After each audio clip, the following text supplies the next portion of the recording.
Hey guys, welcome back to the channel. Today, we're starting part 2 of an awesome What If Deku had a Pokemon summoning quirk story. If you want to see part 3, drop a comment below and tell me what you think. Don't forget to like, subscribe, and share. Now let's jump into the story.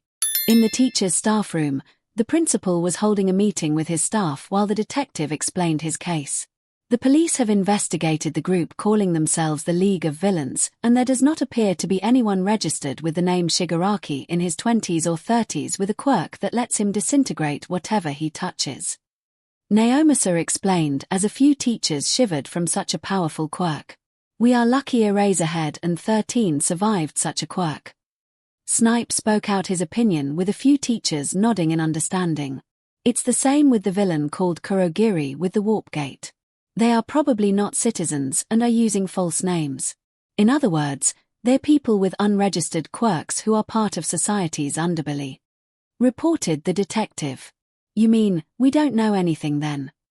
Vlad King summed up the report. We must hurry, we don't know when they will attack again since the leader never got seriously injured, said Sniper. Also the fact he has taken an interest in our student Midoriya. Toshinori explained not wanting to see his successor kidnapped. We better hurry as the protection around his house calls off tomorrow, but I'll be sure to patrol around there myself in my spare time. 𝐒𝐻𝐼 explained, getting a grateful nod from the staff. Actually, can I say something about this Shigaraki for a moment? Asked All Might. Go ahead, All Might. Nedzu agreed as all the teachers now paid attention to him. While he was smart and able to gather an army of thugs, I just don't understand how he was able to grow a following instantly with his personality. All Might explained, making a few teachers interested. You mean he doesn't seem like the type to gather people? Midnight asked.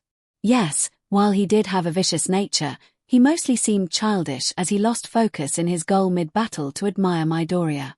Even then he kept taunting me and giving me information as if he expected me to die from the creature. All Might explained, much to Nedzu's interest. So he hasn't grown up yet, meaning he is just like our students. This could be a dangerous outcome if he has more room to grow and pursue something more. Nedzu spoke as he flipped his folder to see both Izuku and Shigaraki's pictures near each other. Or someone who can possibly be influenced. Are you from Class 1A? Can you tell us about the attack of the USJ? A reporter suddenly asked, shoving a mic in front of a student. Not from the hero course, bye. A pink-haired girl waved, rushing past the reporters. Reporters again. Well, I guess this is to be expected. We have both All Might and have been attacked. Izuku thought, walking up to the gates. As much as he didn't want to talk to the media, he could see Kodai being pressured and could also spot Tokoyami feeling very uncomfortable again.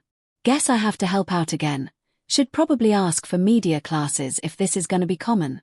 Walking up to the media, their hungry eyes spotted him, and they started rushing around him again.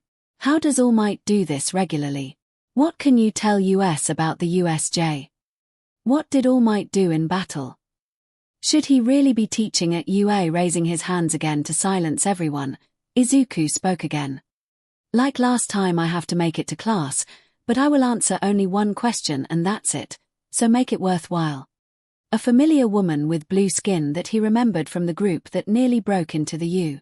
A gate suddenly raised her hand as he picked her again. Go ahead, m. Hello again, and what can you tell us about the League of Villains? Do you think they will attack again? Chaitos asked, leaning in with excitement. Knowing next to nothing about the villains, Izuku knew for sure that Shigaraki had it out for him now, as well as All Might specifically. Taking a deep breath, Izuku gave an honest opinion.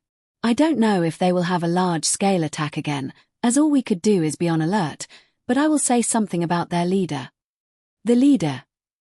The reporter questioned. I had the opportunity of meeting him in the attack, and I will say he is dangerous and intelligent. I'm sure he will be watching us all closely on the news, so I have something to say to him. Izuku spoke as he took a deep breath and glared at the camera with determination in his eyes with a proud smile. Thanks for the experience. With everyone in class, all the students were relaxing and enjoying themselves as they waited for class to start. Hey, did you watch the news last night? Hagakure gushed. Yeah. Ojiro nodded. Did you see how everyone in class was on screen for a second? I didn't stand out at all. She pouted. That's true. Shoji agreed, making the invisible girl slump in sadness. It's hard to stand out looking like that really. Ojiro spoke as he showed a picture of the class's girls, and the only sign for Hakagure's presence was 2 floating gloves. But man, all the channels made a big deal out of it. There are even still reporters outside, said Kaminari. I was surprised too since they broke in last time. Kirishima added.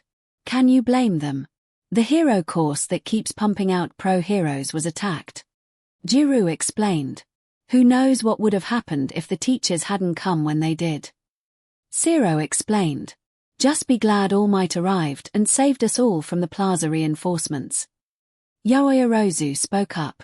Yes, his strength is worth wondering at, agreed Tokoyami. Everyone. Morning homeroom is about to start.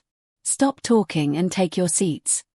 Ida declared as he walked into homeroom quickly as he barely dodged a yellow spider's electro web. We're already in our seats. Kodai pointed out. You're the only one who's not. Uraraka stated. Shoot. Ida muttered as he sat in his chair, embarrassed with Joltik still trying to pounce on him. Don't worry about it. Midoriya comforted him as he lifted Joltik and placed it on his head. Better luck next time, buddy. Zoo, who's gonna teach homeroom today? Ashido leaned back in her chair, almost falling on the other girl's desk, who had to hold the chair so she won't lose balance. Well, Mr. Aizawa is supposed to be in the hospital recovering from his injuries, said Zoo, and then the class heard a sound from the class's doorway. Morning, said Aizawa, wrapped head to toe in bandages as he walked in the class. Mr. Aizawa, you're back too soon. The class yelled in union. You're too much of a pro. Kaminari spoke out. So you're all right, Mr. Aizawa. Ida raised his hand. Can you really call that all right? Uraraka wondered. My well-being doesn't matter, besides that I had an annoying visitor that came by frequently, the teacher said with his usual monotonic voice as he was looking at Izuku for a moment. Toro's SHT. And why was he staring at me? Izuku thought as he witnessed the injury himself and was wondering if he annoyed his teacher. More importantly, the fight is not yet over. Aizawa deflected. Fight. Bakugo tensed in excitement. Don't tell me, muttered Midoriya as he could feel Joltik also tense on his head. The villains again? Kaminari asked, shaking slightly. The UA Sports Festival is drawing near. Aizawa Clearfield. That's a super normal school event. The class cheered. Is it okay to have a sports festival so soon after the villains snuck inside, asked Jiro. What if they attack us again or something, added Ojiro. Apparently, they think of it as UA showing that our crisis management system is solid as a rock by holding the event. Aizawa explained in a grumble. How do you defend from a teleporter? Security will also be strengthened to 5 times that of previous years. Above all, our sports festival is a huge chance. It's not an event to be cancelled because of a few villains. Aizawa explained, trying to reassure his students. So it seems the commission is underestimating their opponents because it was a failed attack. That doesn't seem like a good idea. Izuku thought as he remembered how their leader managed to overwhelm them. Our sports festival is one of Japan's biggest events. In the past, the Olympics were called a festival of sports, and the whole country was crazy about them. As you know, with reductions in scale and population, they're now a shell of their former glory, and now, for Japan, what has taken the place of those Olympics is the UA Sports Festival. Aizawa explained, making a few students excited. Of course, all the top heroes around the country will be watching for scouting purposes, said Yororizu as she closed her hand to a fist in excitement. After we graduate, it's typical to join a pro agency as a sidekick. Kaminari added, showing more excitement, unaware of a yellow spider leaving Izuku and crawling up to him.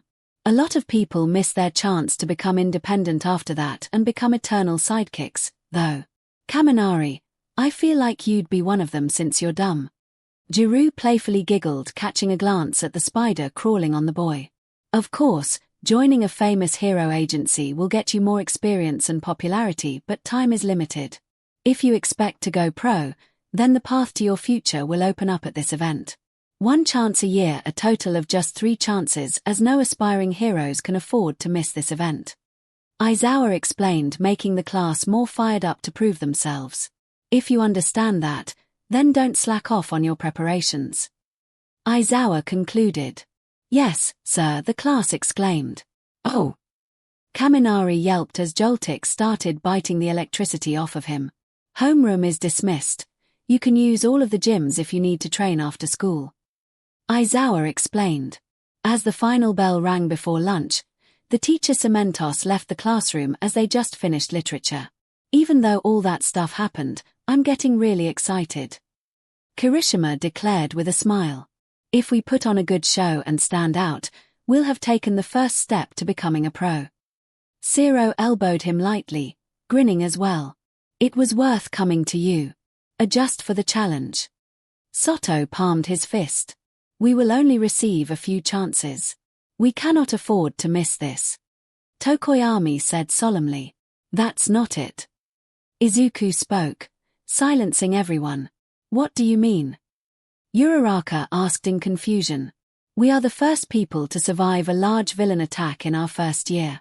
Everyone around the world is watching closely, so this is our one shot and opportunity to seize everything we ever wanted.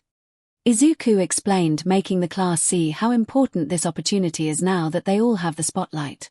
Ojiro, I'm getting kind of nervous now. I need to stand out at the sports festival more than ever. Hagakure whimpered from pressure, as this was her one shot to be noticed. But the pros might not notice you unless you try really hard. Ojiro noted. Oh dear, what'll I do? I stand out just by standing still, so the scouts won't be able to stop looking at me, right? Aomar sparkled, striking different poses, getting uncomfortably close to Koda, who nodded in terror. I never thought of it like that. I will try to do my best. Shoji agreed as he gave a thumbs up to Izuku. You're lucky, Shoji. Your brawn stands out on its own. Kaminari noted. There's no point in my brawn physics if I cannot show them my usefulness, otherwise Soto has me beat. Shoji pointed out. Everyone's so into it. Kodai mumbled in awe from everyone getting fired up from Izuku's speech. You're not? Asked Tokoyami. Of course I am, this just means I have to step up my game too. Kodai answered. Glad to see you're more excited than me. Izuku pointed out. Midoriya, you don't feel the same and want to win? Tokoyami asked, raising an eyebrow. Of course I do want to win, but remember my goal is to be a hero. As long as I do well, then I should be fine on my own, but I kind of want you all to stand out more because you're my friends. Izuku explained, as his 3 friends felt touched by his words, but they also felt like they needed to challenge him. He didn't get to say more before a familiar but sinister-sounding voice talked besides him. Dekiru.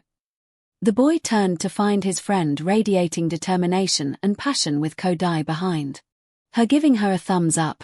I want you to do your best at the sports festival. Uraraka, your face. It's scary, Midoriya uttered. Guess she doesn't like what I said. What's the matter? You don't look carefree at all, even though that's what your name means. Ashido popped up, interested in the conversation. Uraraka changed her stand and raised her fist. Everyone, we are gonna do our best, she declared. Her determination seemed to be contagious, because soon enough everyone raised their hands and cheers as well. Yeah. Midoriya smiled lightly, watching everyone get pumped up. Now that I think about it, I never asked them. Later, on the way to the cafeteria, Midoriya called out to his 3 close friends. Why did you all decide to come to UA and become pro heroes? Cleaning the house was always a chore for Izuku, as his Pokémon always trashed it within minutes of being summoned, which was normal for the Midoriyas. However, if someone was visiting, Izuku himself put himself into overdrive so as to not embarrass his mother. Don't want people judging my mom and thinking she raised a slob, even though this mess belongs to my kids. Izuku thought as he was scrubbing the stains from countless messes. Izuku honey, take a break please.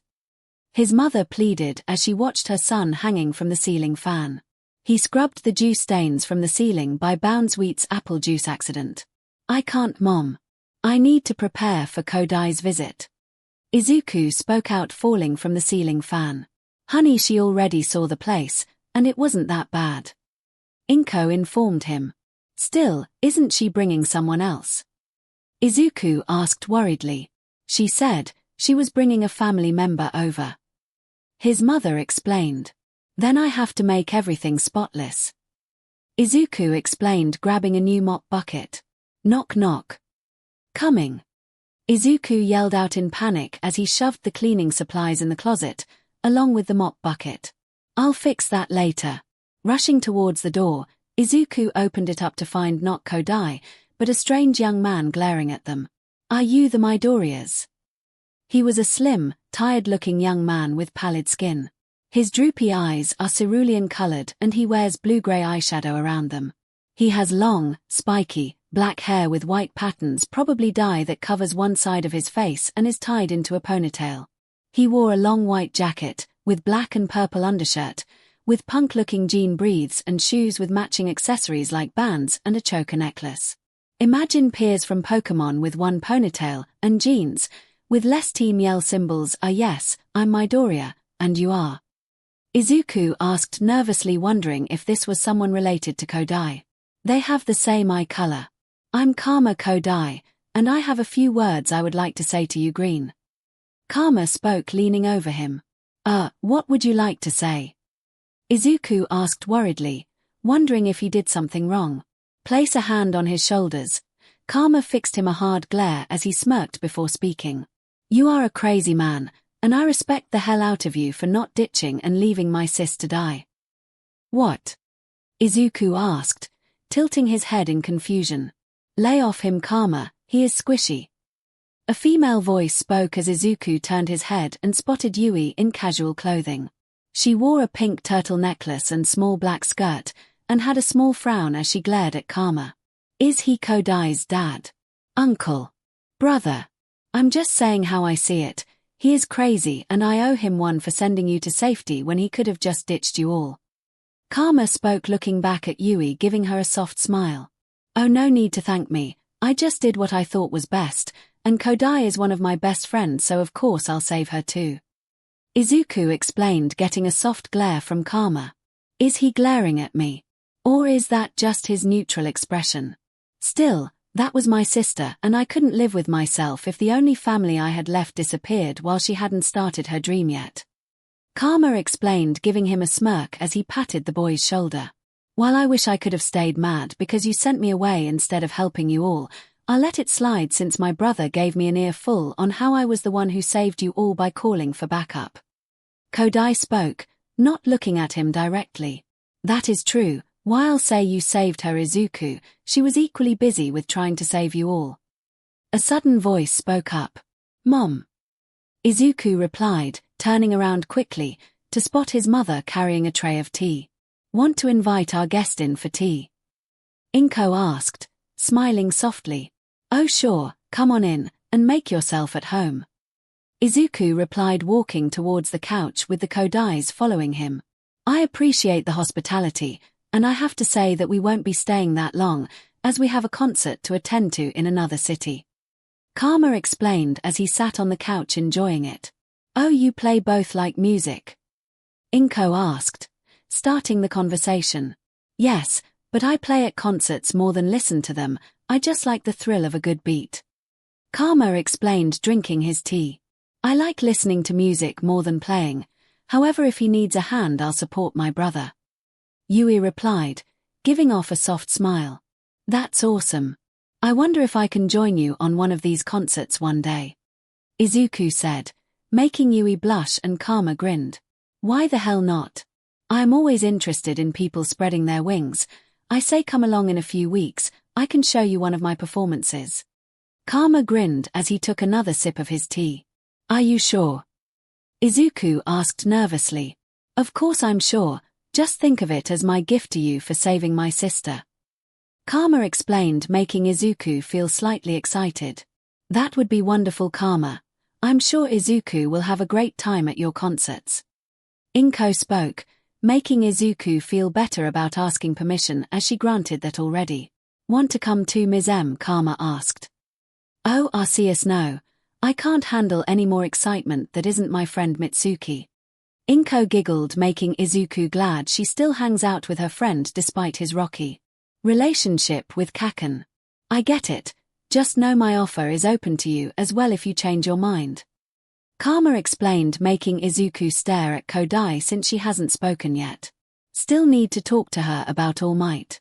I'm sure of it, young man, and besides it would be fun to spend a night with Mitsuki in a few weeks myself. 𝐒𝐭𝐞𝐲 giggled, making 𝐒𝐿 smile for his mother. Oh, 𝐒𝐿, before I forget, how do you know All Might? Kodai asked, suddenly making 𝐒𝐿 stiff as a board from the sudden name drop. Wait, you know All Might? 𝐂𝐚𝐲 asked, raising an eyebrow at him as he sipped his tea. I have been wondering that too, and I would like to know as well. 𝐒𝐿 informed as all eyes watched him carefully. Think of something recent. 𝐒𝐿 thought, remembering the nurse's office before the USJ. Kodai, remember how I ended up in the nurse's office after the battle trials training he was supervising? 𝐒𝐿 asked nervously, staring at her. You what? 𝐒𝐿 asked as 𝐒𝐿 ignored her for a pleading answer from Kodai. Yes, the one where Bakugo blasted you with a charged explosion, smashing you through the wall. Kodai informed, taking a sip of her drink.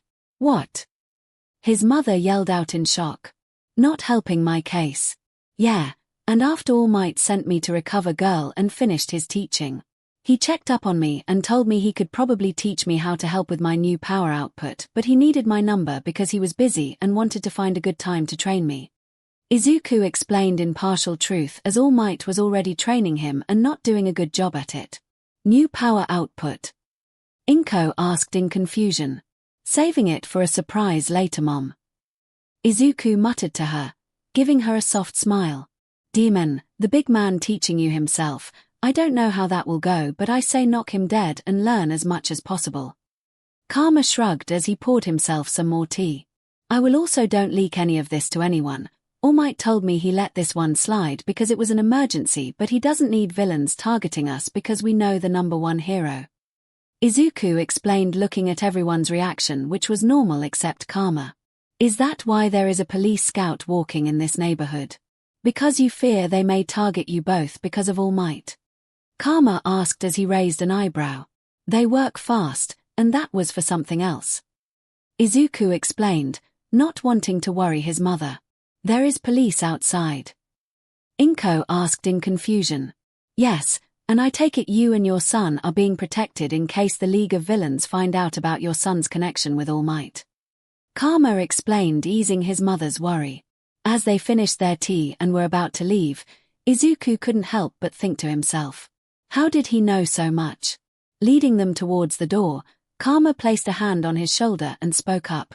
I said it before and I'll say it again, thank you for protecting my sis, and if you ever need a hand or ear, here is my card. Getting a card, 𝐒� noticed it had a rock band on it with 𝐂𝐚𝐲's number. Thanks, Kodai. Don't mention it, I'll see sis downstairs if she needs me. 𝐂𝐚𝐲 explained, walking away as he stretched his body. Sorry about my brother, he can be a bit excited about meeting new people. Yui explained, making 𝐒� stare at her with a soft smile. No need to apologize, I like your brother, and would be glad to hang out with you two again. 𝐒� stated. With me too? Kodai asked, raising an eyebrow. Of course, I think you are awesome and you are my friend, right? 𝐒� asked nervously. Also cute and cool, but I won't say that out loud. Yeah, I guess I am. See you around Midoriya and hopefully I can visit again sometime soon. Yui replied, having a small smile on her face as she walked away from the apartment. Closing the door, 𝐒� turned around to find his mother grinning at him. That isn't a good sign. Does my baby have a crush on someone? 𝐿𝐿 asked as her smile grew. I pleaded the fifth, 𝐒� stated. This isn't America. 𝐿𝐿 giggled as she walked away. Arceus, please help me, my mother is going to embarrass me, I just know it.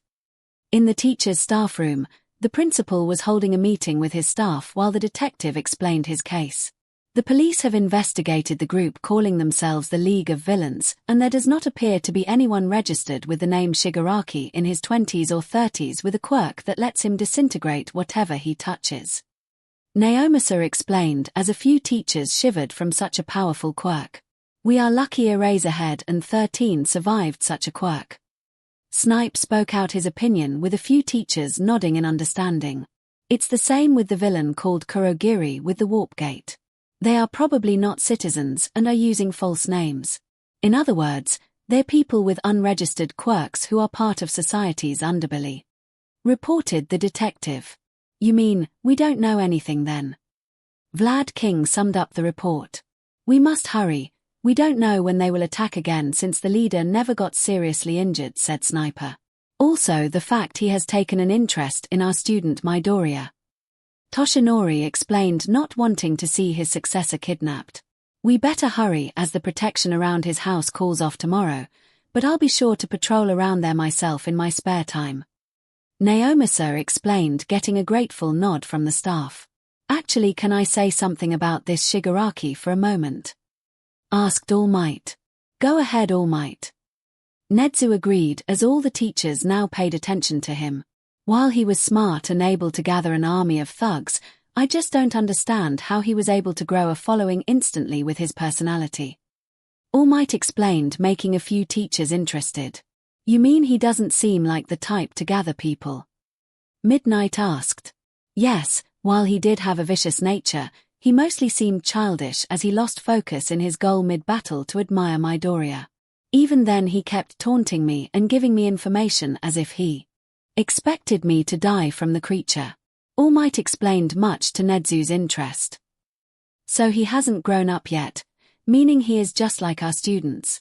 This could be a dangerous outcome if he has more room to grow and pursue something more. Nedzu spoke as he flipped his folder to see both Izuku and Shigaraki's pictures near each other. Or someone who can possibly be influenced. Are you from Class 1A? Can you tell us about the attack of the USJ? A reporter suddenly asked, shoving a mic in front of a student. Not from the hero course, bye. A pink-haired girl waved, rushing past the reporters. Reporters again. Well, I guess this is to be expected. We have both All Might and have been attacked. Izuku thought, walking up to the gates. As much as he didn't want to talk to the media, he could see Kodai being pressured and could also spot Tokoyami feeling very uncomfortable again. Guess I have to help out again. Should probably ask for media classes if this is going to be common. Walking up to the media, their hungry eyes spotted him, and they started rushing around him again. How does All Might do this regularly? What can you tell us about the USJ? What did All Might do in battle? Should he really be teaching at UA? Raising his hands again to silence everyone, Izuku spoke again. Like last time, I have to make it to class, but I will answer only one question and that's it, so make it worthwhile. A familiar woman with blue skin that he remembered from the group that nearly broke into the U. A Gates suddenly raised her hand as he picked her again. Go ahead, 𝐻𝐼. Hello again, and what can you tell us about the League of Villains? Do you think they will attack again? Chaitos asked, leaning in with excitement. Knowing next to nothing about the villains, Izuku knew for sure that Shigaraki had it out for him now, as well as All Might specifically. Taking a deep breath, Izuku gave an honest opinion. I don't know if they will have a large-scale attack again, as all we could do is be on alert, but I will say something about their leader. The leader? The reporter questioned. I had the opportunity of meeting him in the attack, and I will say he is dangerous and intelligent. I'm sure he will be watching us all closely on the news, so I have something to say to him. Izuku spoke as he took a deep breath and glared at the camera with determination in his eyes with a proud smile. Thanks for the experience. With everyone in class, all the students were relaxing and enjoying themselves as they waited for class to start. Hey, did you watch the news last night? 𝐔𝐬𝐞 gushed. Yeah. Ojiro nodded. Did you see how everyone in class was on screen for a second? I didn't stand out at all. She pouted. That's true. Shoji agreed, making the invisible girl slump in sadness. It's hard to stand out looking like that really. 𝐂𝐸𝐲 spoke as he showed a picture of the class's girls, and the only sign for 𝐒𝐭𝐲's presence was 2 floating gloves. But man, all the channels made a big deal out of it. There are even still reporters outside, said Kaminari. I was surprised too since they broke in last time, Kirishima added. Can you blame them? The hero course that keeps pumping out pro heroes was attacked, Jiru explained. Who knows what would have happened if the teachers hadn't come when they did, Zero explained. Just be glad All Might arrived and saved us all from the plaza reinforcements. Yoiorozu spoke up. Yes, his strength is worth wondering at, agreed Tokoyami. Everyone. Morning homeroom is about to start. Stop talking and take your seats, Ida declared as he walked into homeroom quickly as he barely dodged a yellow spider's electro web. We're already in our seats, Kodai pointed out. You're the only one who's not, Uraraka stated.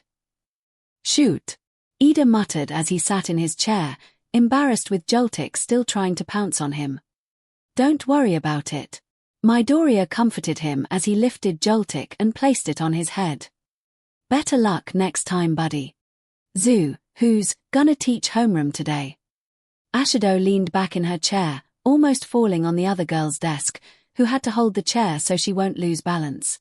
Well, Mr. Aizawa is supposed to be in the hospital recovering from his injuries, said Zoo, and then the class heard a sound from the class's doorway.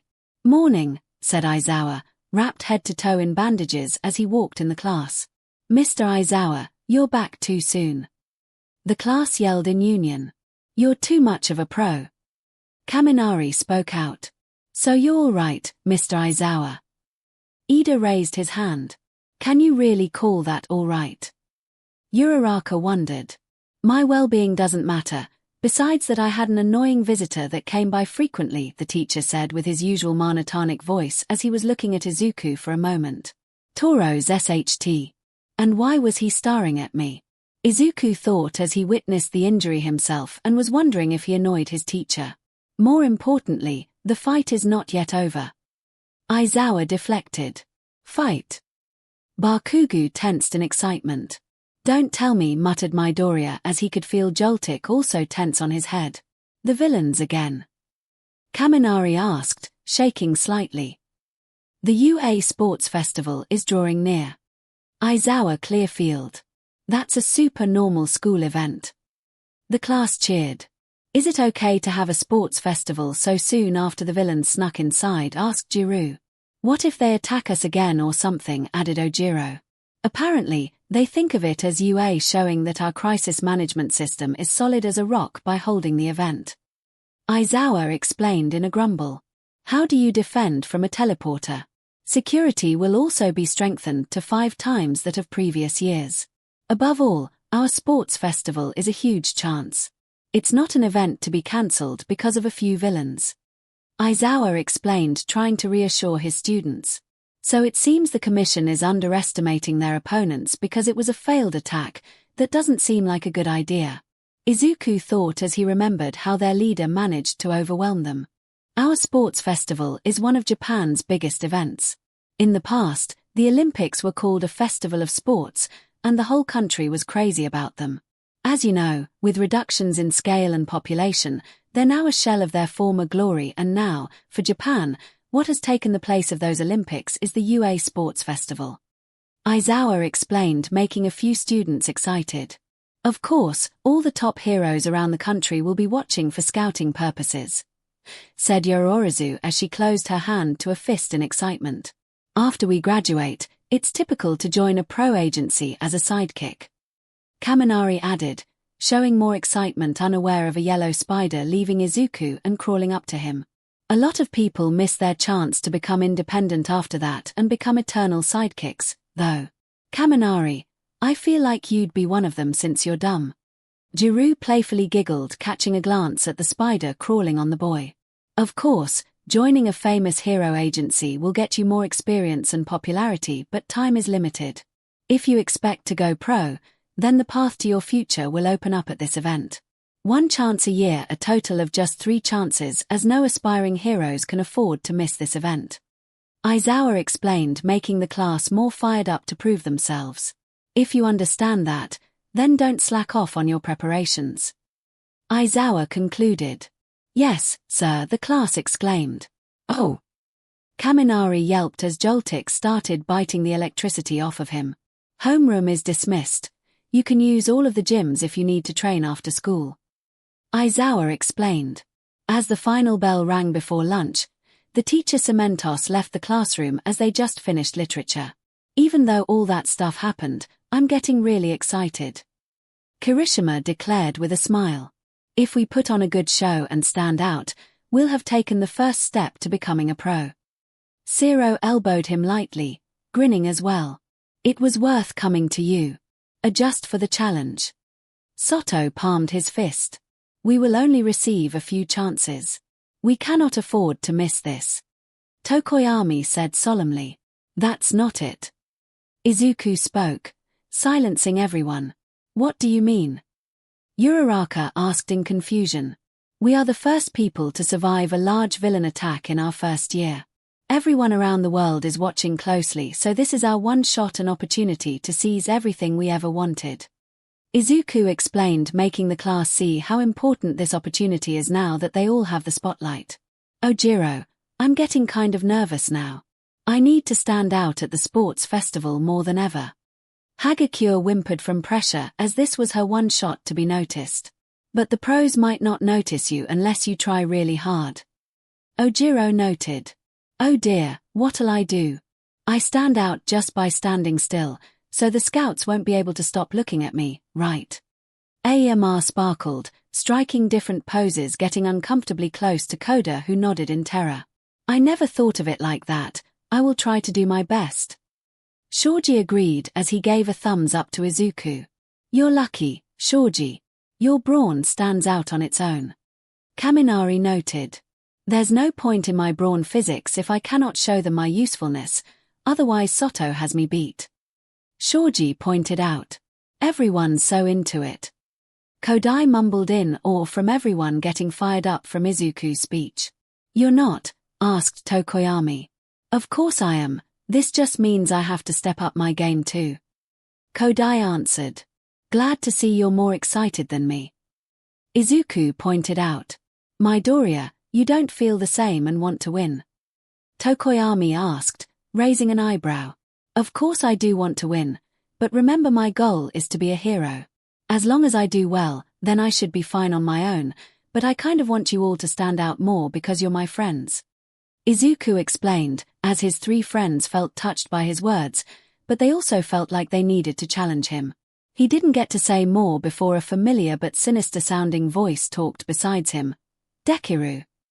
The boy turned to find his friend radiating determination and passion with Kodai behind her giving her a thumbs up. I want you to do your best at the sports festival. Uraraka, your face. It's scary, Midoriya uttered. Guess she doesn't like what I said. What's the matter? You don't look carefree at all, even though that's what your name means. Ashido popped up interested in the conversation. Uraraka changed her stand and raised her fist. Everyone, we are gonna do our best, she declared.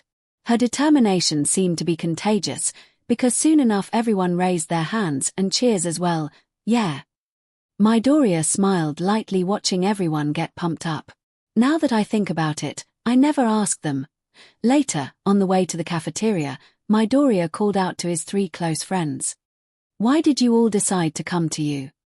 And become pro heroes? Why did you all decide to come to you? And become pro heroes?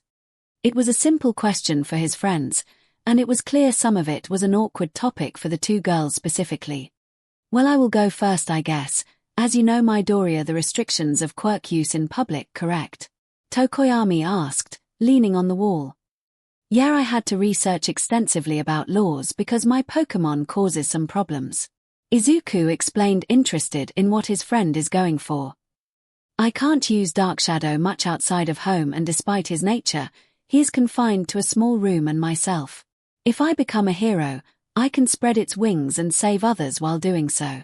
Tokoyami explained, making Izuku smile at his friend. We really are alike, aren't we? Izuku muttered to his friend with a soft smile on his face. You thought of the same thing?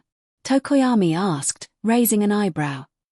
I always wanted to be a hero, but ever since my kid showed up, it wasn't just about me anymore. I had to look out for their best intentions, and it just so happened to coincide with my own.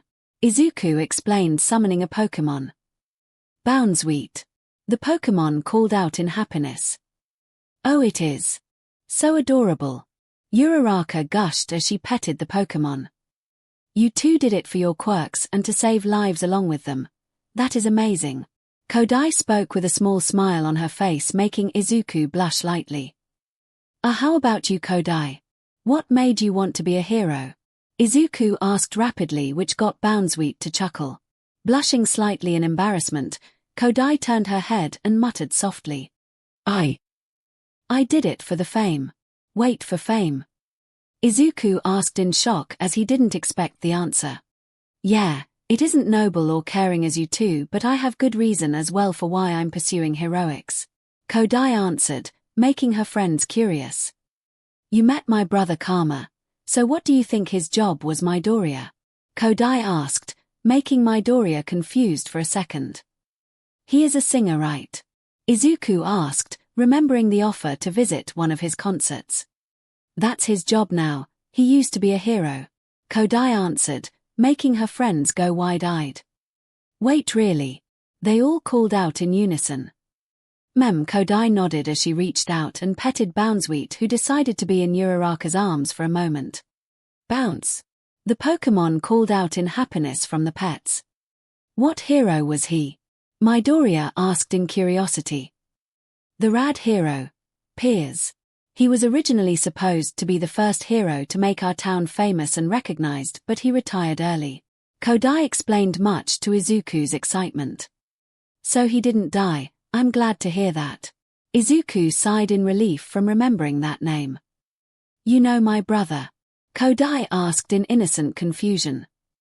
Of course, I know a lot of heroes. He was rising in popularity until a year after his career when he suddenly vanished. Izuku explained, as much of his memories could remind him. Karma is going to flip that he has a fan outside of our town. Kodai smiled as she closed her eyes in a thoughtful way. So you're going to take up his mantle? Okako asked in awe. No, I'm hoping to surpass him, as while I do want to be a hero for our small town, in the end I still want to be a hero for myself as well. Kodai explained, much to her own embarrassment, as she felt she kinda sounded selfish. That is amazing. Izuku admired in awe. Excuse me? Kodai asked, shocked by the sudden excitement. While you want to pursue your own dreams, you are still thinking about your brother and hometown.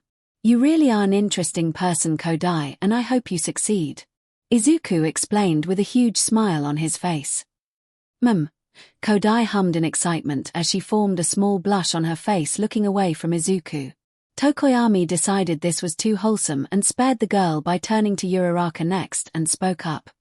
What about you, my friend? Uraraka, shocked by the sudden attention, started stuttering until she finally answered. Oh, me. Oh well. I did it for the money. You want to become a hero for money? Midoriya asked in shock, as he didn't really expect that answer as well. Glad I'm not the only one embarrassed by my goal. Kodai thought with a smile on her face for her friend's confession.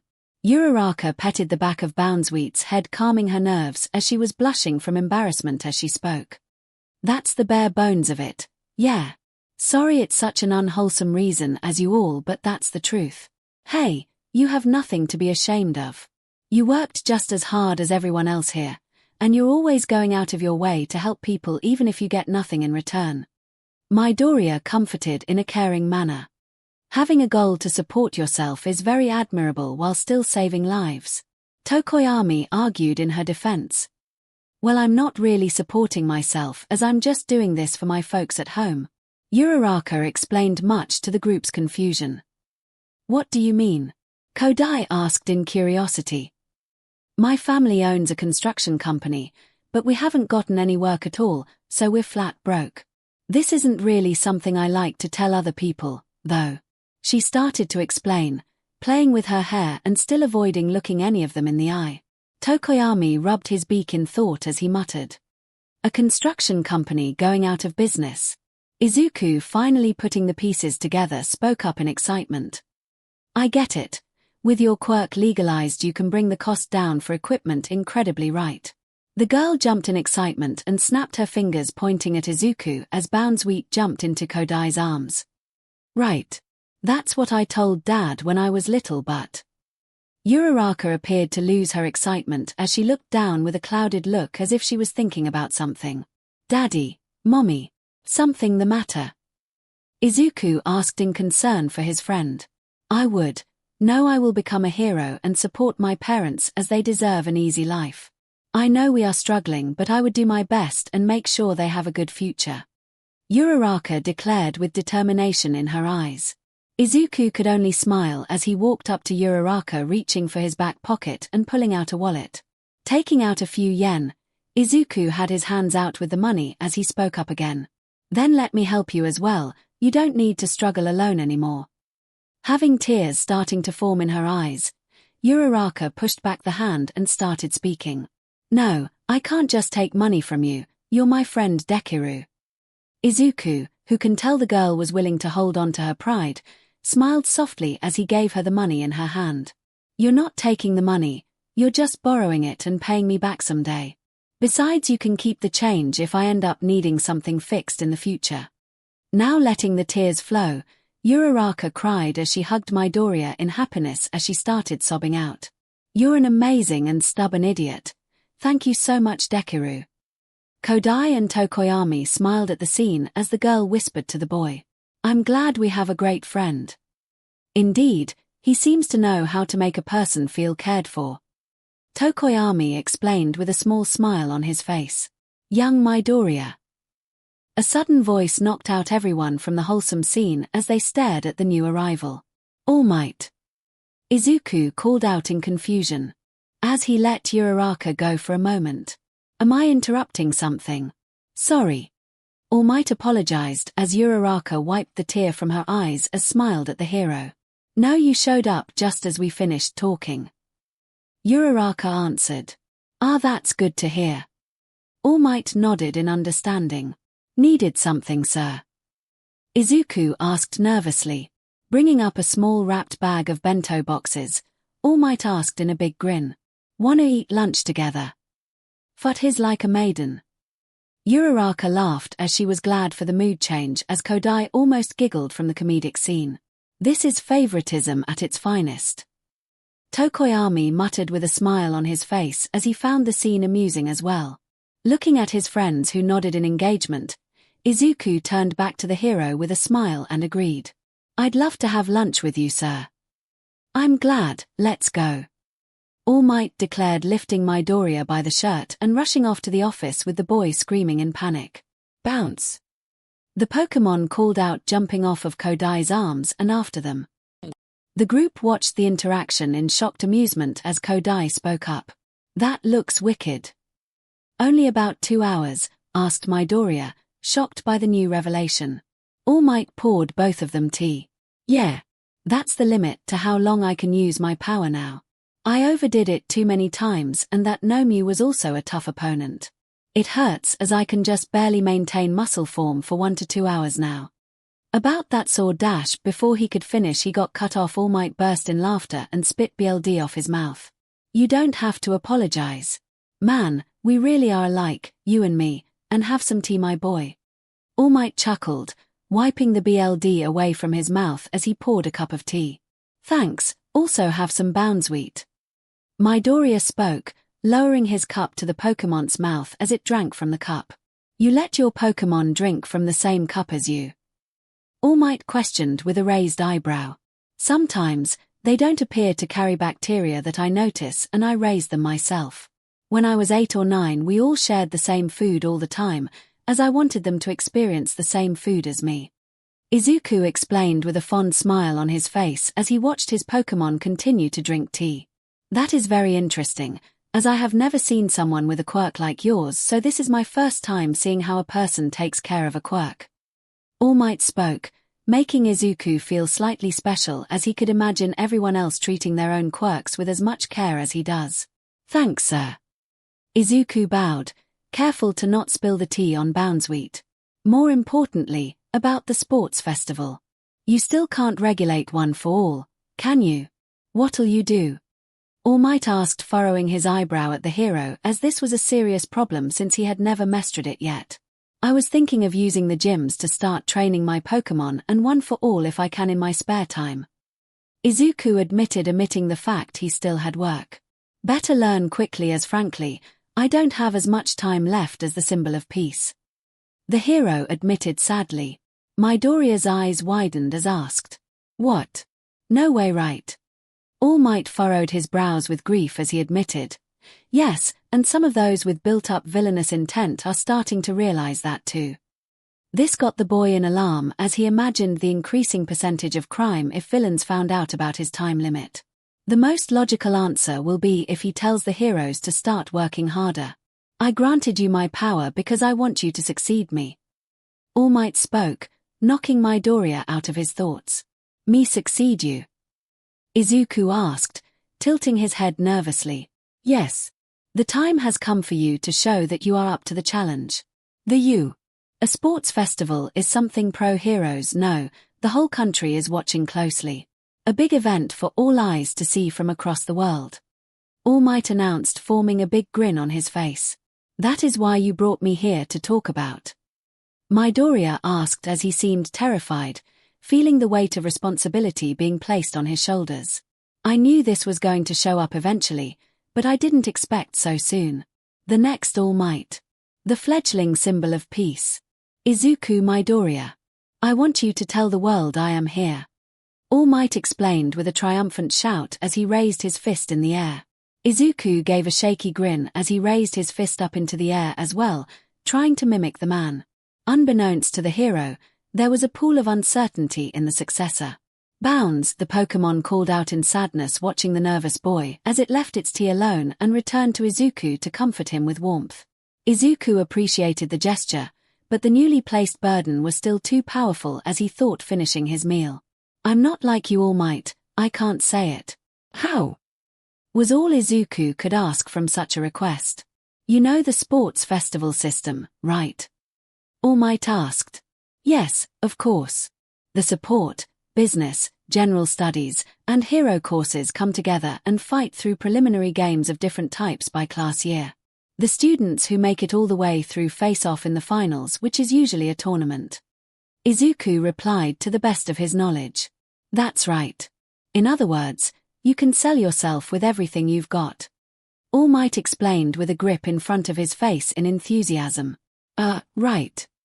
𝐒𝐿 hesitated with no enthusiasm as more weight was being stacked on top of him. The hero fell off the couch from his lack of enthusiasm, making Midoriya waved his hands in panic, trying to fix this situation, which turned into a mutter storm. "I mean, what you say is absolutely correct, sir. But honestly, it's kind of hard to get completely into it right after what just happened. Besides, you are already teaching me, so I'm not as motivated to stand out at the sports festival in the first place. I don't think I can stand out in my current state and only rely on my Pokémon, as I did terribly in the fitness tests and dash. No one's better at spouting nonsense than you." All Might yelled from his place on the disarrayed couch. "Nonsense?" Midoriya asked, a little hurt by the wording. "There are those who are always aiming for the top, and those who aren't. That slight difference in attitudes will have a big impact once you go out into society." All Might explained, making the boy frown with guilt as with new burdens on him. Sighing, All Might spoke softly, placing a hand on the boy's shoulder as he spoke. "Look, I understand how you feel, and this is more for me than for you. I won't force you, but I do have a question for you to think about." "A question?" 𝐒𝐿 asked nervously. "Who would you be if you never had your Pokémon?" All Might asked, patting the boy on his shoulder as he got up and left with both trays of food. 𝐒𝐿 was now sitting alone, in the office, staring at the ground in shock. He remembered the 4 years of emptiness and pain when he was diagnosed as quirkless. He didn't have anyone. "Without my kids, I would be nothing." The class glanced warily at something in front of their class door. Uraraka uttered out nervously. What's going on? Out the door stood dozens of students that seemed to be staring and whispering, trying to get a glance of what happens inside the class. What business do you have with Class 1A? Asked Ida, chopping his arms. They are scouting out the enemy 4 eyes. 𝐭𝐿 growled out, walking up to the front of the door. Scouting us out.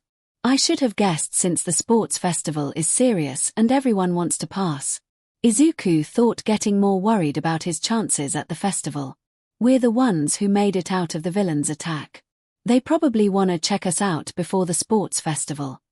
𝐭𝐿 explained, glaring at everyone as they studied him. That's true too. Oh my gosh, I even said I met Shigaraki in public news. Midoriya thought, sweating in anxiety for his own screw-up. Out of my way, extras. 𝐭𝐿 barked out in annoyance. Extras? Kodai asked in confusion. Stop calling people extras just because you don't know them. Ida scolded angrily. So this is Class 1A. I heard you guys were impressive, but you just sound like an butt. A new voice spoke, walking up to the front of the door to confront them. He had fluffy purple hero and tired eyes. He was obviously tall and honestly could pass off probably as a second year. Someone is actually confronting us. He reminds me of a purple cute cat. Izuku thought, examining the newcomer. Is everyone in the hero course delusional or just you? The boy asked, glaring at 𝐭𝐿, and Izuku could tell he didn't like that insult. Everyone immediately shook their head, trying to not compare themselves with 𝐭𝐿. 𝐭𝐿 is going to have the whole school attack us.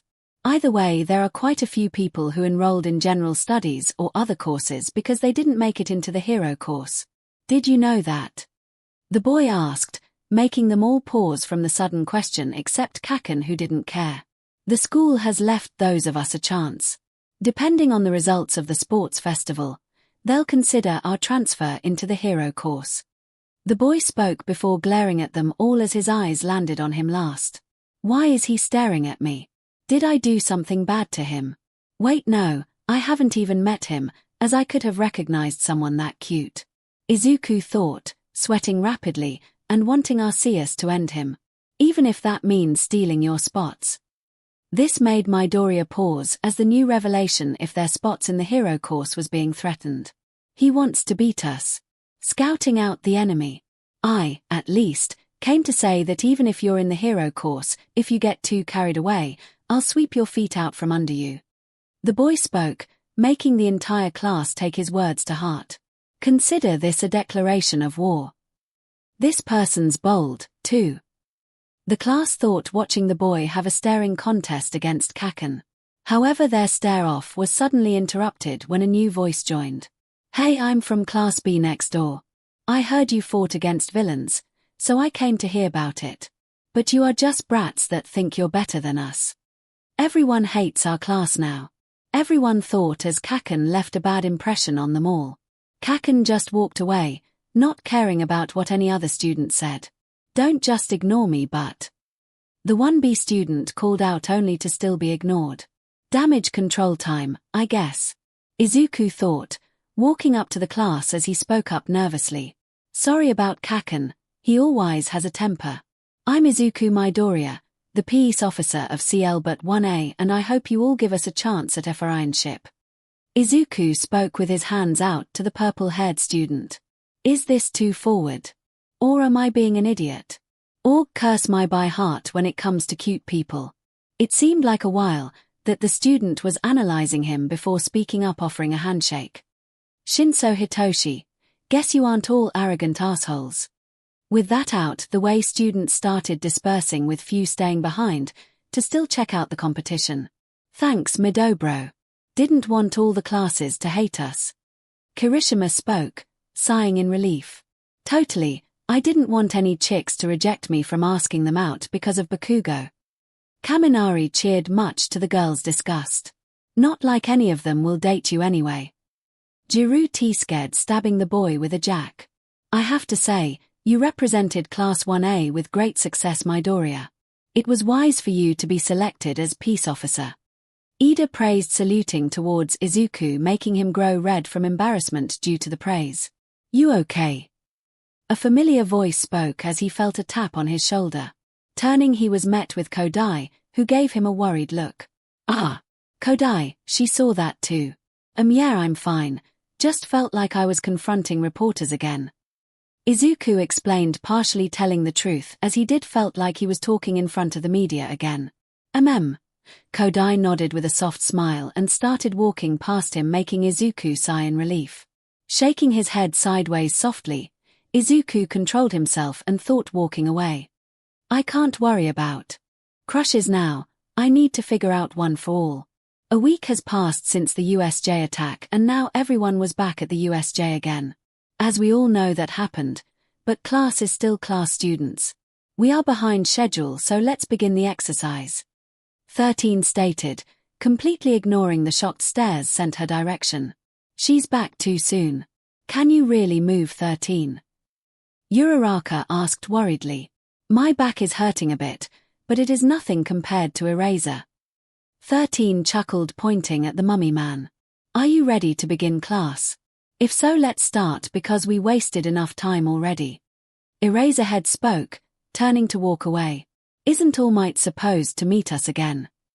Kodai asked with a blank expression. Yeah, where is he? Kirishima asked. I don't know, just forget about him, as we already wasted enough time. Aizawa grumbled as he continued his walk. Did something happen between those two? Izuku thought, wondering if his mentor made his teacher mad. As the class began to follow him, Izuku was pulled aside by 13's nudge. Midoriya, you have a moment. Maybe, what do you need, 13? Izuku asked nervously, wondering if Aizawa will have his head for being late. Nothing much. Me and Aizawa got informed by Recovery Girl that we are all set for healing. She recommended we ask you for help, since it is a good experience, and wanted to test the power of your healing capabilities if your little cuties show up. 13 informed, making Izuku go wide-eyed. She wants me to heal you too. Izuku spoke out in shock. Essentially yes, but remember that's if they show up today. So don't waste your summons on us yet. Let it be natural. 13 suggested happily, patting the boy on the back to get him to move. I will try. Midoriya spoke out as he rushed towards his class, leaving 13 to slowly wobble after them. Not to self, I need a healer today. Standing in the mountain zone, the class stared in awe at the abyss inside the canyon where they could not spot the bottom. Today we are doing a simple rescue procedure. This would be the recommended environment since it has different elevations and hard to navigate safely. You will be judged by time, care, and creativity, and must work in teams. Aizawa informed them all, with many excited for this test. Let's save them all. Let's do our best, team. Uraraka gushed out in excitement, cheering on her 3 friends. I'm pumped. Kodai answered with her hand in the air, despite her face showing lack of enthusiasm. I am as well. It is a good way to open up my chances to see if I'm a suitable rescue hero as well. Tokoyami spoke with a fond smile on his face. Izuku couldn't help but smile at his friends, and decided to join in with the excitement. We are all gonna do great, so let's go. I'm gonna try my best, even without my Pokémon. Izuku thought, still remembering the talk All Might gave him. The injured for now will be Midoriya, Uraraka, and Ida. 13 called out, stumping his mood. Wait, they're gonna save us. Uraraka called out in confusion. Turning to his classmates, the color drained off Midoriya as he thought. Don't pair me with Kaken. We must do our best to act injured. Ida declared, chopping his hands excitedly. Yeah. Glad to work with you this time, Ida. Uraraka spoke cheerfully. Yes, glad to work with you too as well. Sorry for my partner's temper, Midoriya.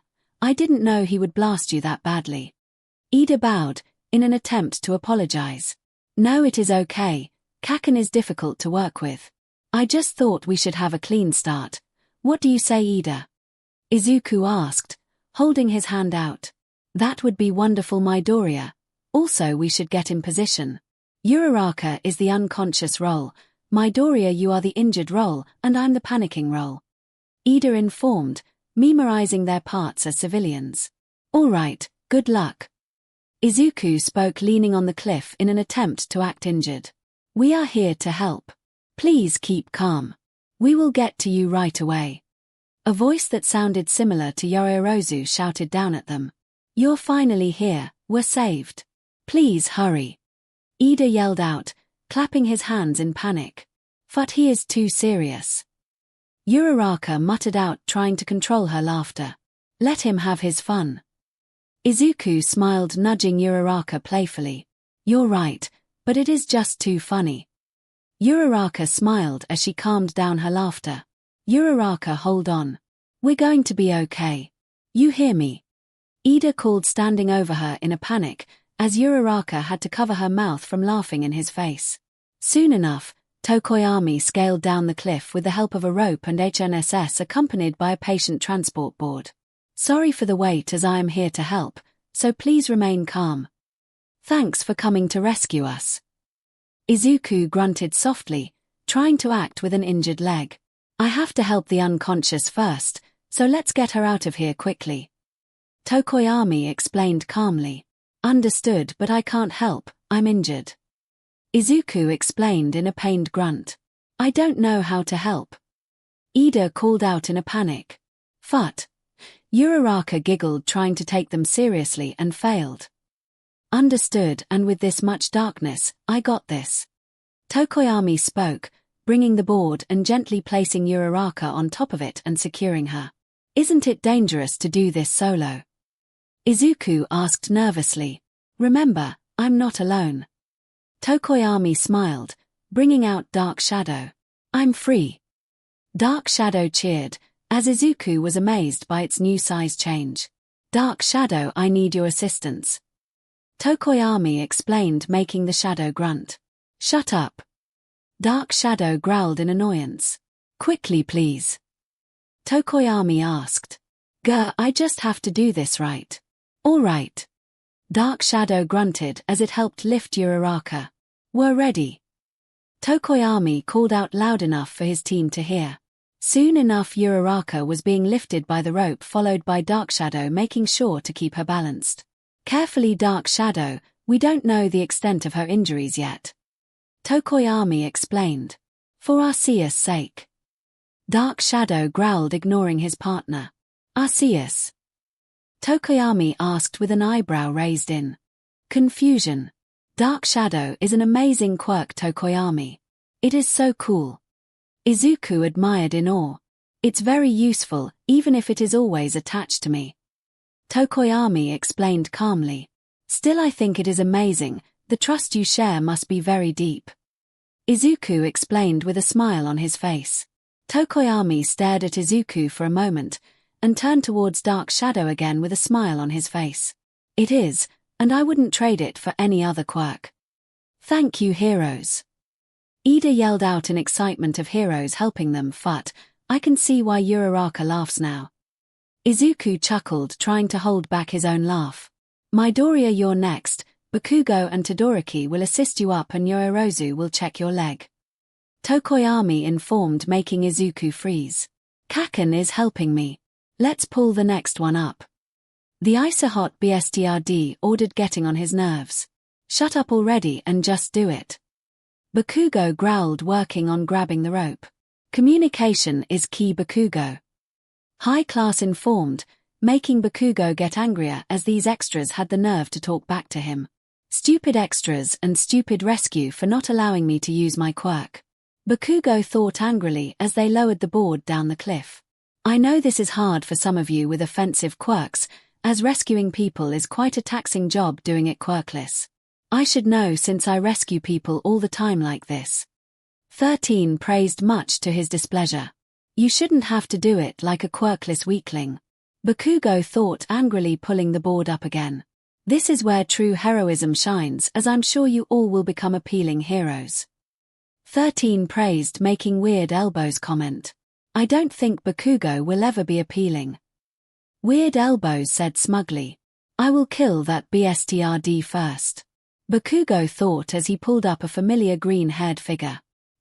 Please don't drop me." Deku spoke nervously with his hands in a begging position. "Fine." Bakugo growled as he wanted to pass the stupid exercise and not get SHT talked by the teachers anyway. I hate rescue training. This will be the last one for today, so hurry it up. Aizawa grumbled, watching them all carefully. Izuku was standing near the edge accompanied by Ojiro, waiting for Uraraka and Koda to rescue them all carefully. I'm so excited to rescue them. Ojiro spoke in excitement, holding the rope tightly, using his tail as a weight to help balance out from him tumbling. I'll help pull them up when near. Izuku explained, waiting at the edge. We are sending them up. Please be careful. Uraraka called out, making Ojiro start pulling the rope. They are lighter than I thought. Ojiro spoke as he kept pulling the rope. However, much to their surprise, the civilian was connected to the board but instead floating to the air as Izuku noticed it was Kodai. Okay, I got her. Izuku called out, hoping Uraraka heard him. Luckily she did, as gravity suddenly returned to Kodai, making the girl fall into Izuku's arms. It's okay, I got you and will make sure you are treated carefully. Izuku whispered to the girl as Kodai played unconscious, but to Izuku she actually looked like she was sleeping. Kodai, on the other hand, thought this position was embarrassing. However, she didn't complain as Izuku's arms did feel nice. Setting her away from the cliffs, Izuku unbuckled her straps to her harness, passing it to Ojiro as he started lowering it down so they could repeat the process. Seems like I don't have to use my Pokémon or one for all today. Izuku thought sadly as he hadn't had the time to train his quirk properly. With the rescue soon over, with a few classmates grumbling at the unfairness of half their class participating in the exercise, everyone gathered around Aizawa and 13 for their announcement. Great job for your wonderful rescuing, and I hope you all paid attention, as next time the rest of you also have to do this as well.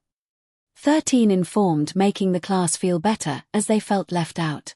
However, we still have more scenarios to do, so don't get comfortable yet. 13 informed, as they all left the mountain zone and moved to the next zones. What is the purpose of this exercise exactly? Kodai asked in a steady manner. The purpose of this exercise is to give a more genuine experience of what you will be doing in a search and rescue situation.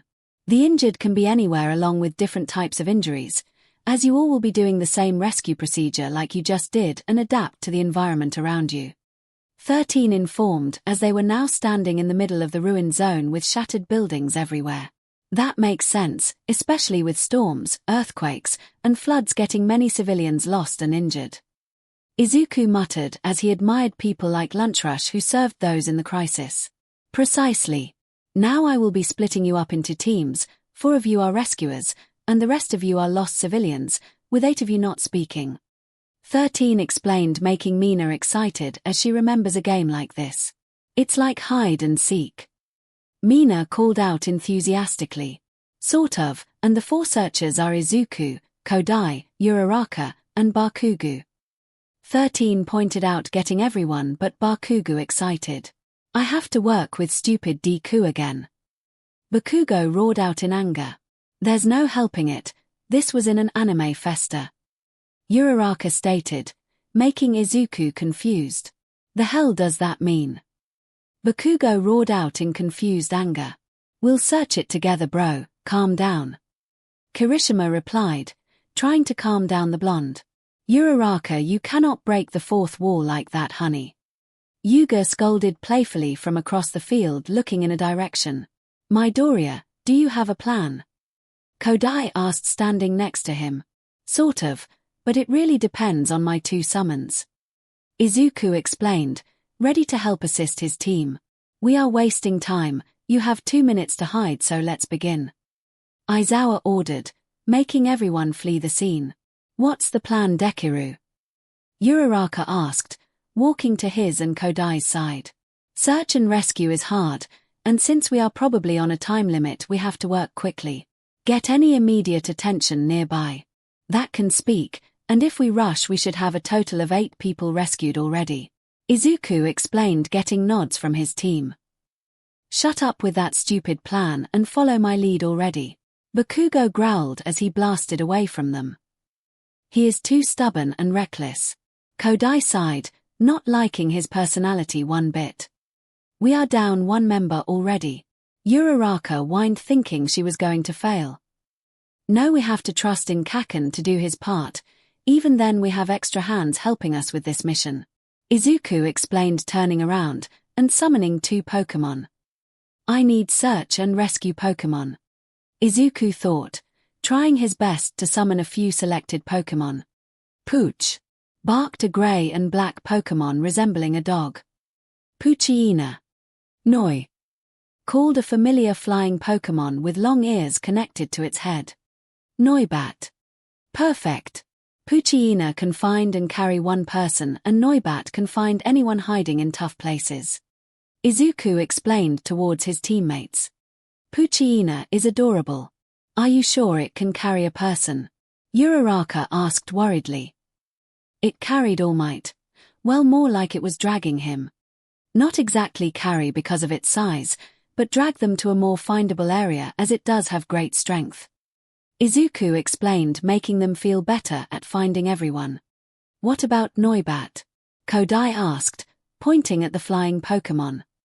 It has echolocation, so it will find them easily.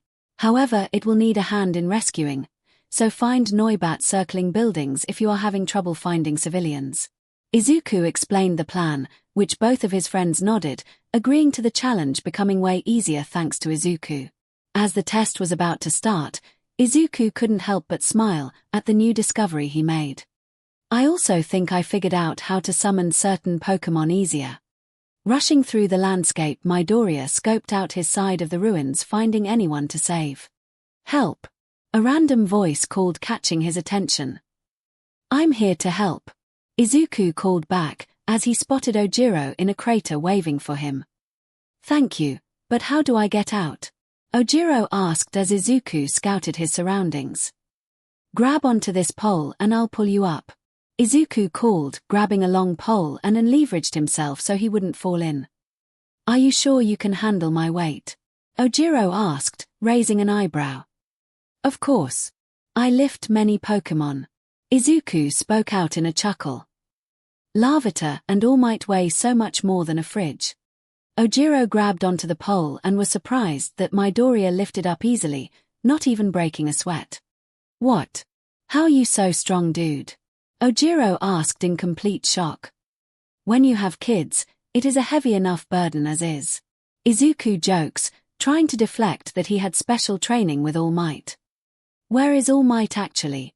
Demon, that just sounds depressing. Ojiro spoke out, making Izuku sweat nervously as he tried to play it off. Not really, having kids is a unique experience, literally. Izuku shuddered, remembering the many interesting experiences with his Pokémon. Where do I head? Ojiro asked, getting back into character. If you are uninjured, please head down the street and take a left. You should reach a civilian rendezvous point Eraserhead, and 13 suggested. Izuku informed with a small grin, trying to show everything will be okay. Alright, sure. Ojiro nodded. Pooch. Poochyena barked, drawing their attention, as Izuku spotted it dragging something invisible by the mouth. You found 𝐒𝐻𝐿. Good job, Poochyena. Izuku praised, petting the Pokémon by the ear as he focused his attention on the invisible girl.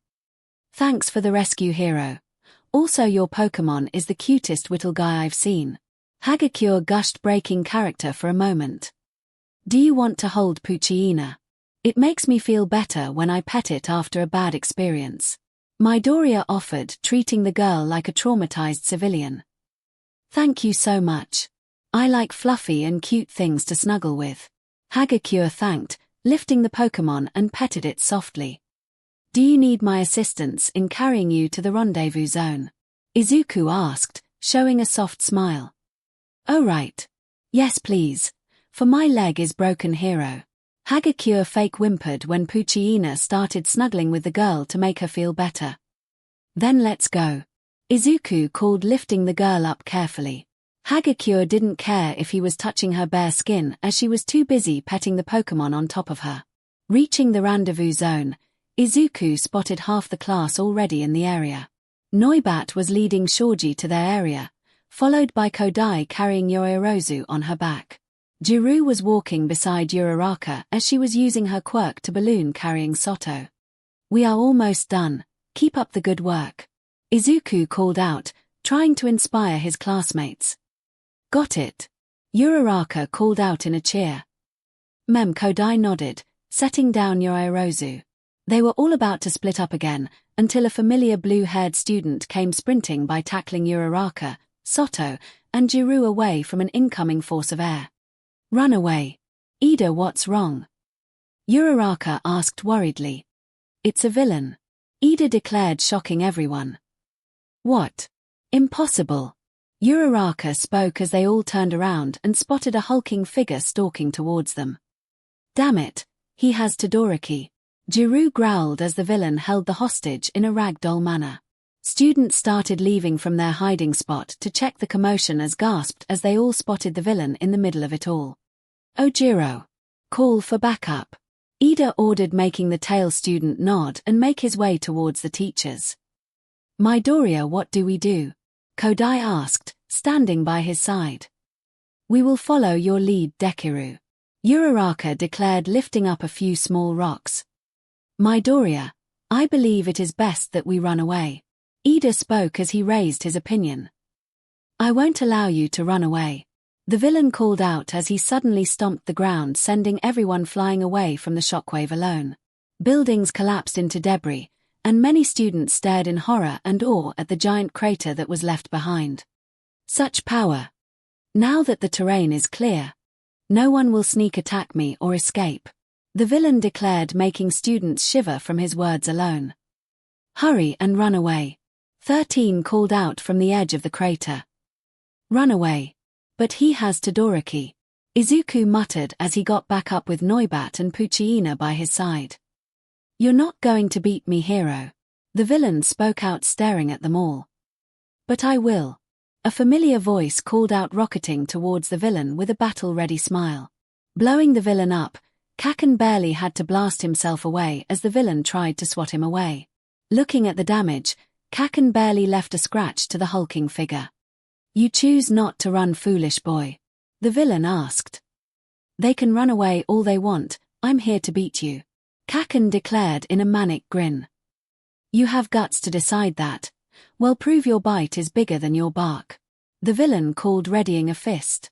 𝐭𝐿 dodged the fist, and he kept unleashing a barrage of explosions to block and propel himself away from the villain's clutches. Is he insane? Does he think he can win against that villain? Kodai asked in disbelief. No, 𝐭𝐿 doesn't think, he just acts. Poochyena, fire fang. Noibat, air cutter. Izuku called out, trying to back up 𝐭𝐿. "Even though I don't care about him, I still admire his battle-ready personality," Izuku thought as he watched Poochyena nearly bite the villain but missed. However, a sharp wind impacted the villain, making him stagger as 𝐭𝐿 got a few more hits in. "What can we do to help?" a familiar voice spoke up. Turning around, Izuku spotted all his classmates backing him up. "You're staying to help. We are Class 1A. We will always watch each other's backs," Yorairozu declared, making the students rally. "Yeah!" the class cheered, making Izuku smile. "Restrict his arms first, we need him not to use Todoroki as a shield," Izuku called out, leading the class. "Got it," Zero called as he and Yorairozu used tapes and nets to tangle the villain. "Soto and Kirishima, protect the range fighters," Izuku ordered as the villain kept struggling and breaking free as his rash movements kept tossing debris. "You got it, bro," Kirishima grinned, breaking the debris with Soto by his side. "Tsuyu and Uraraka, toss me and Tokoyami into the fray. Ida, please distract the villain when we get near with a hit and run," Izuku called out, standing next to the boy. "Let's do this," Uraraka declared, tapping both the boys as Tsuyu wrapped them with her tongue and launched them at the villain. "Ida now," Izuku called out as they closed in on the villain. "On it," Ida called, rushing in and kicking the villain in the back, making him stagger. "You little brat," the villain growled when suddenly a dark shadow enveloped him in a bind. "I got him," Dark Shadow cheered as he continued wrapping the villain. "Todoroki, I got you," Izuku called out, grabbing the boy as he tried to pry him from the villain's grasp. "I'm not letting go of my hostage," the villain growled, keeping a hold on the boy. "Fire Fang." Izuku spoke as Poochyena engulfed its mouth in a flame and bit the villain's hand. "OWW, that burns," the villain screamed, letting go of the boy. "Noibat, return. Poochyena, please get Todoroki out of here," Izuku ordered, returning his flying Pokémon. "Pooch!" the Pokémon barked, grabbing Todoroki's shirt and dragging him away. "Die!" Kaken roared, blasting his way towards the villain. "Bakugo, wait!" Tokoyami called, but it was too late. It burns!" Dark Shadow screamed as an explosion enveloped it, making the shadow lose its grip on the villain. "I'm not done yet, heroes," the villain declared, stomping the ground again, sending everyone near him flying away. Looking up, Izuku spotted Tokoyami and Kaken still alive but nearly out of it.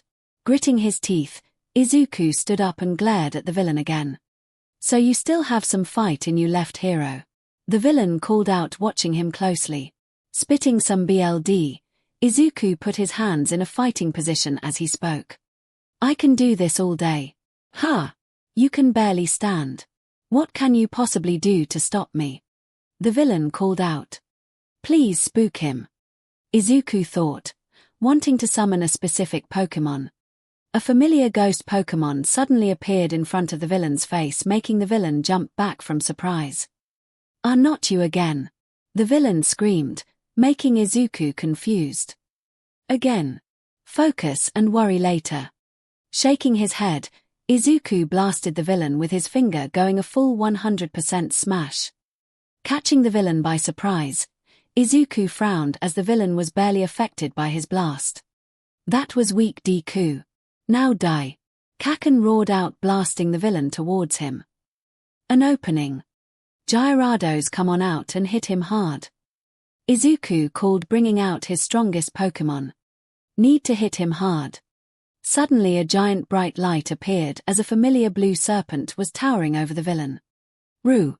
SHT," the villain called out as suddenly he was tackled against the sky with its entire body covered in water. "You learned Waterfall," Izuku called out in admiration. "I will not lose this easily," the villain declared, bringing a fist down on the serpent, making them both collide towards the ground, leaving the enormous crater bigger. Everyone stared in horror at the man who bested all the heavy hitters easily, with Gyarados even falling to a single punch. So much power. My Pokémon wasn't even enough to stop him, Izuku thought as fear was taking over him. "You see now, heroes. You can never hope to stop me," the villain declared, placing his boot on Gyarados. "We can't win," was all Izuku thought of as he failed to stop a villain. "Shup it." A random call appeared from the villain's shadow as it sneak attacked the man's face while also scaring him. How many years and it finally does something. "Ah!" The villain panicked, losing his face mask due to Shuppet's shadow sneak while in the process of revealing a familiar face. "ALL might." The entire class yelled, leaving Izuku shocked that his hero would attack them. All Might could only stare at them all blankly, as he gave a sheepish grin, rubbing the back of his head with Shuppet hovering next to him. Surprise. ALL might. The class roared angrily at the teacher that played a mean prank on them. Kodai sighed in relief that it wasn't another villain attack. Turning towards her friends, Kodai saw Uraraka and Tokoyami glaring at the hero with evil grins on their faces. "Guess All Might is gonna have to worry about 2 assassins after his butt." Looking over to Midoriya, Kodai frowned as Midoriya walked up to the blue serpent, petting the Pokémon softly before he recalled it. "I better go see if he is okay." Walking up to Midoriya, Kodai spoke softly so as to not startle him as she asked, "Is that Pokémon okay?" Turning around slowly, Izuku gave a shaky smile as he spoke. "Gyarados is fine, All Might just knocked it unconscious with that strong punch of his." "How are you feeling from this?" she asked instead. "Oh, I'm fine, just still in shock All Might would play that trick on us." Midoriya chuckled, looking away as he scratched his head. "Gonna join the All Might hunt. Seems like Uraraka and Tokoyami have it out for him now." 𝐭𝐲𝐲 spoke, studying his behavior more closely. No thanks, I have to do something else, and after that I need to take recovery girls class and still learn how to train my quirk. Midoriya chuckled, still not looking her way. Alright, also I'm going to start a group chat with Tokoyami and Uraraka later so we can text outside of school. 𝐭𝐲𝐲 responded in hopes to get him to join. Oh, that sounds amazing. Hope you enjoy. And oh, I still need to summon some Pokémon and heal Aizawa and 13. Izuku spoke out in a panic. Excuse me? 𝐭𝐲𝐲 asked. Confused. Shuppet return. Also see you 𝐭𝐲𝐲. Izuku waved as he returned his Pokémon and made his way over to the teachers. 𝐭𝐲𝐲 couldn't help but frown as she paid attention to her friend. When she asked if he was okay, he said yes. But he lied to me. She could tell he wasn't fine, as he definitely wanted to join in on the fun and hang out with them. However, he kept pushing her away and making excuses to not hang out with them. He was fine before this exercise even started, but now, what happened to him? Looking at the boy summoning a familiar egg Pokémon that started healing the teachers, 𝐭𝐲𝐲 sighed as she definitely wanted to help her friend feel better. She was never good with feelings, and definitely understands that she isn't a people's person who you can easily talk to. As much as she wanted to help Midoriya, she doesn't know how, and can only try her best to be there for him. Maybe I should ask Karma for advice on cheering up someone. Putting that thought for later, 𝐭𝐲𝐲 made her way towards her two other friends and thought to herself, I just hope he opens up to us more. Week later, training in the center of Gym Gamma, Izuku was trying to fight Riolu in close-quarter combat. However, a problem kept occurring every time he tried to train with one of his Pokémon. Riolu, use Metal Claw. Izuku ordered, throwing a punch as Riolu dodged. However, it didn't counterattack. Riolu growled, shaking its head no. Riolu, just attack me. Izuku ordered, throwing another punch, but the Pokémon repeated its actions and refused to attack. Why won't any of you attack me? Izuku growled as he was getting annoyed with their actions lately. Ever since his loss against All Might a week ago, Izuku didn't feel like himself. While his mentor played the fake hostage situation as a joke for better training, Izuku felt weak.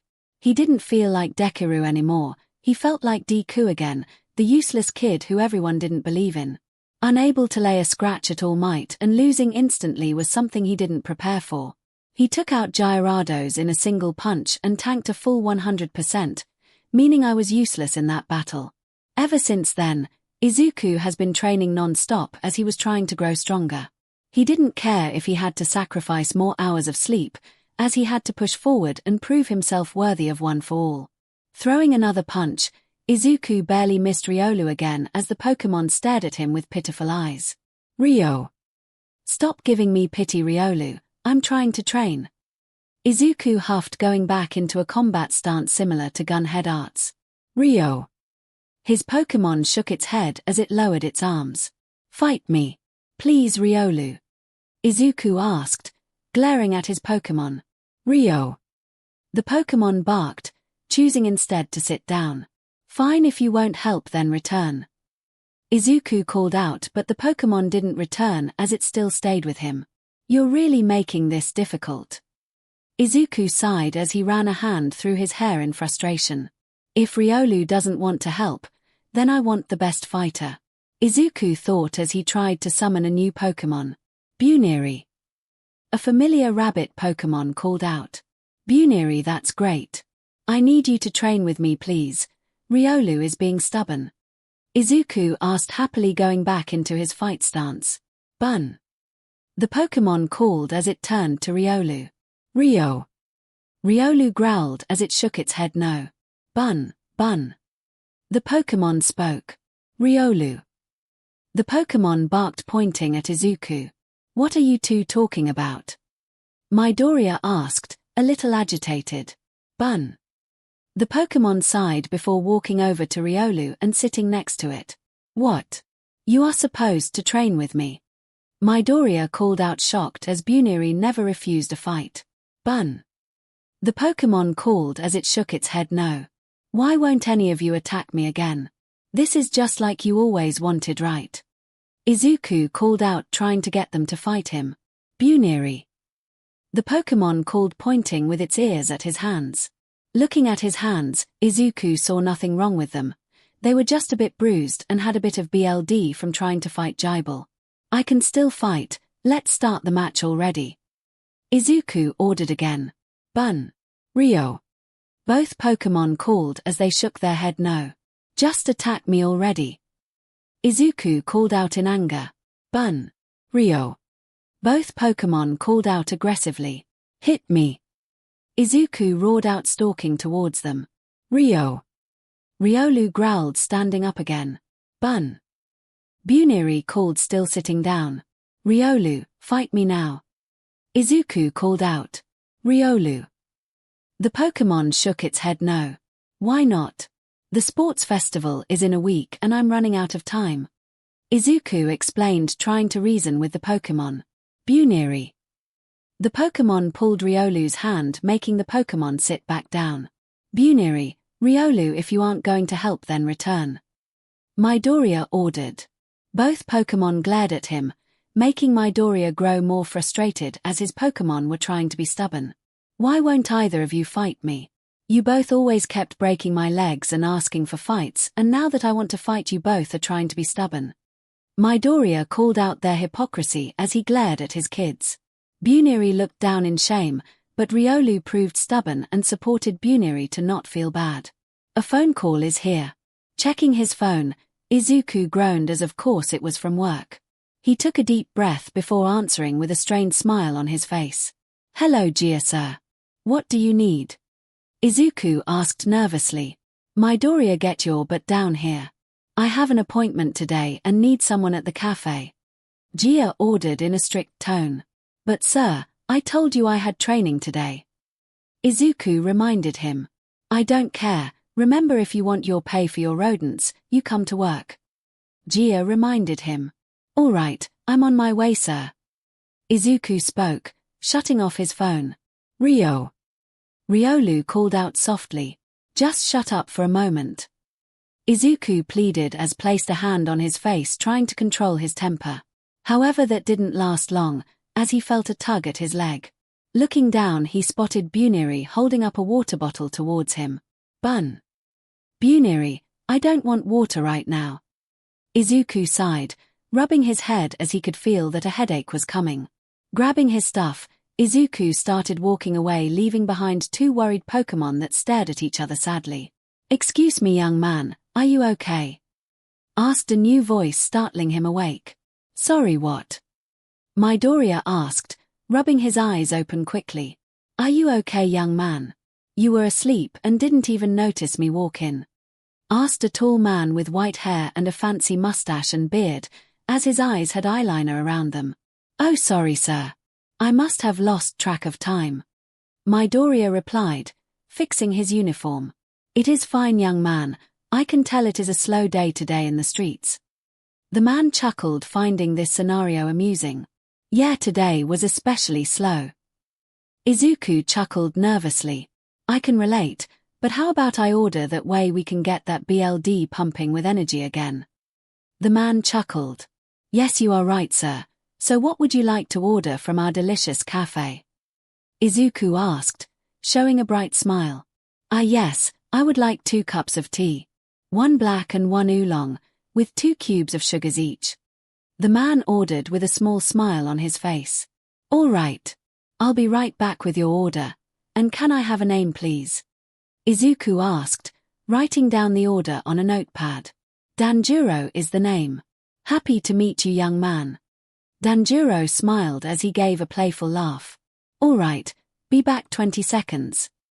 𝐒𝐭 called, rushing towards the brewing stand, and made both black and oolong tea, as he presented them towards the man. Such fast work, you must have a lot of experience working at this establishment. Danjuro laughed, as he took a sip of his black tea. And such fine tea as well, at the perfect temperature. I do enjoy a nice tea before my work. Danjuro grinned happily towards the man. Thank you for the kind compliment, sir, and I hope the tea eases your work. 𝐒𝐭 bowed, showing a small smile that was kind towards the man. Thank you, my boy, And I'm sure my darling will enjoy her cup of tea too. The man smiled happily. I hope so, sir. And Izuku didn't get to finish as Danjiro's eyes widened as he spoke. Oh sir, what happened to your hands? The man asked. Looking at his hands, they were wrapped up in small bandages, but you could see there were still some BLD stains trying to leak through. Oh, this is nothing, sir, as I'm just training for next week for the sports festival. Izuku explained nervously, hoping to calm the man. I see, you are a student, correct? The man asked, intrigued. Yes, sir. Izuku replied in a weak chuckle. I can understand training for a big event, my boy, but that doesn't mean you should toss aside your health. Danjiro scolded, making Izuku feel bad about worrying a customer. I assure you I am fine, sir. Just got a little carried away. Izuku chuckled nervously. No wonder you were asleep, my boy. You were probably as exhausted as the moon itself. Your eyes say it all, as it carries the burdens of many, as it juggles school, heroics, and a job. Danjiro replied in a soft tone as he sipped his tea, still staring at Midoriya. You're right, but I can't stop now. I have others depending on me to win. Izuku firmly replied. I can tell, my boy, but you need a break too from everything. Is their dependence on you worth it if you black out on the first trial? Danjiro asked in a serious tone. I guess not. Izuku replied sadly. Don't be sad, my boy. I only request you take a break once in a while. Can you promise this man that request? Danjiro asked seriously. I can't promise, but I'll try my best to consider a break. Izuku explained hesitantly. Then that is enough for me. You have a spark, young man, and I wish you the best of luck in beating the sports festival. Danjiro smiled, finishing his tea as he fixed his coat and left the cafe. Izuku smiled at the nice stranger, as it was rare to find genuinely nice people. Going to the counter and cleaning up, Izuku considered the idea of a break. I could try asking for a break on medic training until the sports festival is over. Izuku thought as he was about to get a little more rest. Ding ding, the door chime rang, as Izuku lifted his head to spot a familiar purple-haired boy walking in. Shinsu. Midoriya. Shinso questioned, wide eyes from seeing another a student outside of school. Both boys could only stare at each other momentarily, making Izuku blush from the awkward situation as he chose to speak first. What can I serve you today, Shinsu? Washing a glass cup, Kurogiri waited patiently for their guest to arrive. Sitting at the counter drinking soda and playing a game was Tomura, who didn't really care about time all that well. You do know they should be here any moment, correct, Tomura? Kurogiri asked, looking for any sort of reaction. I'm aware, and I have to say I'm excited about what would happen soon. Tomura grinned as he continued playing his game. Knock knock, so they are here already. Please treat them with some respect, sir. Kurogiri spoke as he opened a portal near the door, allowing two guests to walk through. Nice to see you again, Jiran. Tomura greeted, setting his game down temporarily. Nice to see you again too, and I'm here for your emistress request. A middle-aged man wearing purple and smoking a cigar greeted. Actually, this one is actually Tomura's request, and I do hope you brought him what he wanted. The TV voice spoke, sending shivers down the broker's back. I have, and as you requested, I brought the best hunter I know, and let me tell you, she wasn't easy to get a hold of as she was located in America. Jiran chuckled, pointing towards the woman who stood tall. Walking forward was a silver-haired woman, wearing sharp high-tech goggles. She wore a long coat, with red sleeves, and walked in red high heels. My name is Huntress J, and I'm here for the job offer you have planned. Tomura grinned menacingly as he spoke up. The name is Shigaraki, and my job has specific requirements. Think you can handle it? I never failed a job once, so I'm sure what you have planned would be child's play. Huntress J spoke, not amused so far. All right, your funeral. Bring me dash. The man in the TV could only chuckle as the things Tomura listed off would be very difficult to achieve, yet it was plausible. Turning towards his doctor, he started speaking. How is that little side project of Tomura's going until you have the ingredients for his main project? The man asked. It is a bit difficult without the final piece, but we may need a few test subjects soon, if I want an accurate version. However, I do have one situation if we are to retrieve that final piece. The doctor huffed, working a bit harder than what he usually saw. What situation? The man asked, intrigued. The technology I'm searching for to complete this project is located only at Island, and we both know how difficult it is to get through there. The doctor grunted, still not looking up from the table. That is a bit difficult, but luckily someone very important to All Might is allowing a break-in. I can sneak someone there separate from the original group. The man grinned. Do that then, I will be waiting for that piece. The doctor spoke, still working on said project. He was liking what he was hearing from both his successor and doctor, and could tell Deku is going to despise his rival with All Might's betrayal later on. It will all be glorious to watch society crumble into chaos. It's almost time to infect the world with devastation. What can I serve you today, Shinsu? Izuku asked, showing a small smile towards his customer. How good are you with making coffee? Shinsu asked, walking up towards the counter. I worked here for years, I can make good coffee. Izuku shrugged, as it was one of the first things he perfected for himself. All right, I'll take your word for it. I'll have a porfie, please. Shinsu ordered, bringing out some yen. All right, I'll be back in 30 seconds with your porfie. Izuku smiled as he rushed towards the coffee section.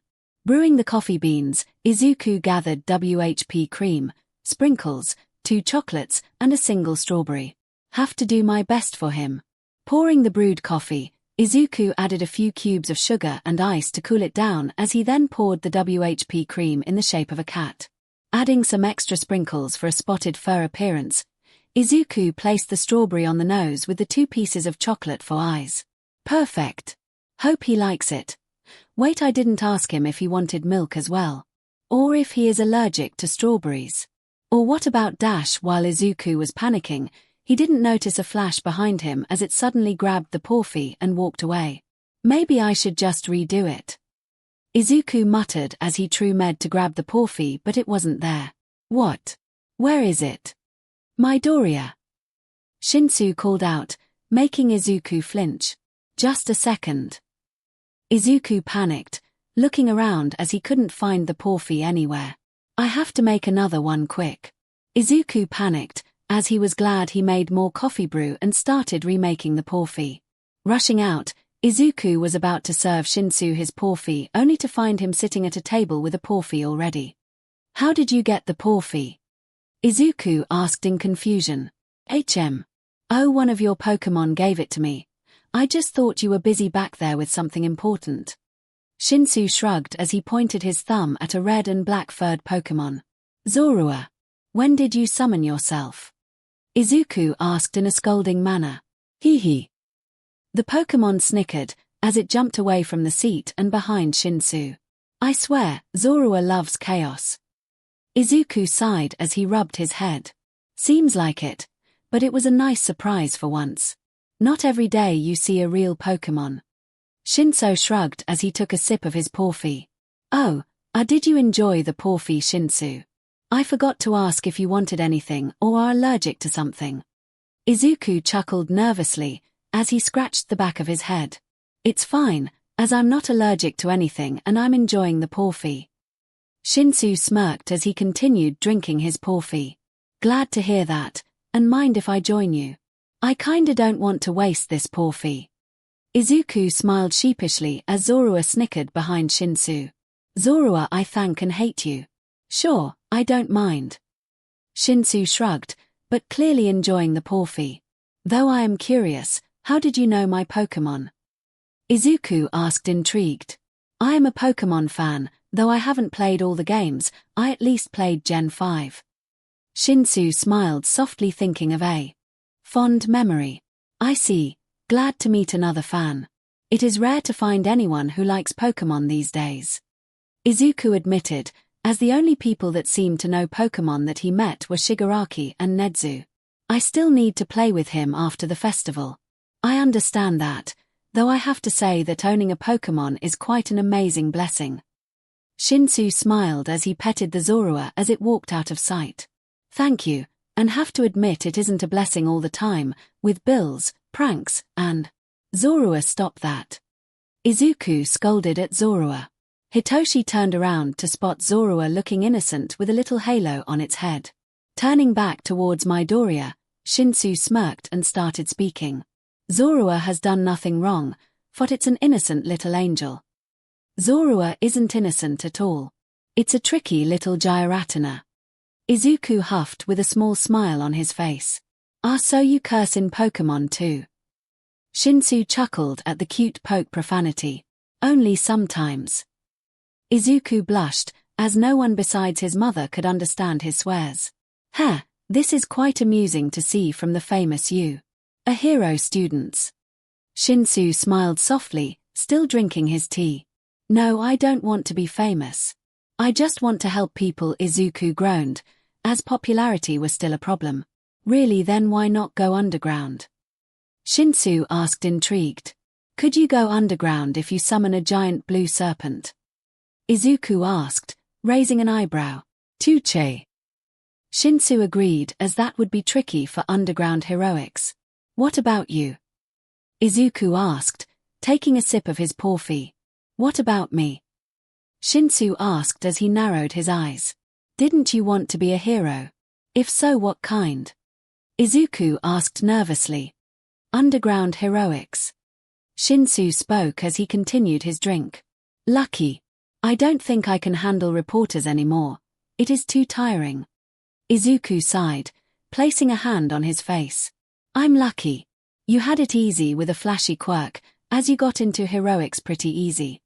𝐶 frowned as he drank his porphy. While that may be true, I am still trying to improve my quirk. Also, speaking of quirks, what is yours? Izuku asked happily while drinking his porphy. And why would I tell a future opponent about my quirk? 𝐶 asked, being skeptical. Oh, sorry, I get carried away as I love quirks. If you don't want to tell me, then that's fine, as it is rude to fish for information before the festival. Izuku apologized with a nervous smile from his face. It's fine, though I am curious. What happened to your hands? 𝐶 asked, pointing at the bandages. Oh, this is from training. As you know, I'm preparing for the sports festival too. Have combat Pokémon that help me fight and defend myself. Izuku chuckled nervously as this was the second person to question his bandages. Mind if I train with you after school? 𝐶 asked suddenly. Really? Are you sure? Izuku asked, surprised. Yeah, it doesn't hurt to learn a few combat tricks if I'm going to steal your spot. 𝐶 smirked playfully. Is that a challenge? If so, then challenge accepted. Izuku smiled, bringing his hand up to shake. If you have a spare Pokémon, can we have a real Pokémon battle? I always wanted to do that in real life. 𝐶 smiled softly. Of course, but you have to not get taken out before or during the tournament. Izuku chuckled out. Awesome, thanks for the porphy. 𝐶 waved as he finished his drink. Thanks for the company. Izuku called out happily. With 𝐶 leaving, Izuku sighed, trying to get his heartbeat down from having a full conversation with a cute boy. I can't believe it, I made friends with 𝐶. Izuku cheered, feeling great about his personal achievement. Hee. Zorua snickered as it sat in Hitoshi's chair. What are you playing at again, you little 𝐤𝐼𝐴? Izuku asked, glaring at the Pokémon who transformed earlier into a jealous Kodai. Zorua snickered again as it jumped up and started transforming again. Only this time it transformed into Hitoshi with cute cat ears and a tail with a huge evil grin on its face. Don't change into 𝐶. And stop reading my manga at home, you little Giratina. With the next day passing, Izuku decided to take a bit of an off day and catch up on stuff he missed before training with 𝐶 later. While I do want to train more, I have to be considerate of 𝐶's feelings and health, so I can't work overboard and neglect his request if I'm too tired to help him. Izuku muttered to himself as he was walking down the halls towards the support department. Since most hero training classes were cancelled due to everyone wanting to train for the sports festival, 𝐒𝐿 took the free time to finally fill in his request for a modified hero suit to counter psych quirks like erasure while also further counseling his identity if needed. Walking near the door to the support department, 𝐒𝐿 reached for the handle when suddenly, boom, getting blasted away. 𝐒𝐿 was dazed as this was not what he expected. Was 𝐒𝐭𝐚𝐲 here? Looking up, the smoke cleared to reveal a soot-covered girl with pink hair and big assets. 𝐒𝐿 blushed, as he didn't know what to do as he was not comfortable with this contact, and didn't want to sound rude when asking to get off him. Oh hello. When did you get there? The pink-haired girl asked, grinning happily. I was just... 𝐒𝐿 didn't know what to say, but a new voice saved his embarrassing interaction. Damn it 𝐻𝐸𝐵, I just fixed that door. A grown-up man shouted, pointing a wrench at the door. Sorry 𝐵, but I can't help it. The girl now known as 𝐻𝐸𝐵 smiled playfully, getting off Midoriya. Another explosion today and I'm banning you for the rest of the day. 𝐵 grumbled, walking over to Midoriya and giving him a hand. Thank you, sir. 𝐒𝐿 replied, wiping some soot off his clothes. No problem, and sorry about 𝐻𝐸𝐵, she gets excited about her inventions and sometimes that leads to explosions. 𝐵 sighed as they both stared at the unharmed girl going back to work. It's fine, sir. I can relate sometimes with a different hobby of mine. 𝐒𝐿 chuckled as he thought about his muttering tendency when writing in his notebook. Glad you understand her passion, but anyway, what are you here for, kid? 𝐵 asked as they both walked into the support room. I wanted to ask for an update on my suit and I have a few more spare materials if needed to acquire said update. 𝐒𝐿 explained, handing over his forms for the support company. Yes, I remember your suit design application, Midoriya. I am your head designer since all the other companies were taken early, and you needed your costume quickly due to a sudden change. 𝐵 explained, taking the note and confirming it was in fact his design company. Will that be a problem, sir? Midoriya asked nervously. No problem at all, while I would need other companies' permission if I wanted to make drastic changes, which takes a few days. Your costume instead was made by me, so I have free leeway to upgrade or change as much as needed. 𝐵 explained, setting down the permission slip. That makes things so much easier, thank you, sir. 𝐒𝐿 smiled gratefully. All right, so what would you want upgraded with your suit? 𝐵 asked, sitting next to his computer. Well, as you know, with everything I submitted, it worked out okay. However, I wanted to ask for a few upgrades as I have a crippling weakness against erasure-type quirks. 𝐒𝐿 explained nervously. Elaborate? 𝐵 asked. One look from Eraserhead sends my heart to a freezing state, so I want to add something to cover any free skin. This would also protect me from any other psych quirks and contact quirks that require skin contact. 𝐒𝐿 explained to the best of his reasoning. That is doable, but as you submitted, you had a special skin that we wove into your costume. Have any more? 𝐵 asked, writing down his request. I do, since Dratini just shed recently. 𝐒𝐿 explained, holding out a small case which contains the shed skin. All right, and will that be all? 𝐵 asked, looking up from his notepad. Well, I don't know exactly as my bones and muscles have been aching, but I think that is just training. So I want to ask if there are any compression gloves to lessen the impact of my punches. 𝐒𝐿 asked nervously. It is doable, but I want your opinion. 𝐵 asked. Go ahead. 𝐒𝐿 replied, wondering what the hero wanted. Mind if one of my students joins me? They have a lot of free time and ahead of their class, so I want to teach her how to handle customer support early. 𝐵 sighed, pointing at the pink-haired girl that squished him earlier. I don't mind, as I'm always ready to help people in need. 𝐒𝐿 smiled happily. All right, don't be surprised if it somehow explodes the first time. 𝐵 chuckled weakly. I think that is all for now, sir. 𝐒𝐿 smiled happily that this was easy. All right, also tell 𝐻𝐸𝐵 that she should come here so I can tell her the good news. 𝐵 asked, writing down his notes on the computer. 𝐒𝐿 nodded as he made his way towards 𝐻𝐸𝐵 and spoke up. 𝐻𝐸𝐵. What is it, green? 𝐻𝐸𝐵 asked, stopping her work momentarily to look at him. 𝐼𝐺𝐻 asked me to call you for some good news. Izuku replied nervously. Oh, I was almost done with my baby. Hatsune whined as she got off her seat and made her way towards 𝐼𝐺𝐻. Baby. Izuku was about to leave and go find something else to do before he trains with Shinsu, when he suddenly noticed something. Looking at the invention, Izuku saw the device Mai was working on was smoking a bit. This looks like hover boots that run off fans. Not a bad first design, but there are some issues. Getting closer, Izuku saw some mixed wires and an easy mistake with the power output being too high. Pishu can fry this thing easily with this much power output heating up.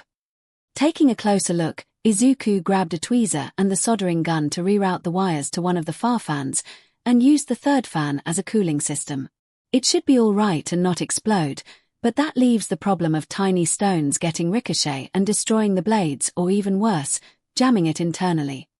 So you think I should add a small screen vent protector for the blades, while also adding a new exhaust panel to access the boots if something does get stuck? A familiar voice spoke, startling him as he nearly mixed up some wires. Ah! Hatsune, you scarred me. Izuku called out, trying to not damage her invention. Sorry, but I couldn't help but feel intrigued at the special criticism as you helped fix my baby. Hatsune spoke, sitting next to Midoriya as she took back her tools. Sorry, I should have asked instead of touching your stuff. Your hover boots were smoking and I noticed the power output was too high and overheating. Izuku explained nervously as he did feel bad about touching Hatsune's inventions. I see, so the boots went above 120 degrees, and you made one of the fans a cooling system to maintain longer efficiency. Hatsune spoke as she started working on said boots. Exactly, though to be honest, the boots are a bit of a design problem, as while it is amazing, it isn't useful unless something is pushing or pulling it forward, meaning you need two support items to even utilize the boots properly. Izuku explained, giving his thoughts about the boots. Turning, he was met with a grinning girl smiling wickedly at him. You're absolutely right. It is a design flaw I hadn't thought of. I have to say it is useful with my grappling hook system I made a week ago. However, that is two support items, meaning not many people will buy it since it clutters up the body for actual combat. Hatsune agreed, grabbing a sticker and placing it on the hover boots that says WHATIFDEKU. Sorry for the criticism, I didn't mean to offend your baby. Izuku apologized shyly. Don't be. I take any criticism possible. What do you think could be the best way to make the hover boots work properly? Green. Hatsune asked, taking out a small notebook. While I did criticize that the hover boots needed another piece, I suggest this time apply it to the hands, so that way the user has more options of control when hovering, but add a secondary effect to blast pressured air for both boots and hands, to make more of a non-lethal attack to knock back enemies. Izuku explained nervously as his imagination immediately went to a fletchling blasting air when it performed Gust for the first time. I see, thanks for the advice. Oh, my name is Hatsune, and what's your name, valued customer of Hatsune Industry?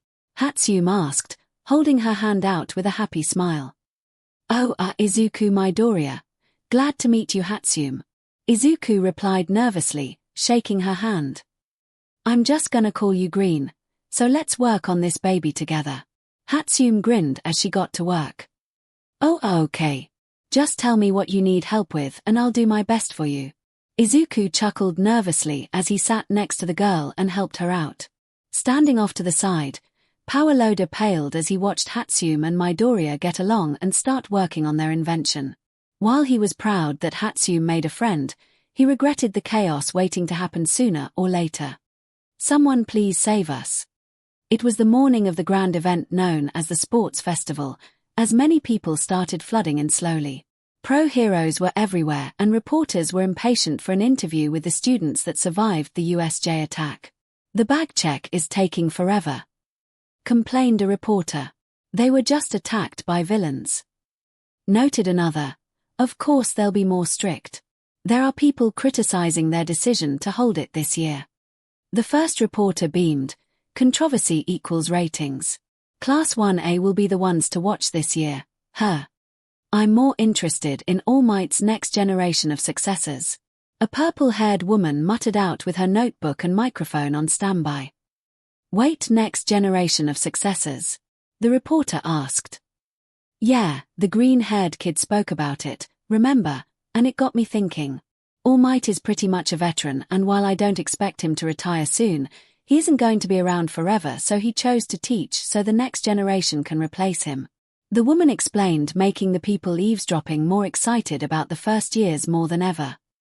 A new generation of All Might's personal successors? That sounds amazing. A random reporter gushed, with the idea of a new scoop. I know, and they survived a villain attack early, so that means they are kinda the real deal. A male reporter beamed in awe. Wonder who seems like good successors. Another man muttered, wanting to meet the classes. The purple-haired woman could only grin as news traveled fast thanks to her effective idea. That way, she can get a general opinion on the masses, and have more than enough eyes to study the next generation of symbols. Her grin only grew, as she spotted a familiar green-haired student blending through the crowd as he tried to make it towards the festival. Hey kid! The woman called out, making the kid jump from the sudden call-out. Turning around, the kid sighed as it seemed he had some anxiety problems, but that wasn't an issue. Not everyone is great with attention. I'll go easy on him this time. Hello 𝐻𝐼tos, glad to meet you again. The green-haired kid replied, rubbing the back of his head shyly. Glad to see you remember me, kid. I take it you want a formal introduction before I ask a question. 𝐻𝐼tos asked, smiling at the little hero student. Oh, sure. My name is Izuku Midoriya. The boy bowed in introduction. 𝐻𝐼tos Kizuki, but you already probably remembered that name from the first time I introduced myself. The woman greeted with her hand out. I did, and I enjoyed watching your report of me, as I was worried I would embarrass myself. Midoriya admitted shyly. No problem, you are almost a natural. 𝐻𝐼tos praised, making the boy flustered from praise. Oh thanks, and is there a question you wanted to ask me? Midoriya asked for a quick change of topic. Oh sure, I'll get out of your hair after this question. 𝐻𝐼tos smiled, readying her pen and notebook. Okay, ask away. Midoriya replied with a sheepish grin. Okay, what are your thoughts on this sports festival, or more exactly what should everyone be focusing on? What should we see in our future symbols? 𝐻𝐼tos asked, grinning happily at the wide-eyed saucers in the student's eyes. When I first saw Midoriya, I could feel my reporter sense tingling. I just know he is a student to keep an eye on. Midoriya's eyes softened as he gave her a pure sunshine radiant smile as he answered her question honestly. Your beliefs? Excuse me? 𝐻𝐼tos asked, caught off guard by a short answer. You should focus on everyone's beliefs. Midoriya replied nicely. Elaborate? 𝐻𝐼tos asked, interested as no one has actually stumped her this way before. Will you have faith in us to have the courage and strength to save your friends, families, and even you? How about trusting us to be a caring soul that can ease your worries or cheer you up? What about us inspiring you to follow your heart and dreams? Midoriya asked, looking at her dead in the eye with overflowing determination. Can you believe in the meaning of heroes? 𝐻𝐼tos was stunned from the final question, as Midoriya was genuinely asking her if she believed in heroes. Not just the concept of a pro-hero, but the true meaning of what a hero was. Someone that inspired hope in a person, even during their darkest times of their life. I always liked that ideal, but do I believe in heroes? Thinking back to her main project with a certain runaway student, she could only smile sadly as she turned towards Midoriya and gave an honest answer. I don't believe in heroes, Midoriya, as I just haven't seen a real hero yet. 𝐻𝐼tos answered with a small smile. Midoriya could only smile sadly, as he spoke up again. I can understand that, 𝐻𝐼tos, as I didn't fully believe in heroes until someone inspired me with hope again. She could see he really did mean it. The kid must have had a tough time with something until said hero helped him. Glad to see you met you hero, kid. But I will be keeping an eye out for a hero. She was about to leave, until Midoriya spoke up again. 𝐻𝐼tos, I have one final question. 𝐻𝐼tos could only grin, as she spoke. Go ahead, little hero. Ask me your heartfelt question. I'm curious, what kind of hero do you want to believe in? Midoriya asked kindly. 𝐤𝐸𝐽 thought about it for a second, remembering her main story, and decided to answer honestly. I want to see a hero that can save a young girl that is viewed as a demon in society. Then I'll promise to live up to those standards. Midoriya replied, giving a wave as he made his way towards the gates of 𝐤𝐸𝐽 could only smile as she watched the green-haired boy leave and prove the world he was a hero. I'll be watching for the big scoop, Midoriya. Man, I wanted to wear my costume today. Ashido pouted as everyone was located in the 1A waiting room. To keep everything fair, we can't. Ojiro explained as he was meditating for the big event. Yet it wouldn't be fair if Midoriya was given his dark gun or Bakugo with his gauntlets. Tsuyu agreed, sitting near them. I wonder what the first round's gonna be, asked Soto. No matter what comes, we have no choice but to deal with it. Tokoyami concluded. Right. Uraraka agreed, sitting next to him. Kodai nodded, pumping herself up. Ida opened the door, walking in with much vigor. Everyone, are you ready? We will be entering soon.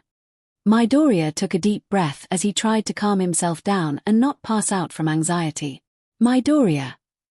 A sudden voice called out behind him. Midoriya turned around to see Todoroki, his face blank as ever staring at him. Todoroki, what is it? Asked Midoriya as he guessed this was their first real conversation together. The other kids turned to face them with interest as well when Todoroki continued speaking. Looking at things objectively, I think I'm stronger than you.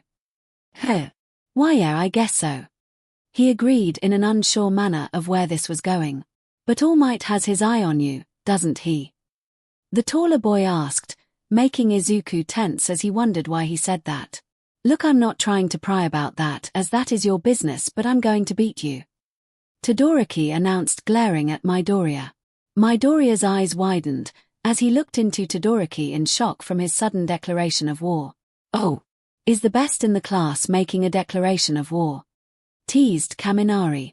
Kirishima got up and rested a hand on Todoroki's shoulder. Hey, why are you picking a fight all of a sudden? Why now, when we're about to start? The heterochromic shoved him off as he glared at Kirishima. I'm not here to make friends as I am only here to win.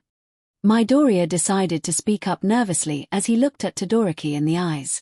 Todoroki, I don't know what you're thinking when you say you'll beat me, but of course you're better than me as I think you're more capable than most people.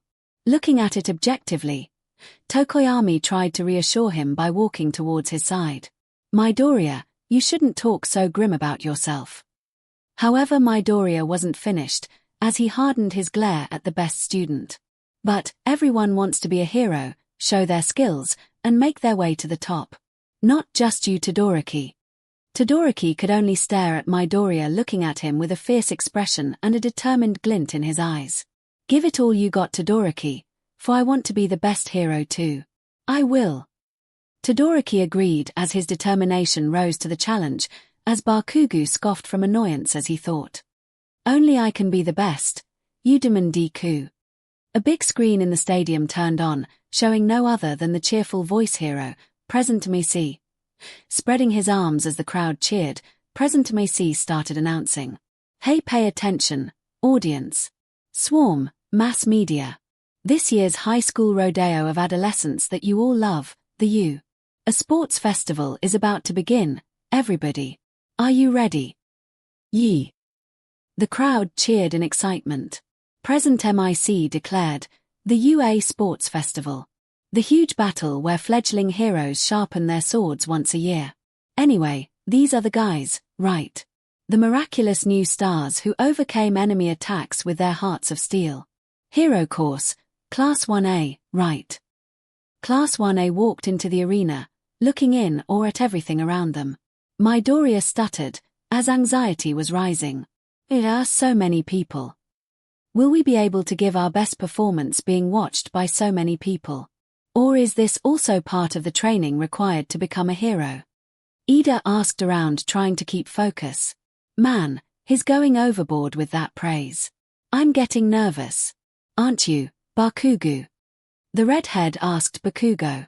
No, I'm just getting more into it.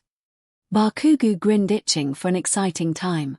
They haven't been getting as much airtime, but this class is also full of talent. Hero course, Class 1B. The second class stepped in as well, looking just as determined as Class 1A, my old classmates. Kodai muttered out in thought. Oh, do you miss them? Midoriya asked kindly.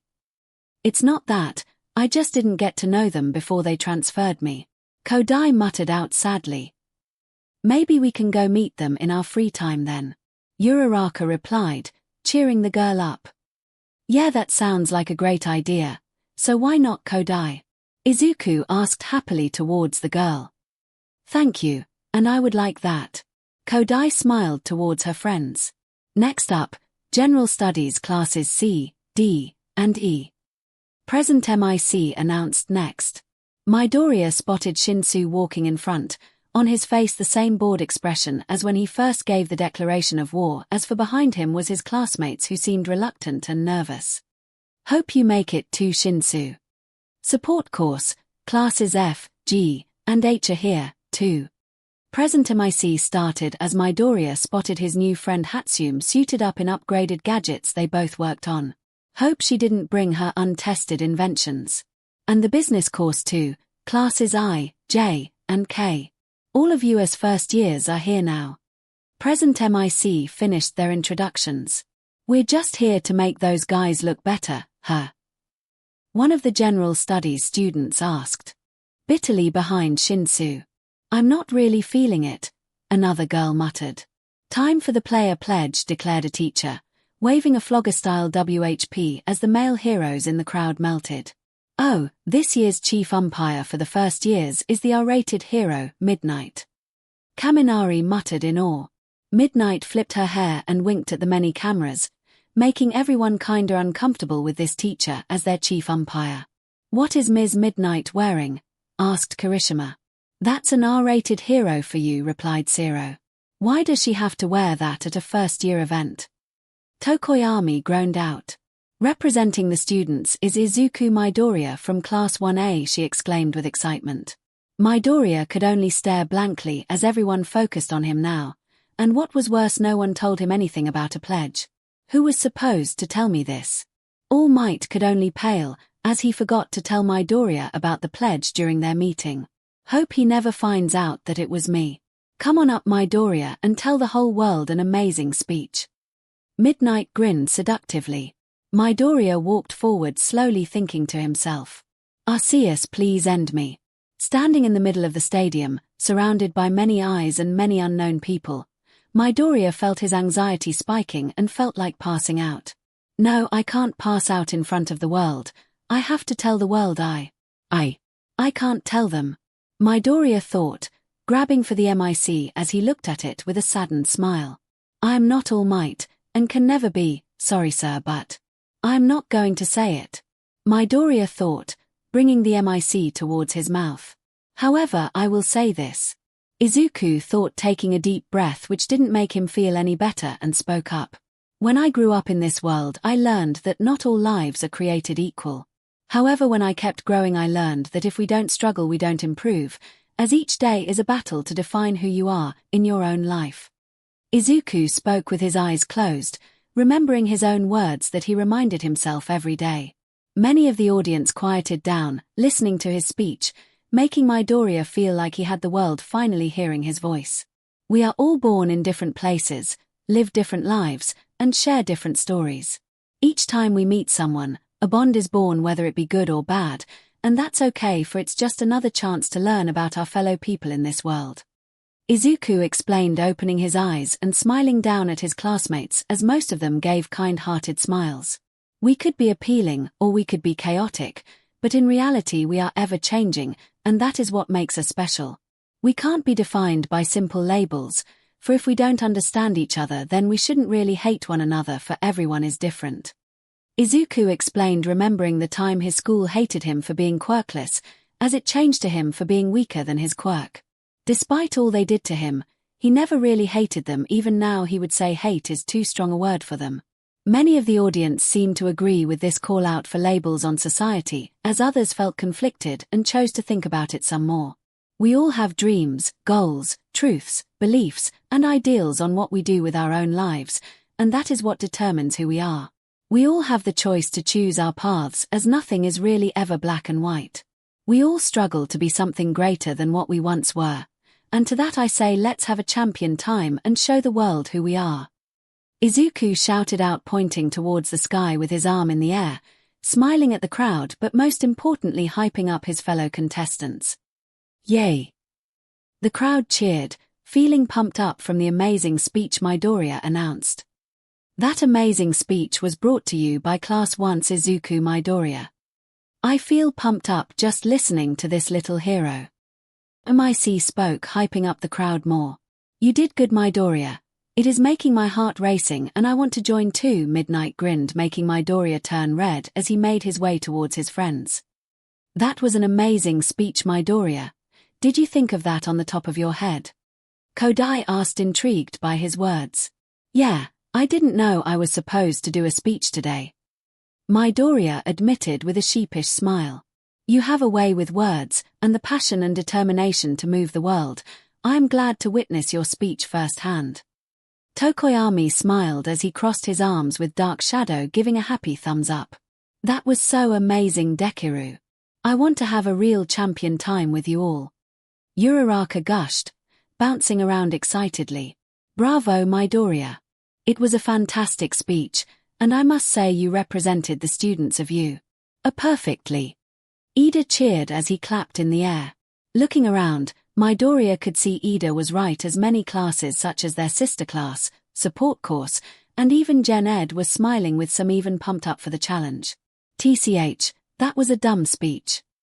Bakugo growled, catching their attention. What's your problem? Kodai asked, glaring at Bakugo in annoyance. Bakugo just ignored her, choosing to instead glare at Midoriya as he spoke up. I don't know what you're up to, Deku, but I'm going to make sure you and your Pokémon are dead. Midoriya looked at Bakugo as he closed his eyes, took a deep breath and glared at his old friend. Guess we'll see on the battlefield. Bakugo was shocked for a moment, before his face turned into a feral grin as he spoke. Bring it on, Deku, we know there could only be one champion. The match is about to begin, is everyone ready? Present MIC announced, making everyone listen in for their first event. Yeah. The crowd cheered again, waiting for midnight to begin announcing the event. As you know, events change every year, and with today's first event we have. Midnight began spinning the giant electronic wheel, as everyone waited eagerly for it to stop. Terrain obstacle race. Haven't seen this one in years, and if I remember correctly there would be a mysterious terrain that is also randomized, but I won't spoil it for you kiddies. Midnight grinned seductively. Everyone has different advantages and disadvantages depending on the terrain, so I guess this would really prove difficult depending on the quirks or body type. Izuku muttered out, trying to scout the best Pokémon for this scenario, or if it was worth wasting a summon so early on. Deciding to wait until the first obstacle for his decision, Midoriya waited for the race to start. The race is about to begin. Excited to watch the sports festival with me? A blonde-haired man with red wings sat eating chicken at a reserved section watching the match. I thought you were supposed to be on patrol. A white-haired woman with rabbit ears grinned, stealing a chicken leg from the man. I am using my feathers to scout for danger, but I can see that mostly everyone is at home today, with barely anyone roaming the streets. The blonde-haired adult explained, using a spare feather to steal back his chicken. You're a goddamn annoying thief. Didn't I pay you for the last meal we had, Hawks? The white-haired woman grinned devilishly. Hey, you can't steal a man's food. That is just cruel, Miriko. The man known as Hawks complained, guarding his chicken. Fine, where is the waiter for these reserved seats? Miriko growled, placing her foot on the table. Serving gang orca right now. Hawks gestured a thumb over to the other hero sitting with a few of his assistants. Then, how many top heroes are here? Miriko asked, glancing all around her. Right now I say 14, with only a few barely in the top 10. Hawks explained, looking at Headshot, Ryukyu. Where is Genist? Isn't he usually here? I wanted to kick his butt again soon. Mirako asked, a bit annoyed. He had patrol today, as well as wash, yoroi musha, and crust. While Kamu is here, he is hired by you. For security reasons, so he might as well be on patrol. Hawks explained, watching the race about to begin. Shame, and are you hoping to scout another annoying hatchling this year? Mirako asked, glaring at the field. Not currently, I'm scouting potential and may hire them for work study sometime soon. Hawks shrugged, as he noticed a familiar red flame from across the stadium. Endeavor. Oh my gosh, he is here. And wait, of course he would be here, his son is participating. Hawks was internally excited, while Mirako noticed following his gaze and scoffed with a small grin. You're fanboying again. Also hope you can handle the heat when the next hero ranks come, because I want to see him fry your butt. Very funny, Mirako. I just really admire endeavor. Hawks pouted, watching the match extra closely. Actually, I may consider internships this year. Watching the first event, Tomura grimaced as he watched his new nemesis give a fantastic speech. If he was anyone else, he would cheer for the kid and that amazing speech, but in reality the speech made him curious. The more he spoke, the more curious he got, for why would a child that young learn that lesson at 4 years old? And a new lesson 4 years later. Something was missing and he wanted to ask Sensei to research one student for later. For now, he sat down and watched the first event play out, as he scouted for any weaknesses or possibly exploits. If I am correct, Dekiru would be the one to watch out for, as his weaknesses are ever-changing. Grinning to himself, he muttered out to one person in particular. You better not disappoint me, Dekiru. Sitting at home, 𝐒𝐿 watched the sports festival on TV with worried eyes as she had a mountain of tissues ready. Call it overboard, but she helped raise Izuku alone for years, and even had grandchildren to worry about getting too hurt. She didn't know if she could handle the pressure alone, and that's why she called one person in particular. He is gonna be fine, Mrs. M. Your boy has a tough spirit, as not everyone could just make that speech and say it as well. Karma comforted her as he drank some black tea sitting next to her. Oh sorry, Karma. I'm just worried as Izuku and his Pokémon are the only family I have left. 𝐒𝐿 admitted shyly, watching her baby get ready for the race. I completely understand. Yui is all the family I have left as well. Karma admitted, watching his little sister befriend Midoriya. Sorry again for calling you here, as I would have called my friends Mitsuki or Majura, but they have jobs to attend to. 𝐒𝐿 apologized towards the young man. No need to apologize, Mrs. M, as I was gonna watch the festival anyway. Besides, my gang are all rowdy during these events, so I'm glad you invited me, as I do enjoy this nice change of pace where I can only focus on my little sis. Karma smiled, watching the screen again. Thank you, Karma, and feel free to ask me if you want snacks. I have some biscuits to go nicely with this tea. 𝐒𝐿 spoke, as both of them enjoyed each other's company. Thanks, Mrs. M, but maybe later, as they are about to start the race. Karma informed. Oh, Arceus. Let's cheer on our family then. 𝐒𝐿 cheered as Karma was equally as pumped. 3, 2, 1. Start. Present MIC announced as every class was colliding towards the entrance. With the match beginning, why don't I introduce my co-host for today, Eraserhead. How are you doing, my man? Present MIC announced, earning a groan from the Eraser hero, now almost fully healed. Feeling better after my recent injury, thanks to Recovery Girl and one of my students. Eraserhead explained towards his partner. That is great to hear, my friend, but now that the match has begun, what should the students worry about in the coming obstacle? Present MIC asked, as the crowd watched the students colliding in the tunnel. This tunnel. Eraserhead explained as his eyes narrowed at the children. Hey. Ouch.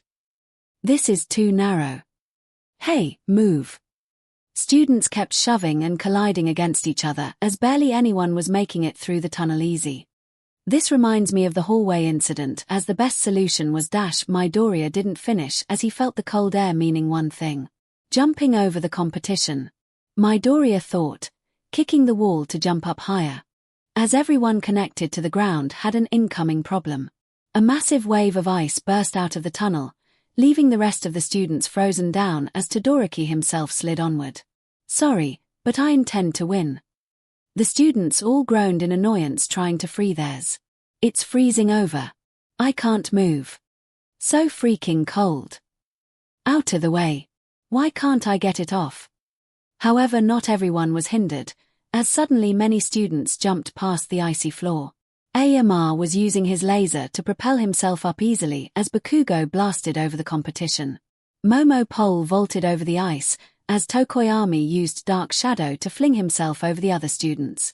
Midoriya was even surprised to see some creative ideas his classmates had with handling the icy terrain, such as Mina freeing herself and skating on ice with her acid, Zero shooting his tape out pulling himself forward, and to his surprise even Class 1B had some good plays. "I feel fired up. And I want to win too." A green-haired girl cheered as she splitted herself apart and was floating above the competition. "Me too." A student wearing a bandana grinned using his quirk to fuse with the ice and unfuse at the same time to make manageable steps. "Let's all do our best." A white-haired and black-quirked student chuckled, jumping between people's shadows and catching up to the competition. "Wait, what about the plan?" A familiar blonde-haired student shouted, making Midoriya curious, but instead focused on the race. Midoriya couldn't help but smile at nearly everyone giving it their all as he decided he should do the same, picking up the pace. "And for our official obstacle we have a giant lake," Present MIC announced, as many students up ahead paused momentarily to process how to get across the lake. "We have a different route that goes around the giant lake, and is dry, but you will waste time if you choose that route." Eraserhead explained, making people come up with a few choices. "I can handle this." Todoroki muttered, using his ice quirk making a path straight through the water. "I can FLYU half and half BSDRD." Bakugo roared, blasting over the lake. "I can float too."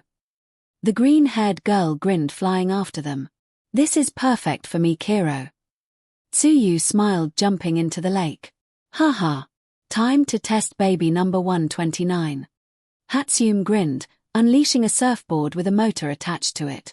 Many students who were unsure about their swimming capabilities chose to go around the lake, such as Ida, since he had the best chance at gaining momentum. Once Midoriya got close to the water, he thought about one thing with a dedicated smile. "I need a trusted swimmer. Dratini." A sudden cry shouted, as a glow manifested under him as he landed on his Pokemon's back. "Ready for a race, Dratini?" Izuku asked with a smile on his face. "Tiny." Dratini cheered, already swimming forward. "Let's go. Keep using agility while we surf," Izuku ordered, as Dratini nodded, and was swimming ahead.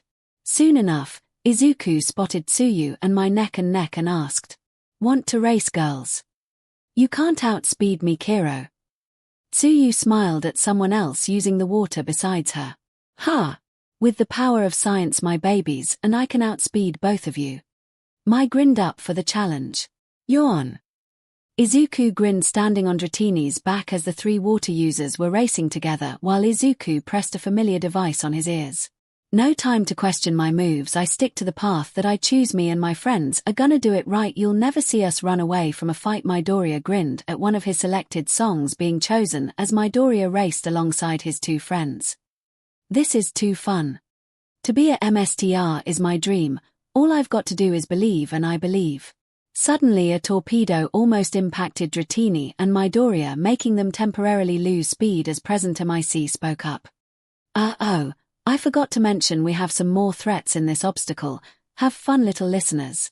"Oh, Present MC is annoying sometimes." Mai pouted as she dodged another torpedo from a floating drone. All around them, drones started surfacing as they fired torpedoes at everyone, even on the shoreline with non-lethal explosives. Raising the stakes are we. I've got a chance to win. I'm on my way to victory, Pokemon. I can be a champion if I just believe. I'm on a MSTR quest. The greater distance they traveled, the more torpedoes locked on them all, even slowing down Bakugo and Todoroki as the three surfers passed them since they didn't need to constantly fire their quirks. Suddenly a random torpedo was about to hit Tsuyu when Izuku ordered an attack. "Dratini, Twister, and save Zoo. I want the whole world to see, and I believe." I'm gonna be the very best, cause all I've got to do is believe in me. Dratini. Suddenly Dratini unleashed a powerful energy wave that made a small tornado that knocked off all the torpedoes off course, saving 𝐤𝐸. Thanks, 𝐂𝐸𝐸. 𝐤𝐸 smiled, as she continued swimming alongside Midoriya and Mai. And I believe. Pokémon. Suddenly more drones emerged from the lake as Izuku internally groaned from the sheer number of enemies of the field. We all can't handle this alone, so we need help. I'm on a MSTR quest, I want the whole world to see we aren't getting out of this unscathed. Can we call a truce and back each other up?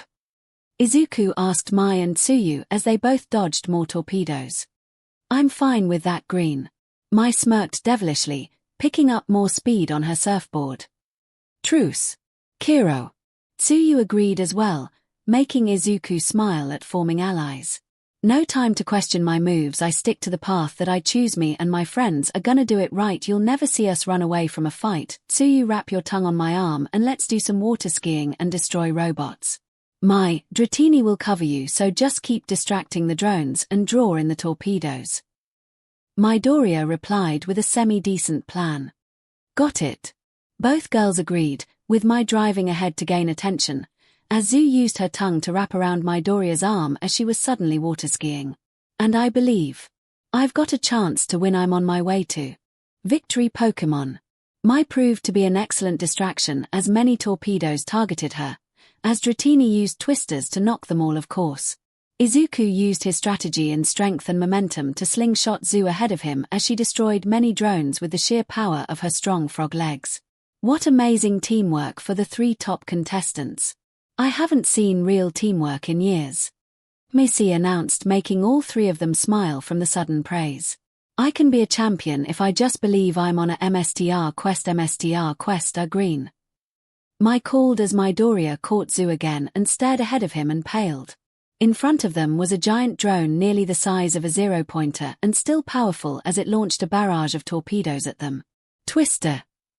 Izuku ordered Dratini as his mind was hyper-focused on the enemy ahead. I want the whole world to see, and I believe. I'm gonna be the very best, cause all I've got to do is believe in me. Suddenly glowing, Dratini ignored his order as it shed mid-surf one more time as it gained unimaginable speed. His Pokémon produced an aura of intense power as it also covered both Izuku and 𝐤𝐸. It continued to charge forward as its body illuminated similar to the brightest color of a rainbow and in the shape of a dragon as its head sprouted appealing angelic wings. What is this amazing turn of events? I don't know what is happening down there. Present Missy asked as his Pokémon shot ahead of Mai and tanked all the torpedoes, still going strong. Izuku couldn't help but smile proudly at his kid as he ordered one more attack. Dragonair, use Dragon Rush. Pokémon. Dragonair. Suddenly Dragonair pierced a gaping hole through the aquatic 0-pointer, with a smiling trio reaching near the end of the finish line. Both Tsuyu and Mai let Izuku go ahead as they both knew Izuku deserved the spotlight for the amazing occasion, as they understood even if he won, they were all winners together. And our winner of the first event with that amazing show is none other than Izuku Midoriya. Present Missy shouted out, jumping out of his chair in excitement. Yee! The crowd cheered as Midoriya was the first to pass through the red ribbon, still riding Dragonair. Izuku couldn't help but smile as they all landed back on shore with the crowd still cheering for them. We did it! Dragonair, we did it! Izuku shouted as he embraced his kid in a hug with tears of happiness in his eyes. Dragonair! The newly evolved Pokémon cheered as it wrapped around Izuku, enjoying the moment too. That was amazing, Green. We have to do it again sometime soon. Mai grinned, placing 3rd in the event, not really caring about the rank.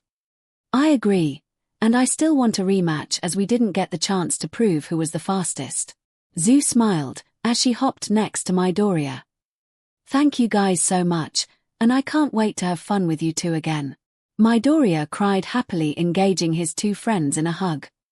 Dragonair. His Pokémon cheered as it wrapped around Tsuyu and Mai in happiness, making them all chuckle at the playful Pokémon. Izuku couldn't help but think to himself one last time as he stared at the crowd all cheering for them still. The whole world can believe in us too, withdrawing Dragonair. Midoriya couldn't help but not stop smiling at the crowds cheering with tears in his eyes. We did it. We passed the first trial in first place. Midoriya thought to himself, wiping a few tears from his eyes. Looking back at his two partners, Tsuyu was heading towards the towel section as she was shivering slightly as Mai seemed to be perfectly fine and was tinkering with her babies. Looking around he could spot Todoroki coming in 5th with Bakugo coming in 6th with both wet clothes on them. Kaken didn't do well in the race. It makes sense as cold water would slow him down from firing his quirk off as much to regain his original speed. Damn it, all these extras beat me. Bakugo growled out, yanking a towel from a table and drying himself off. Wait, who came in 4th? Looking around, Midoriya spotted what appeared to be a green-haired girl unattaching herself and reattaching her limbs back together as they floated around her body. That's so cool. And they float too. No wonder she beat Kaken. Izuku admired writing down more quirks in his notebook. Where did you even pull that from? Tsuyu asked, hopping next to him as she wiped water off herself. I always have it on me. Midoriya replied happily as he smiled at Tsuyu. Upon turning back, what he spotted spooked him as hovering in front of him was a decapitated head upside down. Looking at something nice, broccoli. Ah! Midoriya yelped, backing away instinctively. Haha. The green-haired girl laughed as Tsuyu stared at them from the sides curiously. Sorry, you startled me. Midoriya gasped, now settling back down. Well, you were checking me out, so I call it payback, and besides I was curious why Mr. First Place was scouting me. The green-haired girl grinned, attaching her head back to her body. Sorry, I wasn't scouting, I just saw your quirk and thought it was cool since you beat Kaken, and wanted to know more about it. Midoriya explained as he finally realized he was unintentionally scouting. I'm such an idiot for not realizing it. So you were scouting then? The girl grinned wickedly towards him. You could say that, but in reality he just likes quirks. Tsuyu spoke bluntly, not caring about the betrayed face from her classmate. But I was just messing with him, and don't really care if he is scouting as you have to learn everything you know to win. The girl shrugged as she laid back slightly on air. My name is Asui, and what's your name? Tsuyu asked curiously. The name is Setsuna Togake from Class 1B. It is a pleasure to meet new people. Togake grinned, having a hand out to Tsuyu and Midoriya. Tsuyu shaked her hand gently as Midoriya followed her lead when suddenly the hand detached from Togake's arms and flopped to the ground. Midoriya screamed again as the Class 1B student laughed at his fright. Tsuyu could only sigh at the easily frightened boy from falling for the same quirk again. Oh, how is Kodai doing in your class? The green-haired girl asked. Oh, she is doing fine, and is actually our friend now. Izuku explained with a fond smile on his face. That's good. She tried to come to our table after she left, but Monama was being a JRK. I was upset since I wanted to know her more, but she stayed away from us at 1B, and I was worried when the USJ happened. Togake explained with a small frown on her face. She is fine and has friends that enjoy her company, and she should be heading here soon. Izuku replied as the girl smiled instantly. All right, tell her I said hi, and to come by our table once in a while. Setsuna grinned, floating away. She seems nice. Zu spoke bluntly. Hopefully she could be our friend too. Izuku replied fondly. Wait, I'm a friend? Tsuyu asked curiously.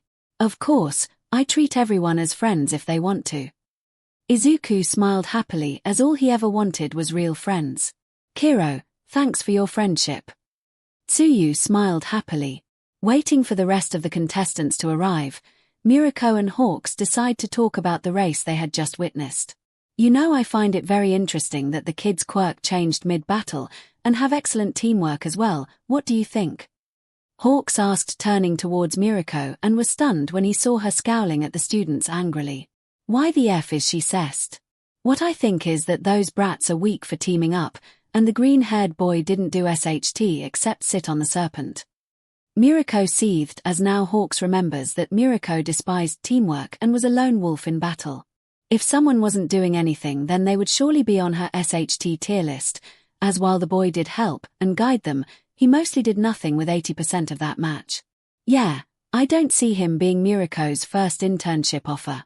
Or maybe he will if Miroko is cessed enough to want to kill him.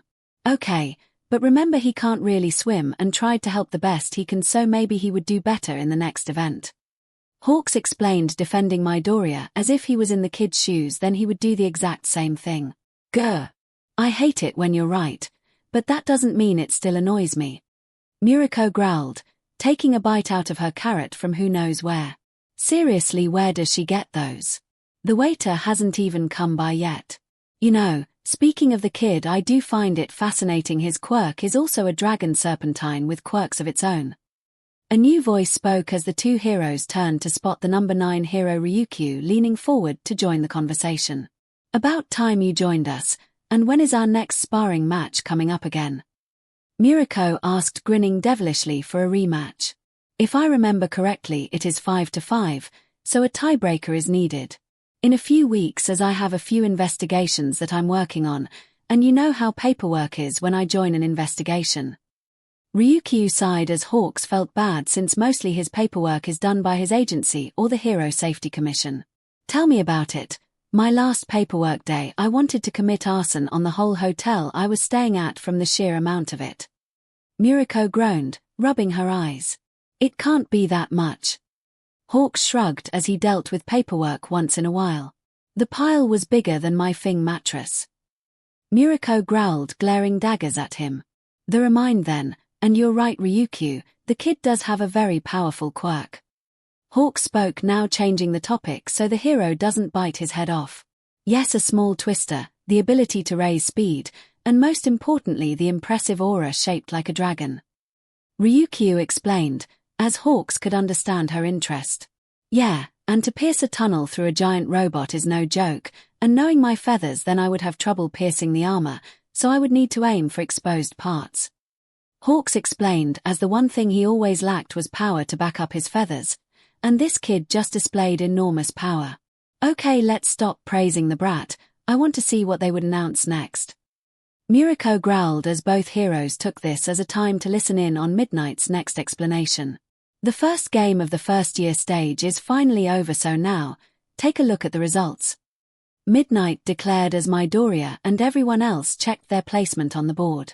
Izuku Midoriya Tsuyu Asui my Hatsume Setsuna Togate Todoroki Shoto Bakugo Katsuki Tenya Ida Fumikage Tokoyami Mina Ashido Ibarashio Zakie Hiro Kirishima Hanta Siro Tetsu Mashirao Jiro Jirota Shishida Pony Tsunotori Kodaimomi Orozi Yosetsu Awaste Juzo Honanuki Mizo Shoji Rikido Soto Okako Uraraka Itsuka Kendo Glazio Akane Koji Koda Hitoshi Shinso Kyoka Sen Kaibara Kosi Tsuburaba Kaminari Denki Kojiro Bondo Leiko Yanaji Toru Hagakure Shihai Kuroiro Hiryu Rin. Narenjiki Shoda Kanoko Komori Togaru Kamakiri Nito Monoma Manga Fukudashi Yuga Amr. Looking at the chart, Midoriya was glad that all his friends made it, but kind of wished Mai and Tsuyu tied with him as he couldn't have made it without them. Now that you all have a better understanding on where you are placed, time for us to introduce the next event. So spin that wheel. Midnight cheered as the wheel behind her started spinning again. Everyone waited patiently, expecting a grand event, hoping for an easy or challenging game they have all seen before, until it landed on Team Battle Royal. What's a Battle Royal? Never seen it before. Izuku muttered, looking around as everyone else was confused too. Oh, a new event we added this year. Isn't that exciting? Midnight purred seductively. Yuck. Is she going to do that all day? Tokoyami groaned, as he can't handle the living succubus. It's okay, Fumi, just bear with it a little longer. Dark Shadow consulted, rubbing his friend's back. Now time for me to explain the game and rules. Midnight whipped, gaining everyone's attention. Izuku focused, hoping that he could make a plan for this new event. It says teams too, so I need allies in this game as well. You all must be in teams of 2 to 4, and by the time the game starts you all must be inside the circle or you're out. Midnight started as Midoriya understood very well that he had to pick teams given the title. As for the game itself, you all must work with your teams and duke it out for a chance to win the game with only 16 contents remaining based on teams. If all members of the team are knocked out, or land out of bounds, then that team is disqualified from the finals. Midnight explained, much to Midoriya's surprise, as this was basically a free-for-all team match. This is gonna be tough with people like Todoroki or Kaken on the field. Izuku thought, wondering and planning possible contestants to his team. But that's not all. To make this game extra exciting, the circle will shrink every minute, making your limited space more important than ever. Midnight explained, as suddenly many robots carrying ropes that glowed blue surrounding them all as they formed a perfect circle. Okay, chances of winning are getting slimmer, but I think we can handle it. Midoriya thought with a bit of wavering confidence. Last rule is that the first place winner Midoriya of the last event is a special target, as if he is knocked out then his whole team is out of the game. Midnight grinned seductively, staring at him. Everyone else stared at the easy target with a creepy red aura around them, making Midoriya gulp as he muttered out, "RCSF me. Breath Izuku, breath." Taking deep breaths, Izuku was calming himself down, trying to not have a panic attack from the sudden easy target attached to his back. Okay, it's not that bad. I can survive this with my Pokémon and possible allies as long as we stick to a plan. Midoriya thought, approaching the closest person. "Hey Ojiro, do you dash?" Before he could finish, Ojiro turned to him with a strained smile and started backing away slowly. "Sorry Midoriya." Ojiro apologized, rushing away. "No one wants to be on a team with me." Midoriya panicked, looking around at how everyone was isolating him and keeping their distance. Feeling a bit of warmth in his heart, Midoriya calmed down and started taking a deep breath as he thought to himself again. "That's right, I'm not completely alone in this uphill battle, as I still have my kids with me." "Dekiru." A familiar feminine voice called out and tapped his shoulder. Turning around, Izuku spotted both Uraraka and Tokoyami side by side, giving him small smiles and determined eyes as Uraraka asked, "Are you still looking for recruitments?" Now with tears forming in his eyes, Izuku tackled his two friends in a hug and started crying with tears of joy as he bawled out, "You two are the greatest friends I could ever have. Thank you so much for choosing to stay by my side, you guys." "Of course we would be by your side, Dekiru, because that's what friends are for, right Tokoyami?" Uraraka asked, glancing at the raven-headed student with a soft smile. "Indeed, if you ever need an ally to brace the coming storm, I will be there to assist you, my friend." Tokoyami smiled, placing a hand on Midoriya's shoulder for comfort.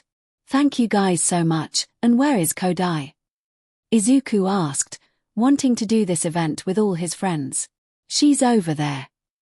Uraraka pointed out, seeing Kodai standing alone near the edge of the circle. Rushing to the lone girl, Izuku smiled as he called out, "Kodai, want to join our team?" Why?" Kodai hummed in lost confusion. "I want to ask you to join our team so we can all work together as friends. We have a higher chance of winning if we can Midoriya didn't get to finish as Kodai raised her hand out to him. "Stop Midoriya." Kodai responded with a bit of intensity slipping through her voice. "Huh." Midoriya replied, confused about the sudden interruption. "I already have team members Midoriya, as I chose not to join you on purpose." Kodai responded, making all her friends shocked by the sudden confession. "What, but why?" Uraraka asked nervously and worried. "It is nothing against you all, as I can assure you that you're still my friends, but..." Kodai stopped responding as she looked down in what appeared to be shame. "You can tell us, Kodai, we won't hold it against you." Izuku replied softly, as this was the first time he had seen her like this.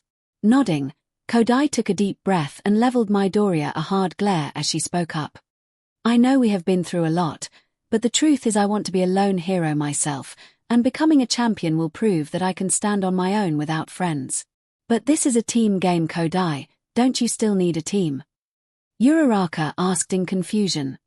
"Yes, it is unusual, so I don't know what your plan is," Tokoyami explained, raising an eyebrow. "Yes, but that doesn't mean I have to work with them, as we are all splitting our own ways," Kodai responded, making the trio conflicted about their friend's actions. I understand, Kodai, everyone is each other's rival and in the end there can only be one winner, so let's give it our all," Midoriya replied with a fist out to the girl. Kodai could only smile softly as she fist-bumped Midoriya as she spoke more challengingly. You do know I'm going to try my best to kick your butt, right? Both Tokoyami and Izuku were stunned by the sudden change in tone as Okiko was smiling happily. Oh Arceus, she sounded hot. Oh my gosh, she has a fire too. Uraraka muttered happily. See you around, and you better make it to the finals. Kodai responded, walking away abruptly. This was an interesting event. Tokoyami spoke, trying to get them back on track. Yeah, it was cute. Izuku muttered, not really paying attention to what he said. So who do we ask next? Uraraka asked, knocking him out of his thoughts. Sorry, and I have no idea. Midoriya admitted as he looked around and saw that mostly everyone was taken. This is hard. We will never find a fourth member. Midoriya. A sudden female voice shouted behind him and made the green-haired boy jump high in the air and land on his butt. Turning to the voice, Midoriya smiled as he called out to a familiar pink-haired inventor. Hey Hatsume. Oh Midoriya. Let me join your team so I can show off all my babies. Hatsume spoke rapidly with a manic grin on her face. Oh, sure, we were looking for a fourth member. Midoriya admitted with a small grin. Who is this Dekiru? Okiko asked with confusion written on her face. Oh, this is Midoriya didn't get to finish as Mai shoved him aside and introduced herself in a wild manner. Mai Hatsume, genius inventor and future CEO of Hatsume Industry, ready to supply you with my amazing babies. Hatsume grinned happily, introducing herself as she invaded her personal space. Oh, thanks Hatsume. Uraraka smiled nervously, taking a step back. I see she is the embodiment of chaos and destruction. You will make an excellent ally. Tokoyami smirked happily. Yes. I brought all my babies today, and even the ones we worked on together, so what's the plan, Midoriya? Hatsume asked as Midoriya rose from the ground with patches of dirt on him, still smiling happily. All right, here is the plan, guys. So sitting at a run-down mansion, a man groaned as he stretched from hours of his coding working on his ancestor's masterpiece. Knock knock, come in. The man responded loudly in a distorted voice. Sir, I have something for you to see. A hyperactive child dashed in, placing her phone on his desk as she started cleaning his room covered in hardware, blueprints, and paper. Looking at it, what was displayed was the sports festival as he groaned from the simple-minded entertainment that goes on every year. Nothing is interesting these days. You do know I'm busy, right? Especially with the limited funds we have left, so I must hurry up with restoring my next big project and not waste time with silly hero shows. The man sighed in exhaustion. Trust me, sir, you want to see the first-place winner of the last event. The child happily smiled, grabbing his many failed blueprints and rushing off. Looking at the footage shot from the last event, what he saw instantly surprised him as the first-place winner was riding a Dratini. His surprise instantly turned into awe as the Dratini evolved mid-surf and performed a dragon rush, making him smile for the first time in a while. Looking at the name, the man spoke with genuine joy for the devilishly insane plan folding in his head. Izuku Midoriya, you are going to be a very entertaining investment. Are you all ready to begin the event? Present MIC announced to the world. Yeah. The crowd cheered as all the students were surrounded by robots. Get a good look at the teams and watch who you are rooting for. Present MIC announced as all the teams were displayed on the Jumbotron.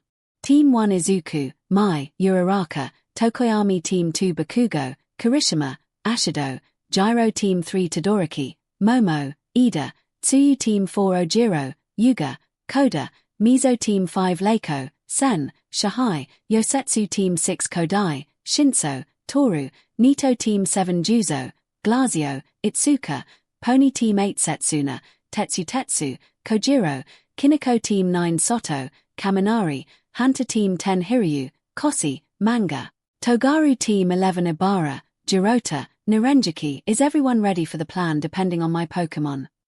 Izuku asked nervously, seeing many teams eye him specifically. Yes, we head for the center and play defense with 6 of us. So glad you two can summon quirks for this event. Uraraka smiled as the plan was decent. Yes, We have 2 allies on reserve that can come in once the trial starts. It isn't enough, but maybe we can make it to the end if we have support. Tokoyami explained calmly as he eyed all the teams around the edges of the circle, as no one was allowed in the middle until the match started. We can outnumber any team around, but the real problem is that we're possibly going to be equally outnumbered if some teams decide to get rid of us first by working together. Midoriya thought, trying not to let the panic sink in as he wasn't sure what Pokémon he would summon. It's time for the match to begin, in 3. Present MIC started. 2. The crowd counted after him. 1. Everyone cheered as Izuku started summoning his Pokémon. I need my strongest Pokémon. Go! As everyone was rushing towards the middle, Midoriya's team stayed behind waiting for what Midoriya summoned. What is it, Dekiru? Is it a good summon? Uraraka asked nervously as Midoriya was dead silent. Are you okay, my friend? Tokoyami asked, placing a hand on Midoriya's shoulder. Green. Mai asked worriedly. Midoriya turned around slowly with a pale face, as he spoke with dread in his voice. Change of plans, we have to save everyone else. Looking down, the trio eyed the Pokémon that gave Midoriya so much worry as Tokoyami spoke first. I feel great power from this one. The Pokémon could only glare angrily at them all as it shouted at the top of its lungs, now charging into the fray. Larvitar. Oh Arceus, we need to save them all. Larvitar, return. Midoriya panicked, racing after the rogue Pokémon. Oh, what? Mai asked, confused about what was happening. I have no idea why he is scared. Okako muttered in worry. Doesn't matter, we must assist our friend. Tokoyami spoke out, charging after Midoriya with Dark Shadow grinning devilishly. Time for chaos. Dark Shadow cheered. Following after Larvitar, Midoriya tried to return the Pokémon, but it wasn't listening at all. Larvitar, please return. La! The Pokémon roared out, gaining the attention of a random team. Team 8 and 11, those are Class B, what the hell is that? A tall golem-like student commented. Don't say that. A green vine-haired girl scolded the behemoth. Must be from that Class 1A kid that summoned a serpent. Seems his luck ran out as he made something weak. A brown-haired beast student growled out. Having a sentient Quirk fight your battles as you relax, you're so unmanly. A silver-skinned student frowned at him. La! The green rock-skinned Pokémon whispered, silently glaring at them all. Oh no! Izuku paled as he knew what was to come. Let's take him out quickly then and get one whole team out. The beast-like student commented as he suddenly charged forward. Run away. Izuku shouted out in warning. Larvitar. The small Pokémon shouted as it charged a dark energy and unleashed a pulsing beam directly hitting the beast student. Ugh! The beast man shouted as he was blasted out the ring, gaining the whole audience's attention. And we have our first ring and knockout as Class 1B's Jirota Shishida is out. By a very interesting quirk. Present MIC announced as the cameras focused on the beast student, now covered in blast marks as his fur was scorching. But how? He was our heavy hitter. The white-haired student muttered in fear, standing in front of the vine girl. Girl, you'll pay for tacking out Shishida. The steel-skinned student shouted as he charged the Pokémon, hitting it as the Pokémon glared at the new nuisance. La! The Pokémon called out as it jumped forward and bit down on the student's arm, crunching through the steel. Ah! The student shouted in pain as his arm was now bleeding despite it still being steel. Oh Lord, stay back, foul demon. The vine-haired girl scolded as she wrapped her vines around the Pokémon, holding it in place. Blah! The Pokémon growled in pain, still not letting go, as Midoriya knew grass was a weakness to Larvitar but figured it wasn't going to be enough. Tetsu. A familiar green-haired student called out, wrapping her arms around the steel boy's arms, pulling him away. That thing is a fing monster. Tetsu growled out in pain as he glared at the Pokémon that easily tore through his steel skin. We need to shroom it with ranged attacks then. A brown bob-haired girl replied worriedly. Don't challenge it. Izuku called out, trying to save the other teams before their demise. La! The green Pokémon shouted in anger at its prey getting away with its gaze now focused on the vine-haired girl. "You will not harm her." The timid student spoke standing in front of the girl. 𝐂𝐸𝐲. The Pokemon's eyes glowed blue making Izuku pale. "Dodge away." Izuku shouted towards the two students. Suddenly many massive rocks manifested above the two as it started pouring down on the two unsuspecting students not knowing what was to come. "Ibara and Nirenjiki," many students called out trying to save them. "I got it." A familiar voice spoke as a shadow loomed over the two 1B students protecting them from the rock slide. "What is this creature of darkness?" Ibara gasped in fright at her unlikely savior. "A Pokémon." Dark Shadow screeched as he grabbed the two unguarded students and tossed them out the ring. "Oh, would you look at that, with Shiozaki and Nirenjiki now ringed out, Team 11 is out the game." Present Macy announced as Izuku breathed a sigh of relief from the quick save. "Take it you never properly tamed this Pokémon, my friend." A familiar voice called out making Izuku turn his head and smile at his raven-headed friend. "No, I haven't, as it is too powerful to even tame." Izuku sighed watching the green menace chasing after Tetsu again. "I figured as much, and don't judge you for this situation as it is completely understandable." Tokoyami spoke shocking Izuku. "Really, but why not judge me?" Izuku asked with tears forming in his eyes. "I was in the same situation as you, my friend, a monster that couldn't be tamed easily and still lashes out sometimes." Tokoyami explained watching Dark Shadow do a victory cheer. "Really? But Dark Shadow seems so nice." Izuku replied in disbelief. "That's because there is daylight now, but whenever it turns dark the beast comes to play. It was never easy training Dark Shadow, but we grew a lot together over the years." Tokoyami explained making Izuku stare at his friend in awe. "See what I did, Fumi. I took out two students." Dark Shadow suddenly came back and cheered out in happiness.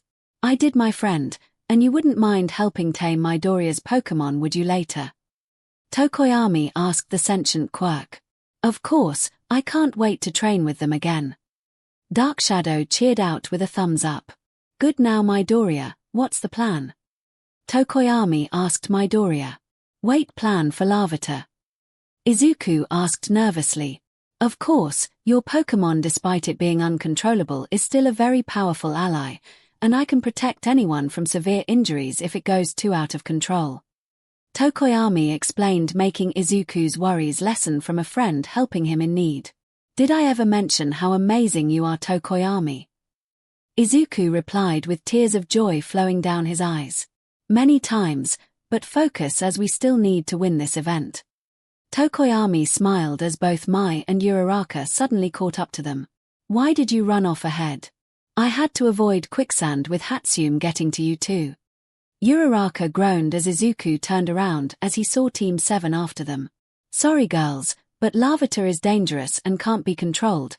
However, I have a new plan that may get us to the next round."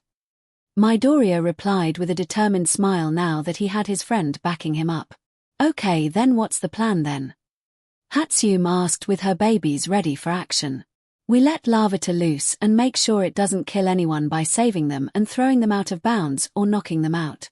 However, I still need defense, so Tokoyami and Dark Shadow help with Larvitar. Mai and Uraraka, would you be my bodyguards?" Izuku explained nervously as it wasn't the best plan but a plan he had to work with. "Of course, let's win this battle." Uraraka cheered, grabbing a huge rock from Larvitar's rock slide as potential ammo. "You can count on our baby." Mai cheered, equipping a very familiar baby Izuku was excited to see. "La!" A familiar war cry called out as Izuku turned his head to find a large golem guy trying to spray cement but proved ineffective as Larvitar in Tetsu's arms dark pulsed him out the ring. "This is going to be a bloodbath and I have to apologize towards everyone later." Midoriya sighed as the Pokémon started chomping down on Tetsu's hand. "This is for my allies." A voice growled when suddenly he felt a punch towards his guts. "Deku, green." Both Hatsune and Uraraka screamed out as Midoriya recovered from the surprise attack to find the team that was chasing Uraraka and Mai. The person that hit home rose from the ground grinning at him with exposed teeth as the others arrived to back him up. Ready to die. A blonde-haired girl spoke in weird Japanese. You're supposed to say lose. Seriously, Monoma had one job. The boy with exposed teeth growled in annoyance. I'll knock some sense into him later. A ginger-haired girl sighed as she enlarged her hands. Behind them was a boy with a harsh glare and blonde hair watching them closely. Team 7. Looking back, Midoriya T-scared as he saw Tokoyami busy with Larvitar trying to take down Team. We are outnumbered again. Uraraka whispered to Izuku and Mai as they were at a standstill with the other team. Looking around, Midoriya noticed the circle shrinking as he cursed himself for wasting time trying to help with Larvitar. Boom, and there goes the last of Team 10. Eliminated by the battle-seeking missile Bakugo Katsuki. Present MIC announced as both teams turned to find Bakugo standing in the middle of a crater surrounded by knocked-out Class 1B students. Rumble, oh what a turn of events as Team 4 was instantly wiped out by Shoto Todoroki's avalanche in one swoop. Present MIC announced, earning cheers from the crowd for a flashy wipeout from the two teams. Turning his direction again, Midoriya nearly gasped as Team 4 was in fact eliminated by Todoroki, encasing them all in ice as the border to the ring passed them all before they had a chance to escape. Sweating nervously, Midoriya felt his anxiety spiking back up as everything was chaotic and moving too fast. If this keeps up, then we might not make it to the next round. Looking at their opponents, Izuku cursed at the unfortunate timing of their powerhouses, leaving as Mai, Uraraka, and him were outnumbered by opponents with unknown quirks. We are in trouble. Izuku muttered, trying to analyze Team 7's quirks, but to no real answer as they haven't shown them much yet. Deku, what do we do? Uraraka asked nervously. Juzo, trap them. The ginger-haired girl ordered. On it. The boy now known as Juzo grinned when suddenly Izuku's team suddenly felt their feet sink into the ground. Oh no, we're trapped. Uraraka gasped as they started sinking into the floor. No, we're not. Hold on to Hatsume and make us weightless. Izuku called out as both hero students grasped onto the pink-haired girl. How does this help? Uraraka asked nervously as she activated her quirk on everyone. Just hold on, and pray to Arceus that it doesn't explode again. Izuku replied nervously as well. Wait again. Uraraka panicked, looking at Hatsume grinning devilishly. Hold on tight as it's time to go blasting off again. Hatsume cheered when the ground started to ripple when suddenly Team 1 started propelling from the ground. Would you look at that? Seems Team 1 has taken flight. Present MIC announced, making the crowd cheered at more action. Ha ha ha, look at us go green. Our baby is at peak performance. Mai cheered, flying around as she displayed her baby to the crowd. Attached to Mai was her original hover boots in a sleeker design as it connected to her propulsion gauntlets, making her hover and perform drastic evasive maneuvers. At the center was a power source that Izuku may have had a hand in since Mai tended to explode it, so he helped with power efficiency. Basically Iron Man boots and gloves.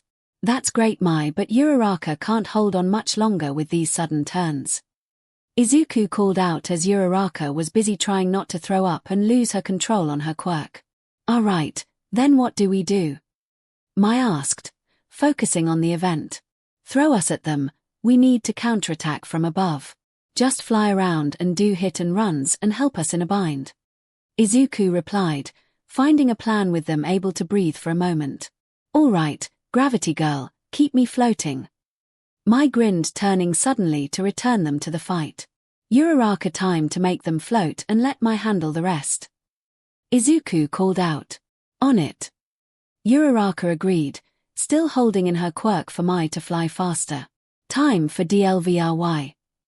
Mai cheered as she dive-bombed Team 7 from above and threw Uraraka and Izuku at them. Watch out. The ginger-haired girl shouted as she enlarged her hand to block the full force of Izuku and Uraraka kicking her, but proved futile as she was knocked back from the blow. Kendo. Juzo called out in worry but was too late when he felt a hand on his back. Got you. Uraraka smiled when the grinning boy started floating away. Juzo. The horned girl panicked as she dodged Izuku's kick. And ring out. Mai cheered as she grabbed the floating student mid-flight and threw him out the ring. And what an amazing ring out as Juzo Honinuki was thrown out by support student Mai Hatsume. Present MIC cheered with the crowd gasping at the amazing display. Seems we are now evenly matched. The blonde-haired student that Izuku hasn't seen participate yet suddenly spoke as he walked towards his two teammates. 𝐔𝐬𝐽, help me with Midoriya and Uraraka, and Pony please shoot down the support student. Kendo ordered in English as she regained her balance. On it, big sis.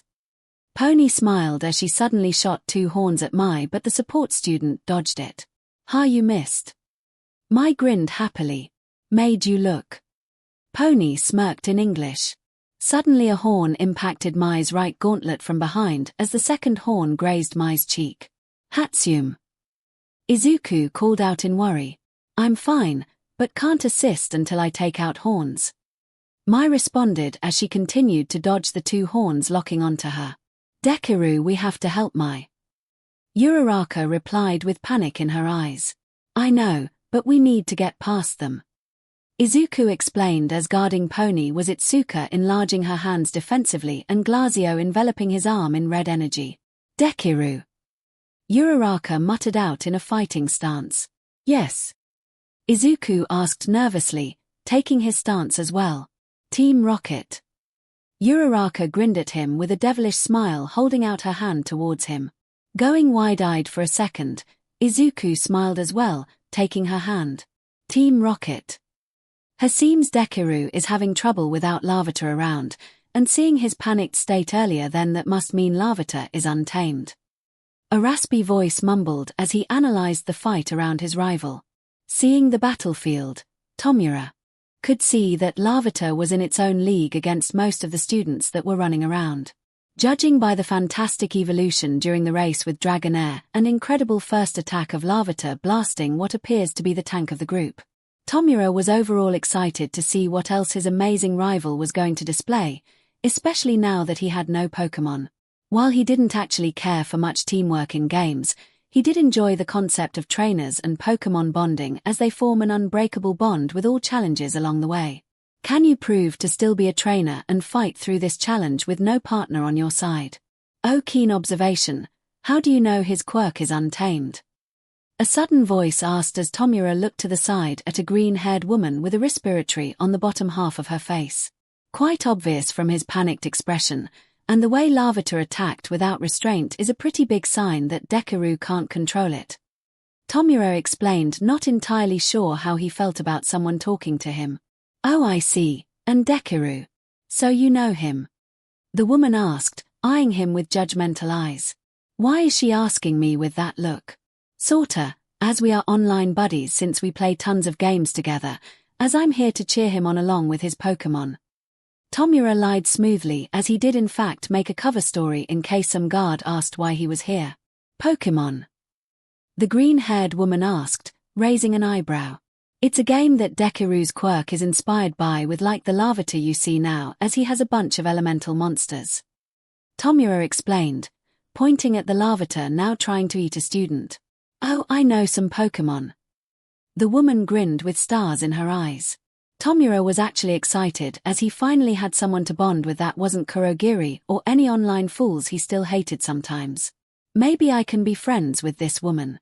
So he gave a genuine smile and asked with deep sincerity in his eyes. Really? Like what? Like Agumon and Dark Magician, right? The woman answered with delightful eyes. Scratch that, I want to kill this woman. Dodging a random tape fired at her by Zero, Kodai ducked and slid between her classmate's leg, grabbing his foot and tripping him on the ground. Crawling back up, Kodai continued to run away from the student, choosing to not take him out and follow with the plan from her team.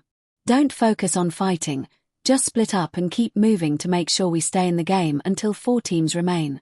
Now dodging a random acid spray, Kodai rolled over and enlarged a pebble with her quirk to now make an effective wall that was a boulder, as it would be hard to dodge random acid spraying at her. However, now that meant that now in front of her was Team 3 with their backs to her except Yorozu. Oh, Kodai. What are you doing by yourself? Yorozu whispered, raising an eyebrow at her, forming a shield in her arm now in defensive posture. Team wanted to scatter for now and do what we want, not here to fight you. 𝐻𝐸𝐽 responded, raising her hands to show she meant no harm. Oh, that's an interesting idea. Better than sitting around and letting Todoroki do all the work. Yororozu sighed, pointing at the boy currently sending a glacier at Soto from Team Fair, but you can show off in the finals, right? 𝐻𝐸𝐽 asked, as she did like talking to Yororozu since they formed a simple bond during the battle trials. Maybe, and what is he doing? Yororozu stopped mid-sentence, looking next to her. Following her gaze, 𝐻𝐸𝐽 immediately regretted it as she spotted Kaminari doing a weird dance, clapping and pointing at people. Why do I want to kill him? I really want to throw a tank at him. Yororozu sighed, staring at the horrible scene. Then make me a toy tank. 𝐻𝐸𝐽 hummed, holding her hand out towards the girl. Okay, why? Yororozu asked, making a toy tank, and handed it to her.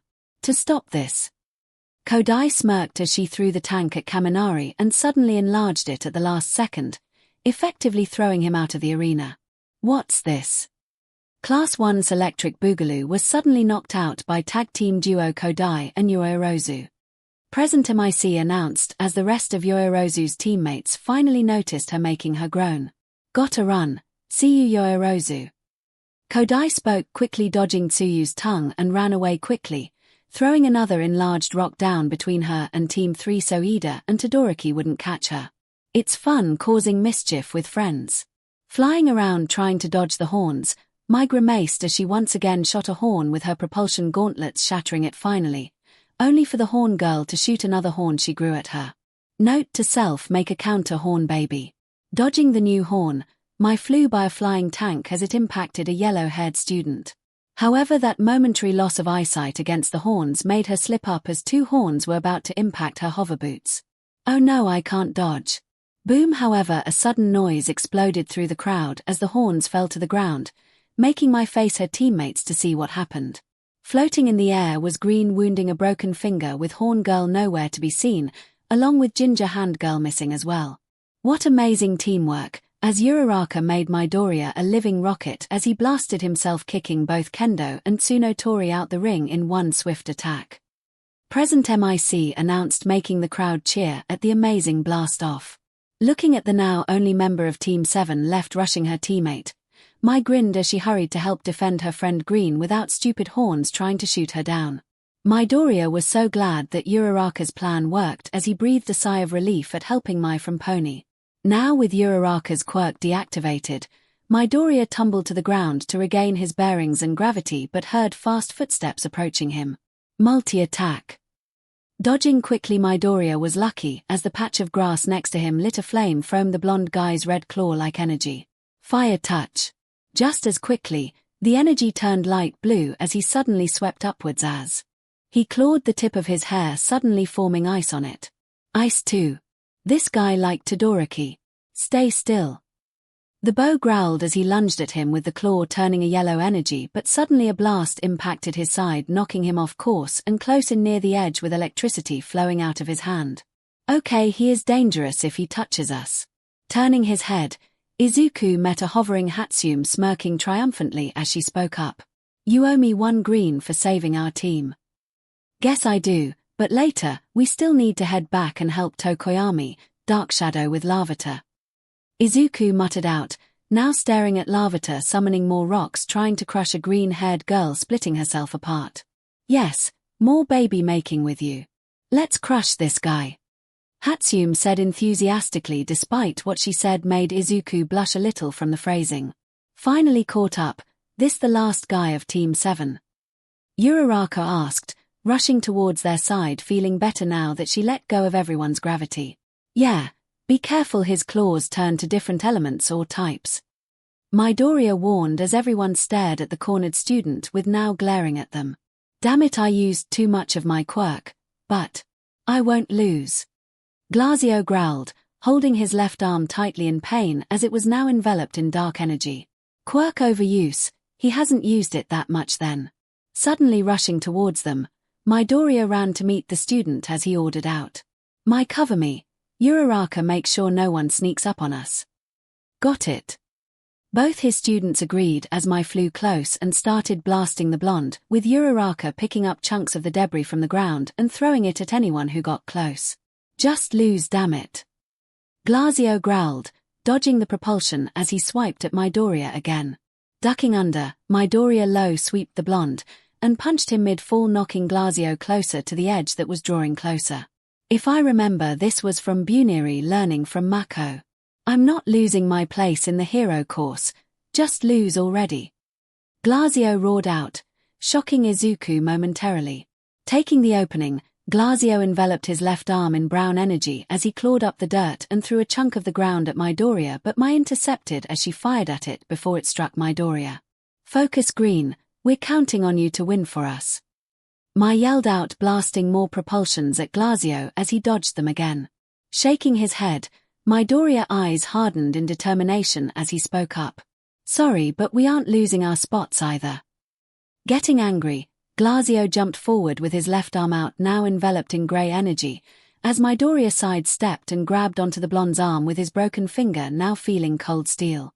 Using momentum, Midoriya grabbed the back of 𝐔𝐬𝐽's neck and performed a move he learned from Ryolu's training from Gunhead as he threw him out the ring. There we have it, the last of Team 7 out the ring thanks to some amazing hand-to-hand combat with good support fire. Present MIC announced, making Midoriya grin as they were still in the game for now. Looking around, there were only 7 teams. Boom, 6 teams left now that Kaken just blew up the rest of team. Why hasn't he come for me next? Looking at Larvitar finally blasting a dark pulse at the golem-like student, knocking him out the ring as he was the last of Team 8, Present MIC now announced one final time. 5 teams remaining, which will lose their chance of making it towards the finals. Suddenly both Kaken and Todoroki stared him dead in the eye, making him freeze as he suddenly realized. 8 against 3, Arceus wants me dead. My baby, get out of there. Screamed out an over-worried mother, shaking uncontrollably as her tea started to spill. Not possible, he has to stay and fight them off as his backup arrives. Karma explained as he analyzed the match for weaknesses. What about that new move? The one he used to slingshot an opponent away. 𝐒𝐭 asked as she saw her baby use a new power move that wasn't a Pokémon. Then he is even more defenseless, and even then he would be alone against a battalion of teens. Karma explained, taking a calm sip of his tea. Still, why is my baby the main target? 𝐒𝐭 asked with tears in her eyes, as Karma noticed the apartment started to flood. That's basically how hero rankings work. If someone is at the top, then everyone will fight him for the number 1 spot. It's bullshit. Karma huffed as he drank more of his tea. How do you know so much about heroes, Karma? 𝐒𝐭 asked as she was a bit reassured and curious about the young man. I could tell you I'm an official pro hero, but I gave up that life when my parents passed away in an accident. Karma sighed as he took another sip of his tea to cool his nerves. Oh, I'm sorry to bring up the past. 𝐒𝐭 apologized with a concerned face. Don't be, it was a wake-up call that my sister needed me more than my town, so I happily gave up that life just to be a brother and parent to my sis. Though I do help out if I'm desperately needed. Karma explained with a soft smile as 𝐒𝐭 smiled at the young man who knew family was important. Thanks for telling me, Karma, and glad we could see both our children grow up. 𝐒𝐭 smiled as she stared at the television with a look of pride on her face. Karma smiled as he did admire relating to someone given the lack of photos on the wall. Raising a kid alone is hard, but it is definitely rewarding. Yeah, let's watch them beat their buttes. Get over here, Deku. Bakugo roared out, blasting his way over to team. You're not making it to the next round, Midoriya. Todoroki growled out, sending a glacier of ice their way. I swear to Arceus, smash. Midoriya yelled out, flicking the glacier away and making Bakugo dodge back, with both teams taking cover from Todoroki's barrage of ice. Watch it, you ice-hot BSDRD. Bakugo roared out, maneuvering across the flying ice. Ah, look out. Yoirozu panicked, forming a shield to block the ice with Tsuyu behind her for cover. Ida was running away as he was just too tall for the shield and was nearly struck in the back of the head. Todoroki, be careful. Mina panicked, melting the ice before it hit her with Jiru behind her. CRP. A hero panicked, using his quirk to take the brunt of the damage. My provide cover fire. Uraraka use the ice as ammo and let them have it. I'll make sure to knock them back until Tokoyami and Larvitar arrive. Izuku ordered, getting his quirk ready to flick anyone that got close away. On it. Both girls agreed, with Uraraka lifting chunks of ice into the air with my flying around blasting said chunks of ice with near-accurate precision at her targets. Where is Larvitar when I need him? Izuku muttered out, blasting away another glacier. We have to help, come on Dark Shadow and Larvitar. Tokoyami called out in worry as he was rushing to help his friends. 𝐤𝐻, said Pokémon was currently rushing towards the powerhouses but was stopped in its tracks when the ground below turned to mud. Can't let you help them, as I would like to see those wannabesters rip each other to shreds. A blonde-haired student called out happily as he hardened the ground with Larvitar in it. Little Kohai. Dark Shadow called in worry as his focus shifted into anger facing the smug blonde. With the powerhouse now trapped, let's have a proper duel. The blonde student laughed maniacally as he charged forward with his arms now covered in scales. So he has multiple quirks. This would be tough. Challenge accepted, let's win this Dark Shadow. Tokoyami called out as the sentient quirk dashed forward to attack. Not going down that easy. The blonde grinned as he took the full brunt of the shadow beast still holding strong. He is playing defensive. I will not allow you to touch my friends. Dark Shadow growled, still clawing the blonde as he kept up the scales defending every swipe. Funny, that's exactly what I intended to do. The blonde grinned as he suddenly dodged a claw mark and ducked under Dark Shadow gunning straight for Tokoyami. Fumi. Dark Shadow called out trying to catch the blonde. I'm fine Dark Shadow. Tokoyami explained rushing backwards from the blonde as he took a step and suddenly his knee was in the ground. CRP, I forgot about this. You got me. More like I got you. Monama laughed as he hardened the ground and dodged Dark Shadow. I am trying. Dark Shadow growled, still bashing the blonde away from his brother. Dark Shadow, please keep him away from me. Tokoyami ordered as he struggled to break free from the ground. Now I have you and that little road dash. Where is it? The blonde asked, stopping mid-fight with Dark Shadow as all three turned towards the empty hole in the ground. Arceus, we lost it. Dark Shadow panicked, ignoring the blonde and stared into the hole. Damn it, Dark Shadow, dig me out, we have to find it and stop it. Tokoyami called out trying to break free.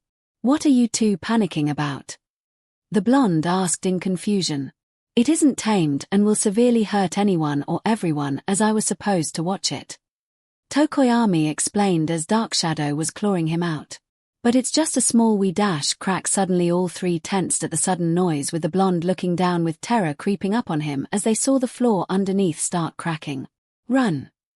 Dark Shadow panicked, pulling Tokoyami off the ground and dragging him away from the collapsing floor. Wait, don't leave me. The blonde panicked, about to take a step before it was too late. Rumble, what's that earthquake? Mysi panicked as the entire stadium started to rumble beneath them. Suddenly the ground started collapsing as everyone stared at the giant forming chasm that started opening up, swallowing the blonde and anyone unlucky. Ta! A glowing figure at the bottom of the giant pit roared out as it shifted into a big cocoon. Tokoyami, you had one job. A green-haired teen yelled out in panic. We tried. Tokoyami panicked as Dark Shadow proceeded to rush past many of the contestants. Soon enough the entirety of all the remaining teams near the center fell into the earthquake pit with a blue cocoon Pokémon glaring at them all. Monoma, did you pick a fight with Izuku's Pokémon? Kodai asked, staring at the blue menace in front of them. Maybe. Monoma muttered out in fear as all around them laid his fellow teammates still conscious but battered. What hit is? Jiru groaned as on top of her laid an unconscious Mina. This is not how I wanted to die. A purple-haired student groaned as he was covered in bruises as next to him laid an unconscious Yororozu. Such power, and it hit everyone in the arena. Ida groaned, pushing a giant slab of rock off him. Such power, able to cause an actual earthquake. Tokoyami muttered, as he came back and started lowering himself in front of the blue cocoons. "Are you okay, little 𝐒𝐻𝐲?" Dark Shadow asked worriedly, checking over the Pokémon. "Pupitar." The Pokémon called out, glaring at Dark Shadow. "Is it okay? It literally dropped us in hell." Sen growled as he started limping up to stand. "Anyone okay?" Uraraka called out, floating many rocks off her. Besides Tokoyami, Mai, and Kaken, because they hovered over the earthquake. Midoriya groaned as he lifted himself up. "Come on, let's return you to Midoriya." Tokoyami muttered as he started walking towards the boy with Dark Shadow carrying Pupitar. "We should be lucky we're still in the game, and that we only have minimal injuries," Kodai grumbled, staring at her bruised body. "Speak for yourself." Yosetsu groaned as he was falling in and out of consciousness. "What's that ball of ice?" Hagakure muttered out as everyone turned to stare at the giant ball of ice now cracking as it started releasing pressured steam. "I believe that to be the Avatar awakening." Midoriya muttered out as he accepted the blue cocooned Pokémon from his friend. "And you're on timeout, Pupitar." Crashing through the ice ball, there stood a familiar heterochromic teen with his left side ignited as he glared directly at Midoriya and his Pokémon. "I underestimated you again. Would you look at that, all teams survived the earthquake and are still ready to duke it out." Present MIC announced as the crowd cheered at the intense battle ready to happen. "Pretty sure they aren't ready to fight, but this is still an event happening as the border never stopped shrinking." Aizawa explained as everyone looked around to the robots treading down with the circle getting smaller. "Guess we are still fighting." Midoriya groaned as he stood up and withdrew Pupitar from the match. "Thought that will take me down, Deku." Kaken roared out as he rocketed towards Midoriya from above. "CRP." Midoriya panicked as Bakugo was about to blast him. "I got you." Mai called out, tackling Bakugo to the ground to prevent a knockout. "Get off me." Bakugo roared out, blasting the gauntlet Mai built, making her land out of bounds. "And my Hatsum is no ring out." Present MIC announced as the crowd cheered at Team 1 losing a member. "Hatsum." Midoriya called out in panic at his friend sacrificing herself for him to stay in. "You're next, Deku." Bakugo roared out, blasting his way over again. "Midoriya." Todoroki growled, sending a wave of ice towards the green-haired teen to finally take him out. "Smash." Midoriya yelled out as he destroyed the glacier, knocking away Bakugo with Dark Shadow and Tokoyami behind him holding off Sen, who was drill punching the Shadow Beast. "Guess we are fighting." Leiko commented as she started slingshotting rubble at Ida, who dodged the attack. "Uraraka assistance." Kodai called out, tossing many pebbles at the girl to catch. "Got it. Batter up, Comet." Uraraka yelled out, removing the stone's weight as she threw them at many contestants, with Kodai altering their sizes. "Look at the chaotic mess. Now this is a free-for-all." Present MIC cheered as cameras were now focused on the mess that was the arena. "I ain't losing." Shahai growled as he started rushing towards Dark Shadow until he felt a punch towards his chin. "We're not out of the match yet either." Hagakure cheered as she started striking the dark student with effective blows. "Team up. Kiro." Tsuyu asked as she landed next to Jiru, who let the medic bots take Mina. "Sure, why not? Going for Bandana Boy?" Jiru asked, seeing the boy rush towards the fray. "Yep, let's go. Kiro." Tsuyu smiled, taking Jiru's hand as both went to tag team a Class 1B student. "Riot Punch." Kirishima called out as he slammed his fist into an incoming comet as he stared down Uraraka and Kodai. Who will make it to the finals? It was chaos, just pure and utterly chaos that Tomura was enjoying, all thanks to a certain rogue Pokémon turning the battlefield into an active war zone. While there were technically teams on the field still, it didn't really matter, as at the moment everyone was isolated and battered unless they found an ally to team up with.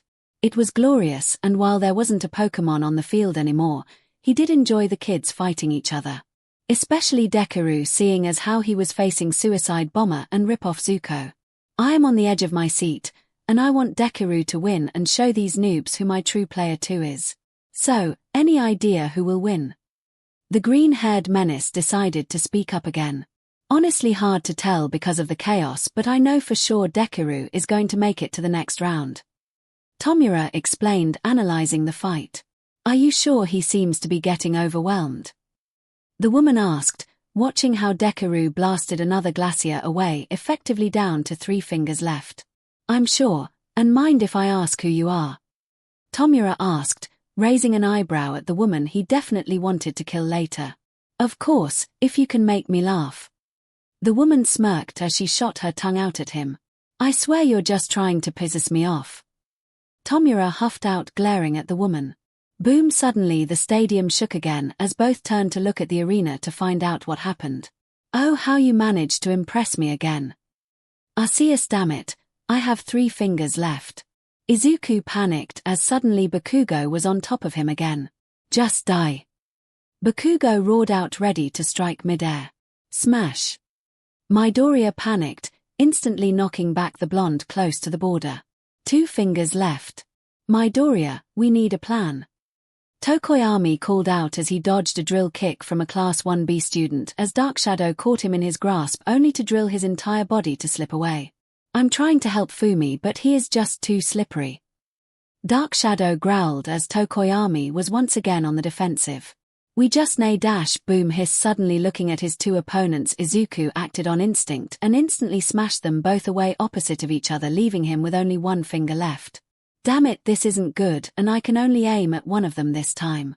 Midoriya, watch out. Tokoyami called out as Midoriya saw the drill guy rushing towards him with a grin on his face. Take out you, and everyone is out. The guy spoke, turning his entire arm into a sharp drill. Deku, you're dead meat. Kacchan roared out, rushing him again. Can't handle everyone, Midoriya. Todoroki growled out, sending another slower glacier of ice. Damn it, getting rushed on all sides. What should I do? Midoriya panicked as he instantly noticed he was near the crater center of Jupiter's earthquake. Arceus, please give me strength. Midoriya sighed as he knew he was probably gonna be out either way if he didn't act. With everyone mere meters away from him, Midoriya lifted up his leg, calling up 100% of One for All, and called out his final attack. Boom! Burst. Boom! Stomping his foot on the ground with everyone on top of him, the world suddenly flashed as all Izuku's muscles locked in place from the intense pressure of many attacks colliding, causing a big explosion. Izuku just stood there for a long moment as the world around him blurred until he could hear what appeared to be present to Myc announce. And Team 1's Midoriya has knocked out everyone out the match. Such amazing display of pure power. Izuku could only grin as he raised his arm towards the teacher's stand as he whispered out before passing out. We did it. We made it to the finals. Woo. In hindsight, maybe continuing a free-for-all match in a collapsed arena wasn't really a good idea. Think Nezu would. Allow me to retire this year? Shota asked, rubbing his brow with most of the bandages removed. Pretty sure he would find a way to make you stay. Hisashi whistled out as he turned off the announcement booth. Damn it, so what should we do about the obvious lack of teams, plus my problem child being the only one in the ring? Shota sighed as he was at a loss about what to do. Just when Midoriya was about to get taken down, he somehow decided to throw caution to the wind and blew everyone out of the ring, leaving only himself standing. To make matters worse, nearly everyone is battered or unconsciously as the stadium itself needs to be fixed. But worse of all was that Sunshine's sweet reckless problem child was still in the game, making his hair turn grey because of the lack of self-preservation, as not only is he incapable of moving currently, he just knows Midoriya can still fight thanks to his bullshit sentient quirks. Honestly, we have to talk with Nezu, and check with video evidence on the last team that didn't get kicked out, plus recovery girls' orders, which all should take 2 to 3 hours tops. Hisashi groaned as he stretched his arm up. Fair, think we could turn that pit into an arena? Shota asked, analyzing the arena. But let them fight it out like gladiators, maybe. Hisashi snickered as medic bots started collecting everyone, with the few remaining conscious students going to check on recovery girl themselves. Now that would be a fantastic idea, Yamada. But I don't think that would be necessary yet. A sudden voice spoke, making the 2 teachers tense as they figured out the rat overlord was listening in on them. Sir, where are you? Hisashi asked with a sweat drop on a nervous smile. Up here. The voice chirped as both teachers looked up to find Nezu sitting up in a vent like a little goblin just eating his cheese as he was watching the stadium be evacuated. How long have you been up there? Shota asked with a raised eyebrow. Every year we do this event. Nezu chuckled, finishing his block of cheese. I swore I heard an evil cackle last year when I tripped on my shoelace. Hisashi groaned out as he knew Nezu was watching him. Oh, it was quite hilarious. I even got it in 10K HD, Nezu grinned, bringing up a phone from his pocket vest. 10K, we barely made it to 6K HD in this era. Hisashi groaned out in embarrassment. Can I have a video of that as well? Shota grinned out, knowing he liked the rat for a reason. Certainly, but I will say this year would be quite interesting, especially since Mr. Midoriya continues to throw glorious chaos in these events. Nezu chuckled, jumping down from the vent onto Aizawa's shoulders. So any plans on what we should do for the next few hours? I know the vultures and people will get restless, but the students need time to rest and heal properly. Aizawa explained his concern towards the all-knowing rat god. Well, for the stadium I have contacted the Wild Pussycats team members to have Pixabob help rebuild the arena, with Ragdoll checking over many injuries of our students to have them in top shape in exchange for a free pass to the event with family members as well as a student to take in for internships given that they actually want one this year. Nezu explained, making the teachers see the usefulness given that they seem perfect for this kind of scenario. I see, so this is basically a disaster scene and we should treat it as such. Hisashi spoke as he started thinking like a hero now. Precisely, and as for the students, let's say that we continue with the chaos. Nezu explained with a small chirp, making both teachers gaze at each other worriedly as they turned back to Nezu. What are you planning? Shota asked, raising an eyebrow, making Nezu grin devilishly as he spoke. Oh, nothing really, but in order to be the best, you have to struggle at your worst. Waking up after a nap that felt like months, Midoriya groaned as he sat up straight as the first thing he saw was Recovery Girl about to bat him with a giant syringe being held back by Ragdoll.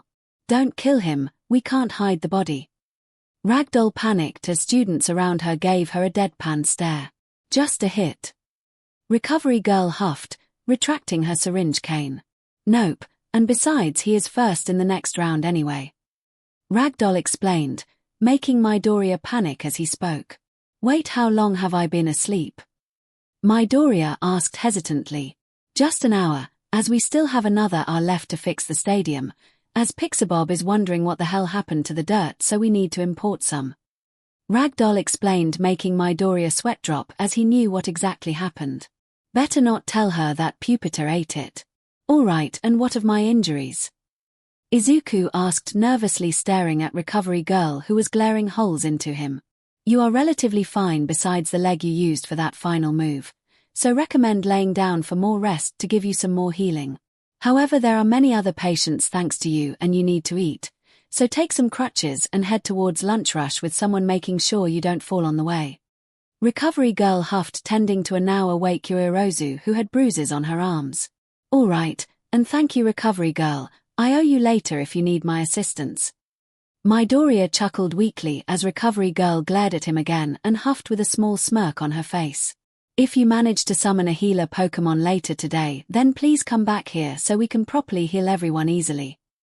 Recovery Girl asked as Midoriya nodded, grabbing a pair of crutches, slowly wobbling away with Ragdoll giving him proper instructions on how to use them as she guided him out the door. Take care Midoriya and stay close to the walls for extra support if you lose balance. Ragdoll explained, easing him out of the infirmary. Thank you, and can I have your autograph? Your team is my favorite rescue heroes that I admire so much. Midoriya asked as he brought out his notebook excitedly. Oh, you're adorable, of course. Anything for our fans, Ragdoll purred as she signed his notebook. Thank you so much. Midoriya thanked with a huge smile on his face. Any time, and if you manage to impress us some more, we may send you an internship offer, but it seems you still have lots of competition ahead of you. Ragdoll teased, making Midoriya wide-eyed as he had a determined smile on his face. Then I'll be sure to give it my all and hope to impress all your expectations. Midoriya replied as he made his way towards the cafeteria, leaving a smiling pro-hero back to her work. Well, see, little kitten. I'm bored. 𝐭𝐸 groaned as she ate another carrot, stomping her feet rapidly on the ground, causing a small print through the concrete. Honestly, same here, and they just arrived with some dirt now filling this stadium up. Hawks explained, watching Pixabob start using her quirk to quicken the process. Then why not pass the time and talk about the chaotic free-for-all we just witnessed? Ryukyu suggested to her two allies. Honestly, while it was pretty chaotic, some of these kids are insane and can handle a bit of peer pressure. Hawks summarized, eating a chicken wing. Free-for-all is just my type of fight, and oh, it made me miss some of my old days. 𝐭𝐸 smiled sadistically, sending shivers down the hero's back. What school did you go to again that had free-for-all matches? Ryukyu asked hesitantly. None, Mirako giggled, making Hawks raise an eyebrow at her. Do I want to ask? Hawks asked. Nope. And besides, I still need to find the rapper and kick his butt. Mirako huffed, snapping her carrot angrily with her teeth. The rapper? Never heard of him. Hawks muttered out. Probably underground or foreign. Ryukyu shrugged. Still, these kids have potential, but hard to tell who I possibly want to invite to intern with me later. Hawks shrugged, still looking at how Pixabob groaned, seeing how the crater wasn't filled yet as they needed more dirt. I have a good number to possibly choose from, but nothing final yet. Ryukyu spoke, stretching her body for sitting too long. I don't want to babysit a brat. Mirako huffed, still annoyed at some of the students. Oh yeah, what are your thoughts on Midoriya again now that he physically fought? Hawks asked the bunny heroine. Still a brat, but at least he actually did something this time. Mirako growled out. Fair enough. Hawks shrugged, letting her grumbled in peace. Nearing the cafeteria, Midoriya saw his friends and was about to call out to them until a person placed a hand on his shoulder, making him freeze. May I speak to you privately? A cold voice asked, making Midoriya turn to him, realizing the voice. Todoroki? Midoriya asked, surprised by the sudden confrontation. Staring at Todoroki, Midoriya winced at how bandaged and dirty his attire is, as he could see heterochromic eyes staring into his very being. Please, follow me. Todoroki asked, letting his arm go, making Midoriya wide-eyed from the sudden plea. All right, lead the way. Midoriya replied as Todoroki nodded his appreciation and led him towards an empty hallway. Please don't be another beat down. Both students decided to lean against the wall and wait for a moment, making Midoriya uncomfortable as he asked. Are you gonna talk, or is your plan to make me miss lunch? Sorry, it's just that. You overpowered me, making me break my promise. Especially since I underestimated you and your creatures. Todoroki said, speak up finally. Pokémon. Doesn't matter, but all that doesn't compare, as your final attack reminded me of a specific hero. One that devastated the USJ and overpowered you too. Todoroki explained as Midoriya's eyes widened from realization. You mean All Might? Midoriya muttered out softly, looking away. So Todoroki knows too that I wasn't enough. Yes, which could only mean one thing that I've been meaning to ask. Todoroki spoke, making Midoriya go rigid. Please don't figure out I have All Might's quirk. And what is that, Todoroki? Midoriya replied hesitantly. Midoriya, are you All Might's secret love child? Todoroki asked with a serious face. Am I what? Midoriya asked with the most confused face ever made. I'm sorry, but how in Arceus' name did he think of that? Are you All Might's secret love child? Todoroki repeated, glaring at him colder. He's serious. No, it's not like that at all, Todoroki. Besides, my dad went to America. Midoriya tried to explain. All Might went to America. Todoroki countered back. That's not. Just why? Midoriya groaned, placing a hand on his face. Since you said, it's not like that, then that means there's a connection between you two that you can't talk about, right? Todoroki asked, catching Midoriya's words, making him tense. Either way, Endeavor is my old man, And if you're connected to All Might in any way, then that gives me a reason to beat you. Todoroki responded coldly. But why? Midoriya asked, wondering why this boy was specifically targeting him. As a hero, Endeavor won a name for himself with a crushing force nearly unrivaled. Because of that, All Might is a great eyesore for him since he is the only person my father can't surpass, so he moved on to his next plan. Todoroki growled as Midoriya could feel the room drop a few degrees. What are you trying to tell me about, Todoroki? Midoriya asked, with worry in his voice. Have you heard of quirk marriages?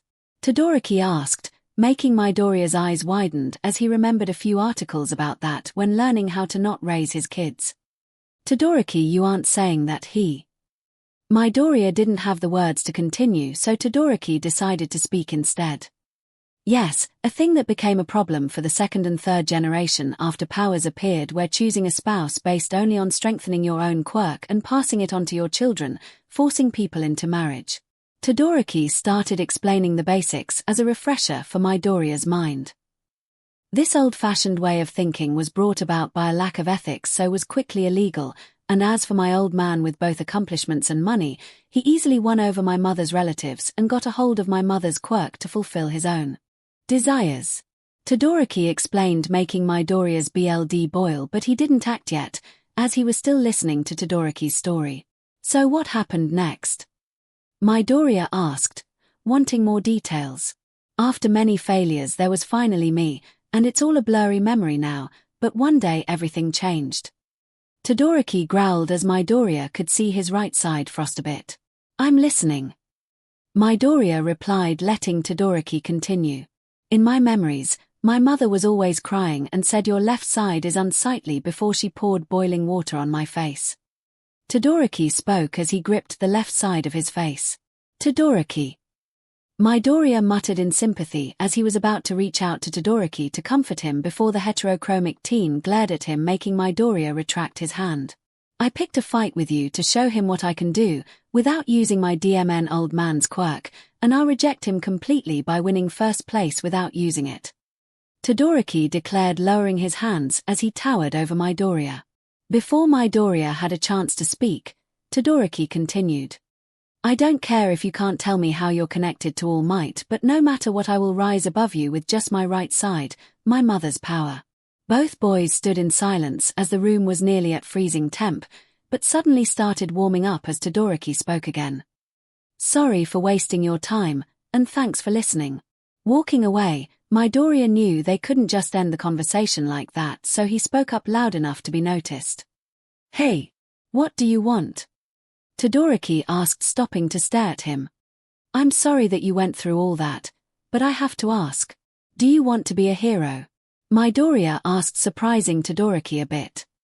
Yes, I think. Todoroki muttered out.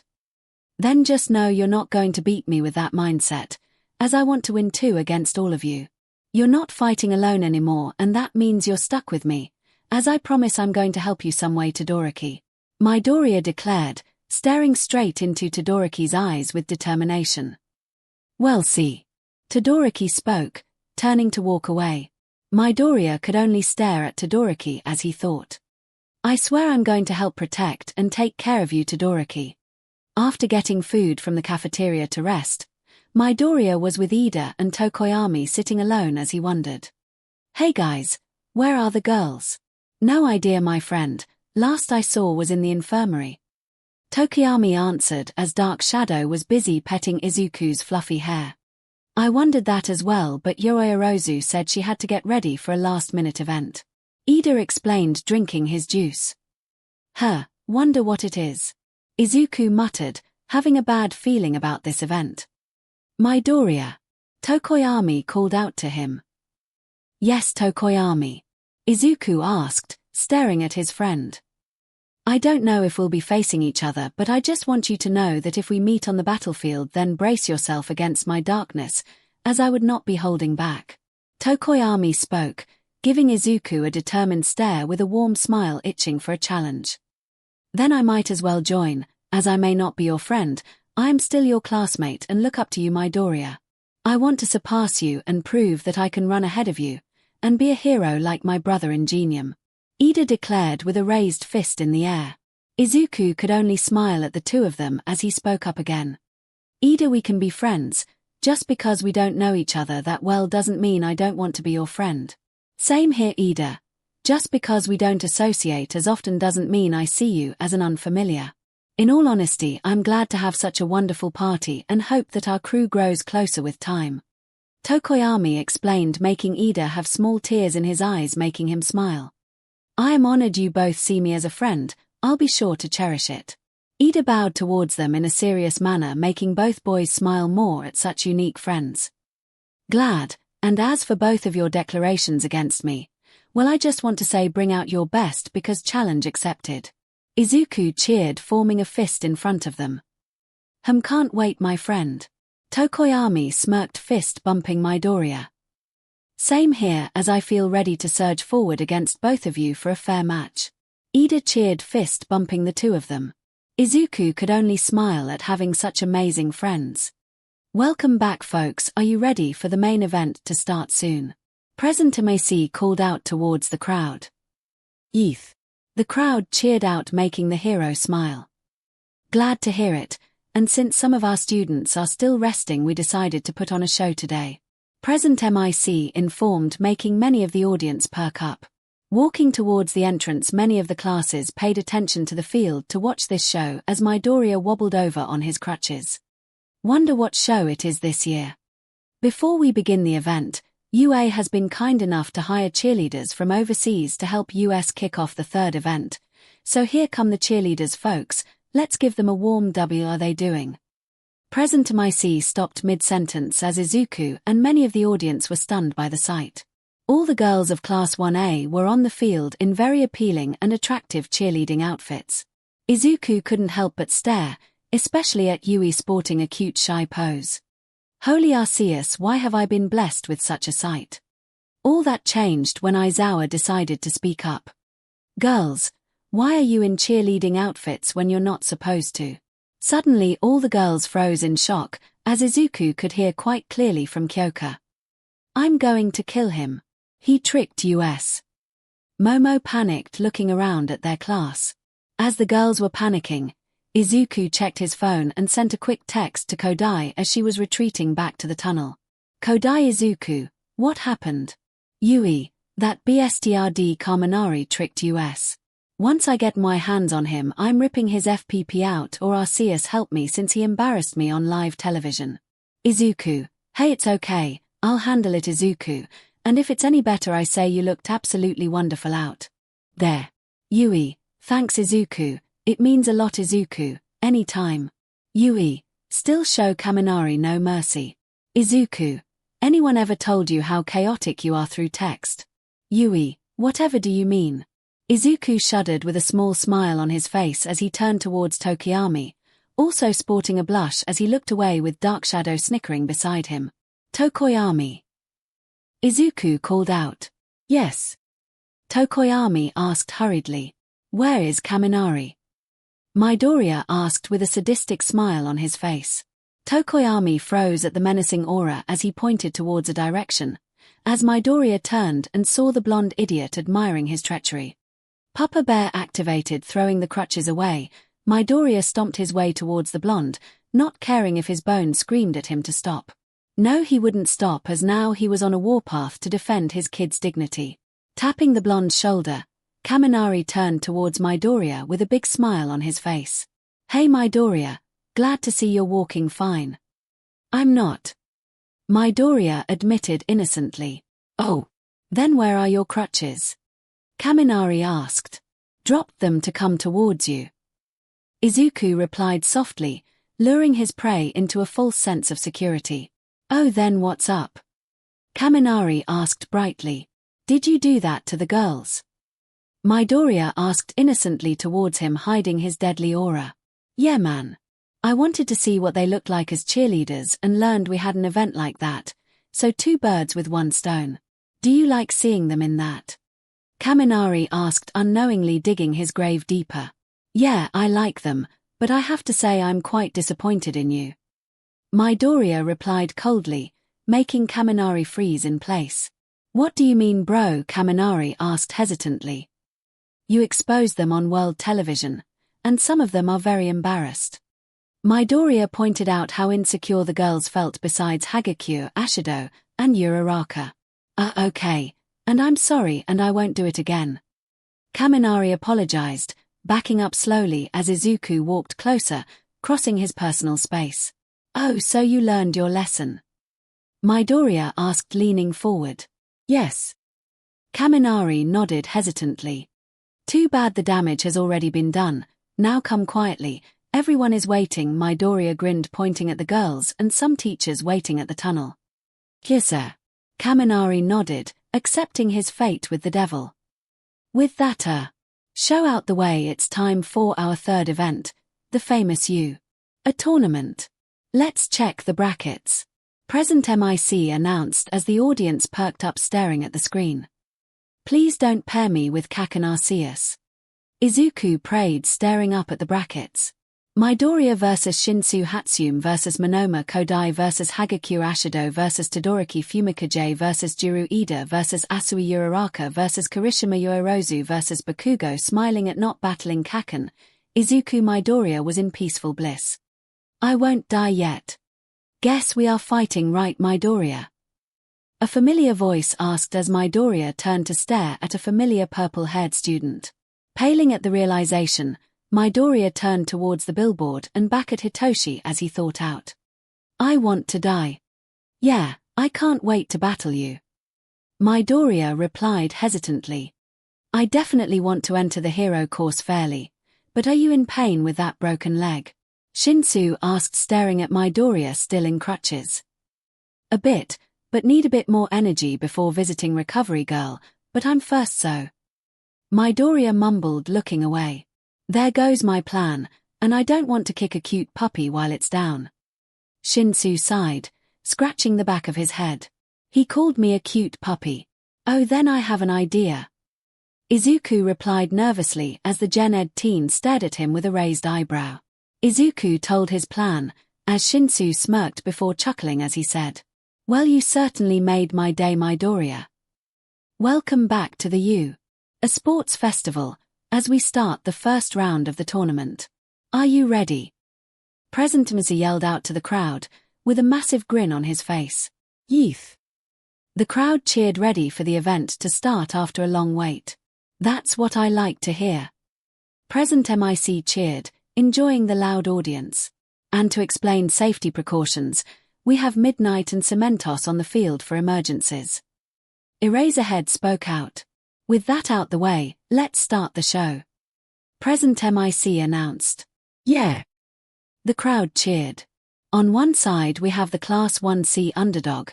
Give it up for the purple guy. Hitoshi Shinsu. Present MIC announced, as the crowd cheered.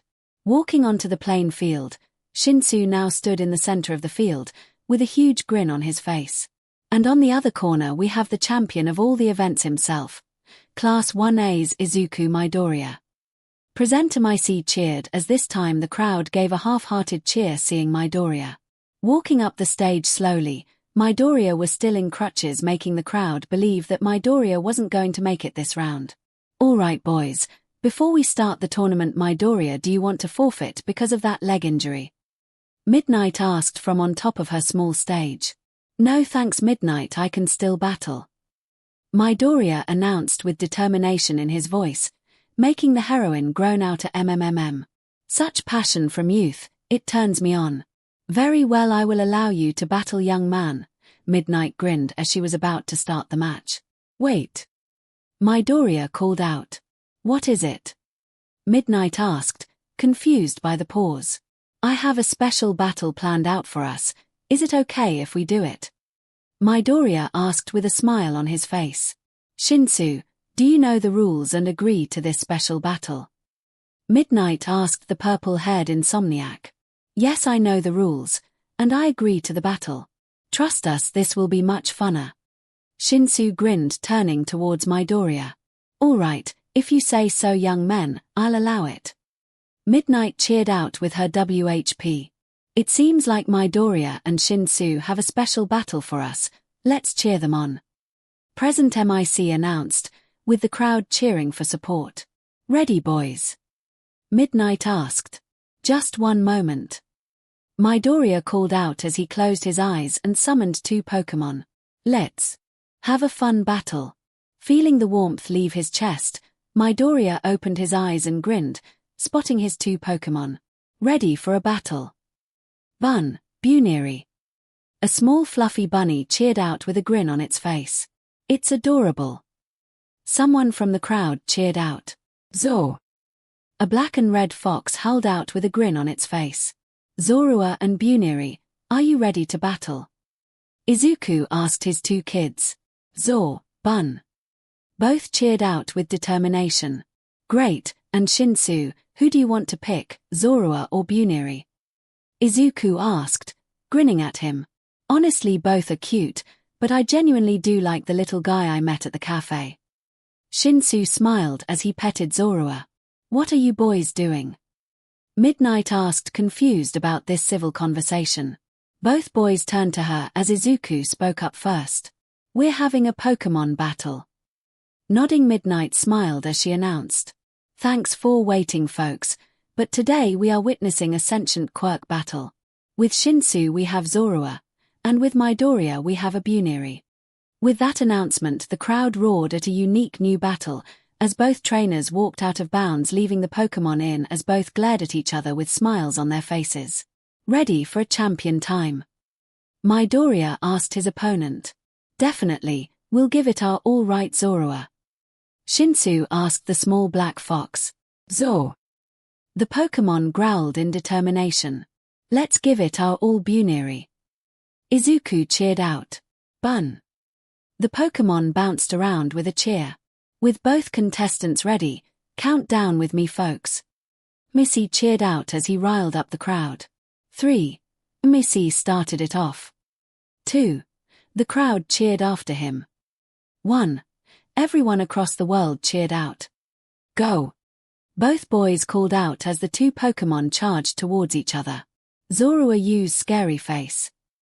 Shinsu called out in desperation. Buniri, Quick Attack.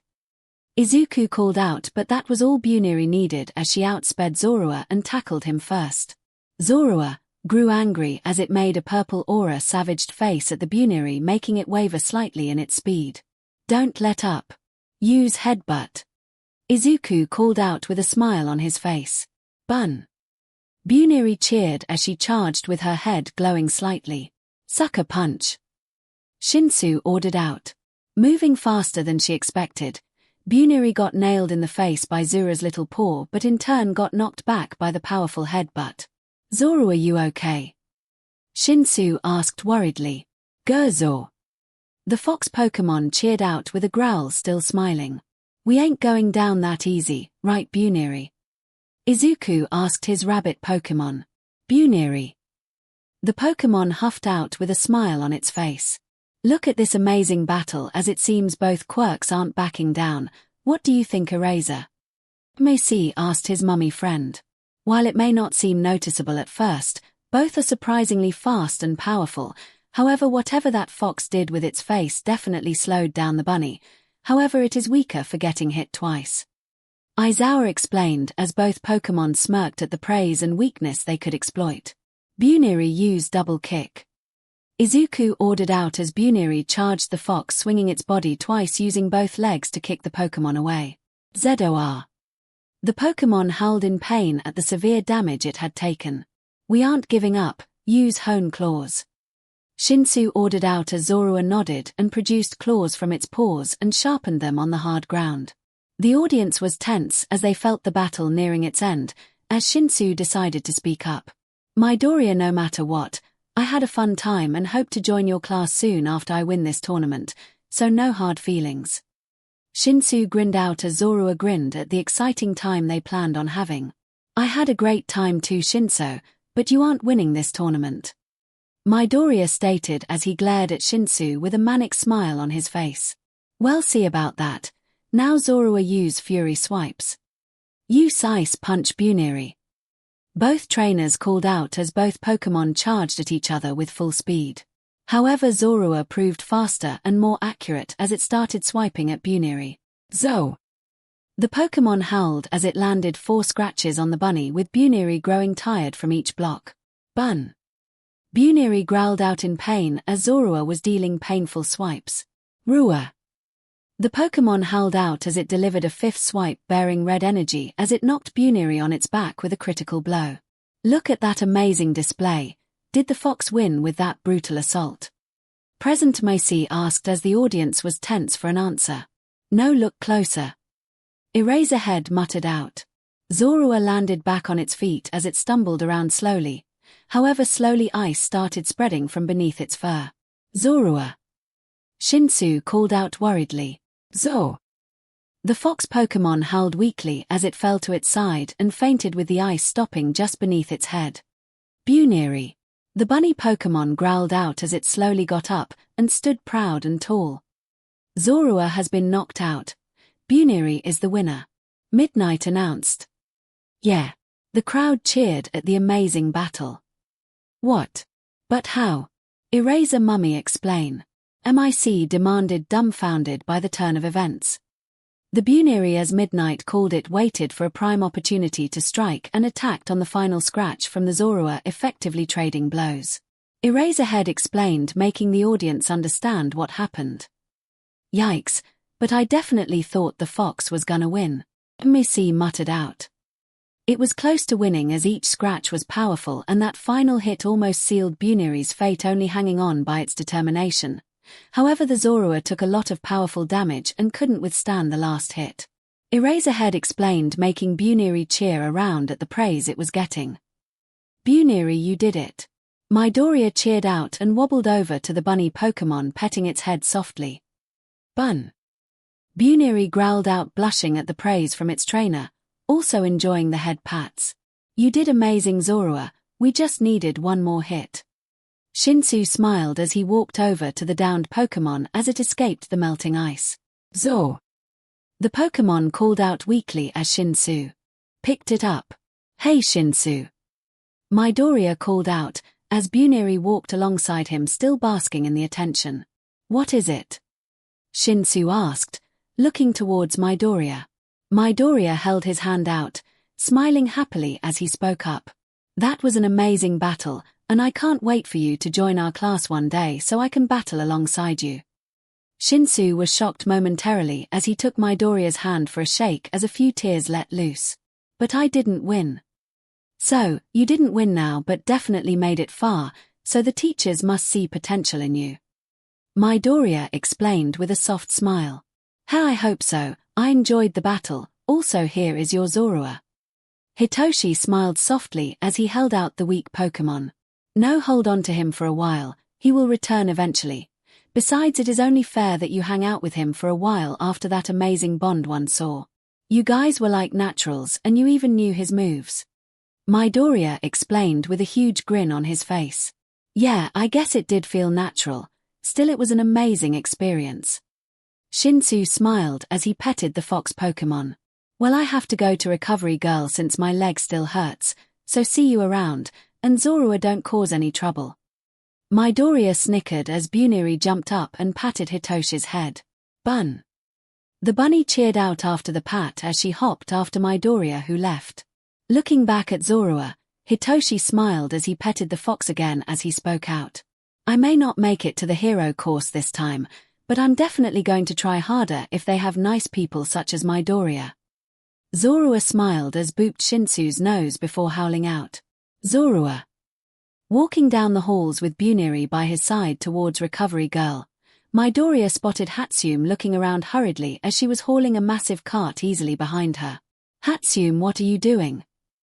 Midoriya asked hesitantly as he didn't want to chance the box exploding on him. Oh Midoriya, glad to see you. I have a favor to ask. Hatsume called out, rushing towards him at massive speed. Hatsume, I'm not moving, just speak to me. Midoriya freaked out as he was ready to brace for impact or be blown up. All right, it's just that I can't find my opponent and ask him to test my babies to display to the world. And I have to be out there in 5 minutes. Hatsume panicked as Midoriya understood she was looking for Monoma. Haven't seen him, but why do you need him to display your babies? Midoriya asked, genuinely curious about her plan to win. so I can present everything I got and forfeit the match. 𝐻𝐻𝐸m explained, making Midoriya wide-eyed from her confession. You don't want to win? Midoriya asked. Nope, I just want to show off my babies to all the support companies. My confirmed, making Midoriya smile at such a dedicated support student. Bun. Crash. However, it seemed Buniri didn't like that idea as she grabbed one of Mai's inventions from her box and smashed it on the ground with her ear. Ah, my baby. 𝐻𝐻𝐸m panicked, rushing towards the invention's side, mending it like it was her own child. I'm so sorry. Buniri, you shouldn't break people's hard work. Please apologize. Izuku scolded the bunny Pokémon as she huffed and looked away from Mai. Buniri, if you won't apologize, please return for timeout. Izuku ordered, but the rabbit Pokémon didn't want to return as she hopped away towards a chair to sit on. Buniri. The Pokémon huffed out, glaring at the inventor. Sighing, Midoriya turned towards 𝐻𝐻𝐸m, who was still fixing her baby, hurriedly and started apologizing as he bowed. 𝐻𝐻𝐸m, I would like to apologize for Buniri's behavior in breaking your baby, as I didn't know this would happen. But why? My baby did nothing wrong. 𝐻𝐻𝐸m started crying out. Buniri didn't like what you said, 𝐻𝐻𝐸m, as she basically didn't like you just giving up like that without a fight. Midoriya answered as 𝐻𝐻𝐸m was fixing her baby faster than he could see but was still listening to him. But I'm not giving up, I'm just doing what I want and displaying my babies. 𝐻𝐻𝐸m explained sadly. Yes, but Buniri is thinking you're being self-centered, as what about your opponents? Midoriya asked, making the inventor look at him as he grew a second head. What about them? 𝐻𝐻𝐸m asked. They want to give it their all against you, 𝐻𝐻𝐸m, and beat you in a fair fight. However, you forfeiting would dent them that challenge and make their victories pointless. At least that's what I'm assuming Buniri thinks, seeing as she hasn't attacked my knees yet. Izuku explained as the bunny Pokémon was still glaring at them both. But I don't want to fight though, and they get to fight better opponents next round. It's a win-win if I don't continue, right? 𝐻𝐻𝐸m asked, looking at Midoriya for advice. Well, yes and no. Yes, they can move on to the next round, but no, because they aren't really proving themselves to the people scouting them. Midoriya explained to his friend. They can still prove themselves in the next round. 𝐻𝐻𝐸m explained as Midoriya closed his eyes, trying to think of an explanation. Maybe or maybe not, as sometimes beating everyone you face proves you are better. Distortion World, I bet if you beat everyone in this tournament, all the support companies will be asking for you first, since you proved your babies are a match for anyone and Midoriya opened his eyes and spotted 𝐻𝐻𝐸m staring at him with a savage grin that put the fear of Arceus inside him. 𝐻𝐻𝐸m, why are you grinning like that? Midoriya asked, hesitantly stepping back. I have a new goal, thanks for the advice, Midoriya. 𝐻𝐻𝐸m cheered, rushing away towards the stadium faster than Ida. Midoriya stood there alone for a moment until realization caught up to him as he paled and muttered out. Buniri, what have I unleashed on this school? Bun. Welcome back to the U. A sports festival, as we start the second round of the first quarter tournament. Are you ready? President 𝐼𝐻 yelled out to the crowd, with a massive grin on his face. Youth. The crowd cheered, ready for the next match to start. That's what I like to hear, ready Eraser Mummy. Present. 𝐼𝐻 cheered, asking his best friend. Yes, as we have to keep up on schedule. Eraserhead spoke out. Right, you are Mummy Man, so let's start the show. Present 𝐼𝐻 announced. Yeah. The crowd cheered. On one side we have the Class 1H Mad Inventor. Give it up for the pink nuke. myheroacademia. Present 𝐼𝐻 announced, as the crowd cheered. Walking onto the playing field, Mai now stood in the center of the field, with a huge grin on her face as a box of gears and now repaired repulsion gauntlets fixed. And on the other corner we have the jack of all trades, Class 1BS Nito Monoma. Presenter 𝐼𝐻 cheered as the crowd gave a cheer towards Monoma, who was smiling smugly. All right, lovelies, make sure to not kill each other and enjoy the match. Midnight explained with a smile on her face. Ready to feel the might of the superior Class 1B, Monoma asked his opponents in a flashy manner. Yes please, Give it all you got so I can show my babies at their fullest potential. 𝐻𝐸𝐽 grinned as her gauntlets powered up. Such a wonderful display of youth, it makes me so excited for more. Let's start this wonderful battle, we're ready to start Missy. Midnight grinned as she was about to start the match.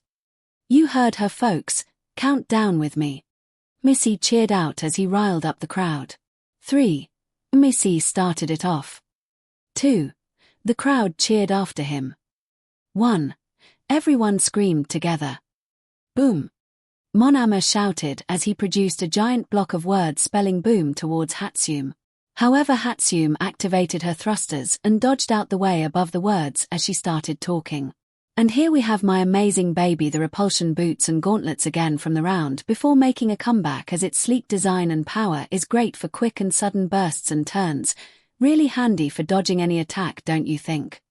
What? How did she hack into the sound booth?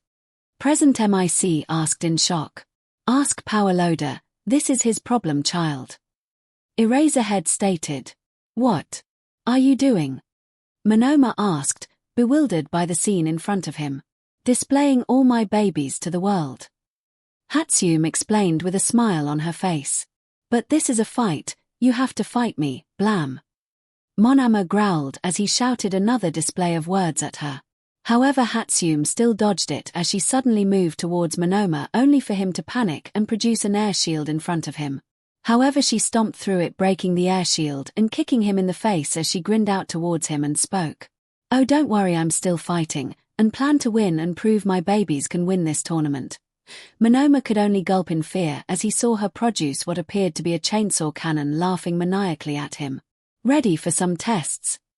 Off in the distance, 𝐼𝐻𝐸𝐽 could only sigh in disappointment as he added another thing to the list of everything myheroacademia is not allowed to do at U. Number 173, myheroacademia isn't allowed to hijack the sound booths at the sports festival. Number 174, myheroacademia isn't allowed to fight students with chainsaw cannons. Number 175. myheroacademia is banned from entering future sport festivals. After what felt like hours passed, 𝐻𝐸𝐽 grinned at the lifeless corpse of 𝐼𝐻𝐸𝐽 on the floor, with an equally tired audience, some still feeling phantom pains of her public display of torture. After 5 minutes, 𝐻𝐸𝐽's too borrowed quirk finally gave out as he was finally quirkless, making 𝐻𝐸𝐽 grin even further at finding a perfect test subject that can use all quirks and is quirkless for all future tests. Hey Jack, if you give up now, I can make you a deal of any support items you wish. 𝐻𝐸𝐽 offered out with her comms now turned off. I'm not Jack. And now I want a restraining order. 𝐻𝐸𝐽 panicked, trying to get out the ring. Then I just have to ask Dr. Bright to make you a D-class.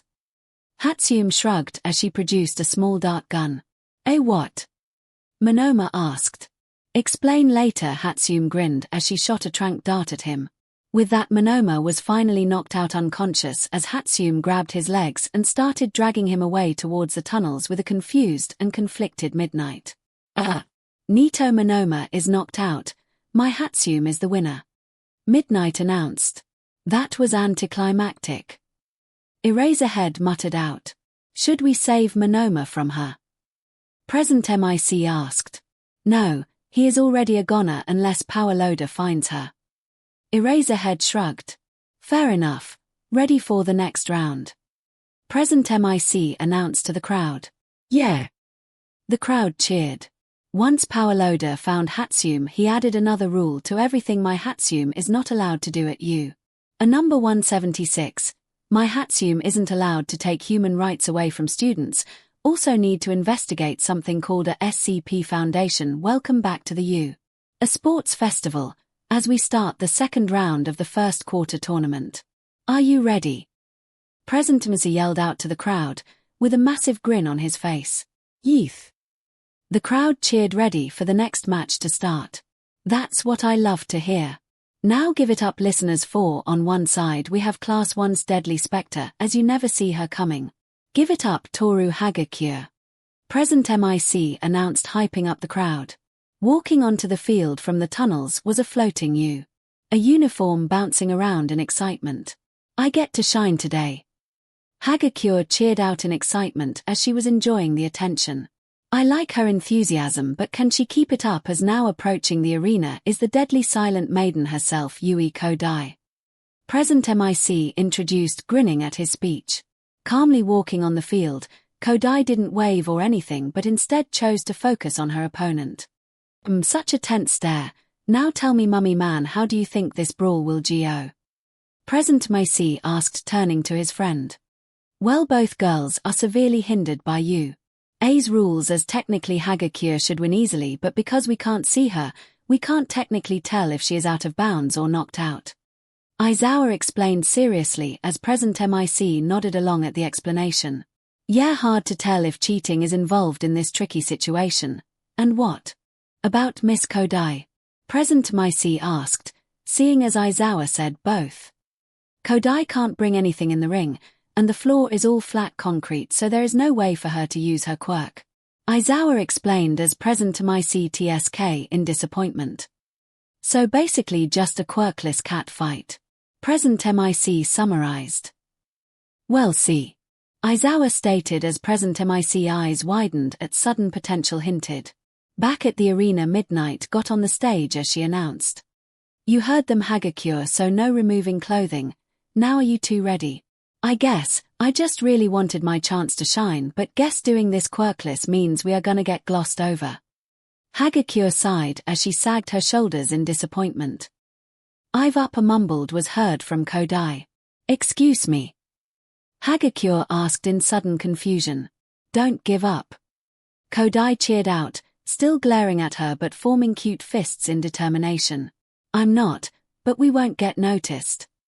𝐔𝐸𝐽 muttered, treading slowly towards her side of the arena. Then make them notice. 𝐻𝐸𝐽 responded, catching 𝐔𝐸𝐽's attention. Make them notice me. 𝐔𝐸𝐽 muttered under her breath, now thinking of a solution. This is so stressful. How does Izuku handle cheering up friends? It's so hard to know what to say. Yui thought in panic, getting ready for the battle to start. Alright folks, let the battle begin in 3. Midnight announced. 2. Present MIC called after her. 1.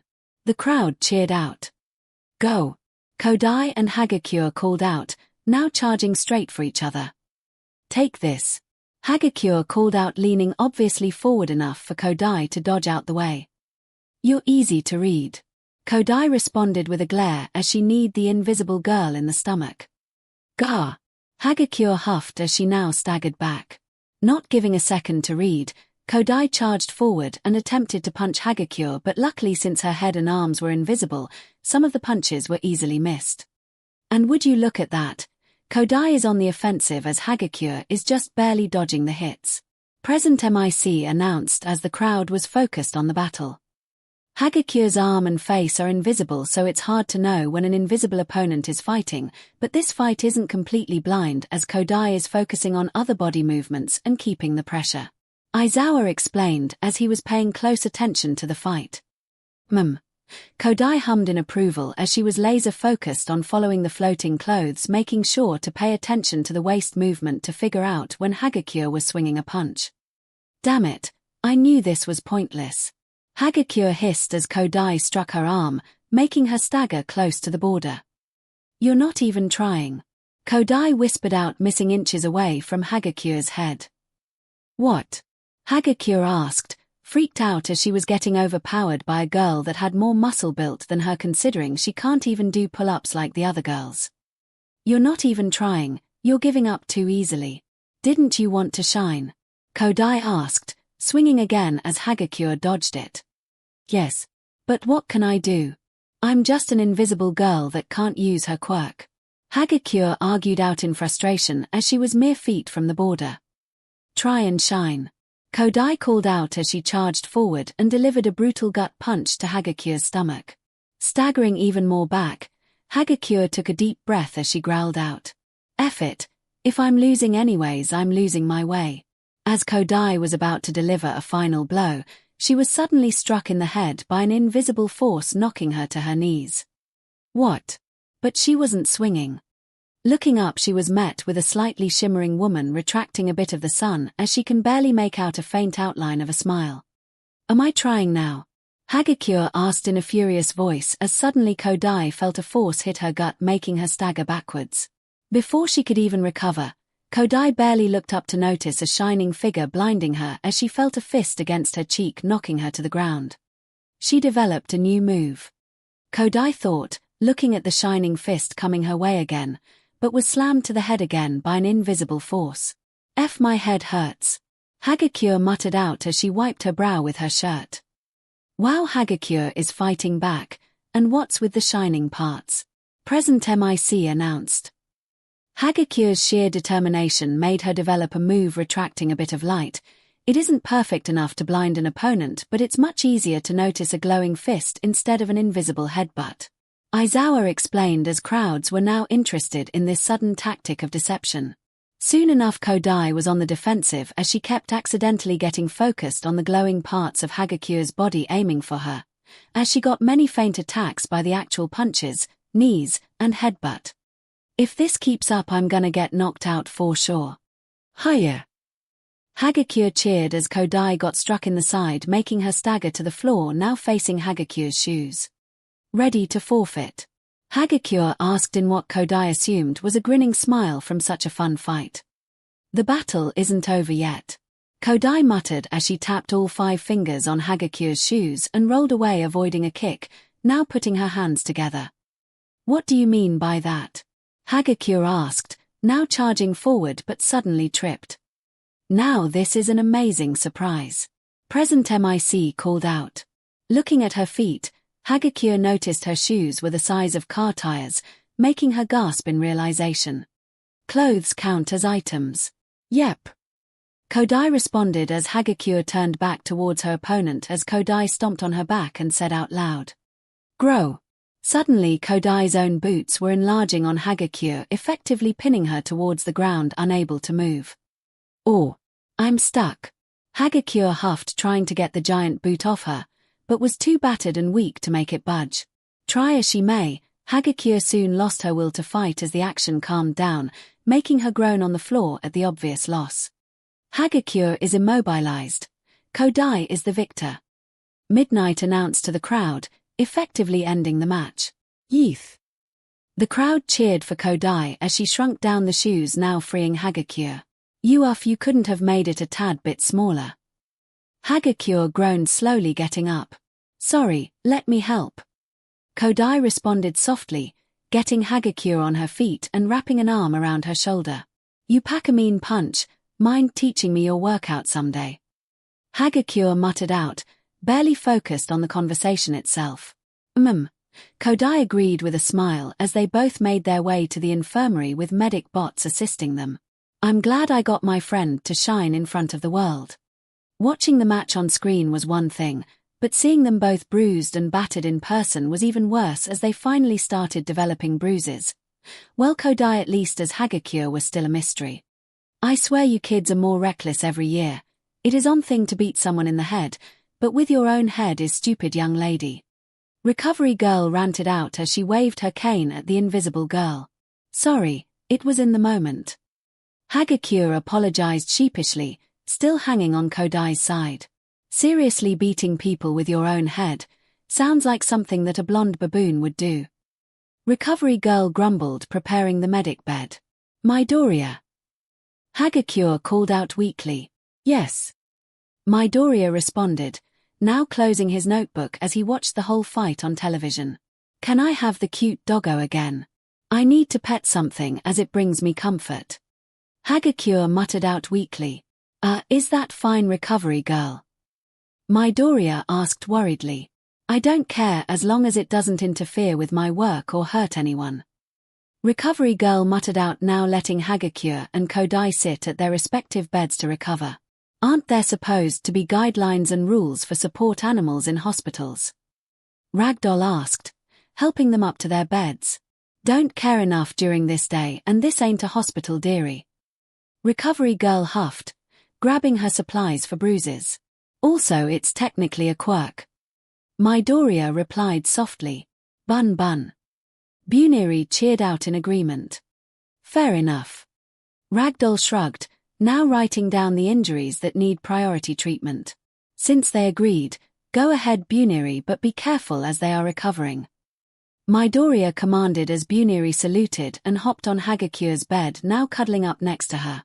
Buniri is so soft and fluffy, I just want to pet her forever. 𝐒𝐲𝐽 sighed, petting the rabbit Pokémon. Can I have pets? Kodai asked, watching the interaction. Bun. Buniri called out, waving one ear. Believe she said wait your turn. Izuku explained, watching the sweet interactions. Yeah, you literally defeated me by stepping on me. You can at least give me 5 minutes with this cutie. 𝐒𝐲𝐽 sighed as she petted Buniri more, now scratching it behind the ear. Buniri. Buniri purred, enjoying the amazing scratches. Fair enough. Kodai smiled, enjoying their light-hearted presence. Also, I would like to say thank you, Kodai. 𝐒𝐲𝐽 spoke out. Kodai hummed in confusion. It's just, I always felt unseen by everyone, so I desperately wanted the attention. Yet when I had my chance to shine, I almost didn't, and it was because of you cheering me on despite being my opponent that I'm glad I properly had a chance to shine from you spurring me on. So thank you, Kodai. 𝐒𝐲𝐽 spoke sincerely as both Izuku and Kodai could notice faint glowing eyes and tears on 𝐒𝐲𝐽's face. It was no problem, I just wanted to help a friend. Kodai responded with a soft smile. Hee, your group is pretty amazing, we should hang out more often. 𝐒𝐲𝐽 suggested. We would like that, right, Kodai? Izuku asked his close friend. Kodai hummed in approval. Bun. Walking down the hall towards the entrance of the stadium, Shoto was contemplating what Midoriya said to him. Do I want to be a hero? Todoroki thought as he looked at his left side. I'm not sure. Todoroki muttered, turning the corner only to have his mood soured instantly. What do you want? Todoroki asked, glaring at his father. You're acting disgracefully, Shoto. Endeavor started as he was leaning against the wall. I had enough of this. Shoto thought, choosing to walk past his dad. If you had simply used the power of your left side, you would have had overwhelming firepower to win victory in both of the first rounds. Endeavor scolded, making Todoroki's nerves more tense the longer the fool spoke. Shut up. Todoroki thought angrily, picking up pace. It's time to stop this small rebellion of yours, as you have a duty to surpass that fool All Might. Do you understand what I'm saying, Shoto? You're different from your siblings, as you're my greatest masterpiece.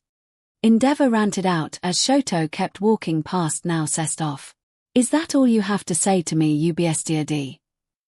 Shoto growled, trying his best to keep his composure. You'll learn.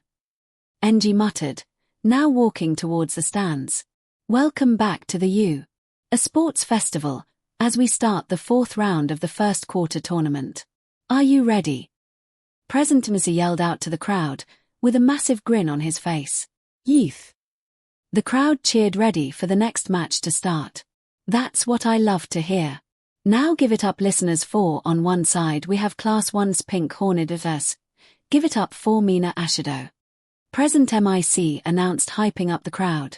Walking onto the field from the tunnels was Ashido, waving around peace signs, enjoying all the nice attention she was receiving. And now on the other side we have Fane's top student and son of the number 2 hero. Give it up for Shoto Todoroki.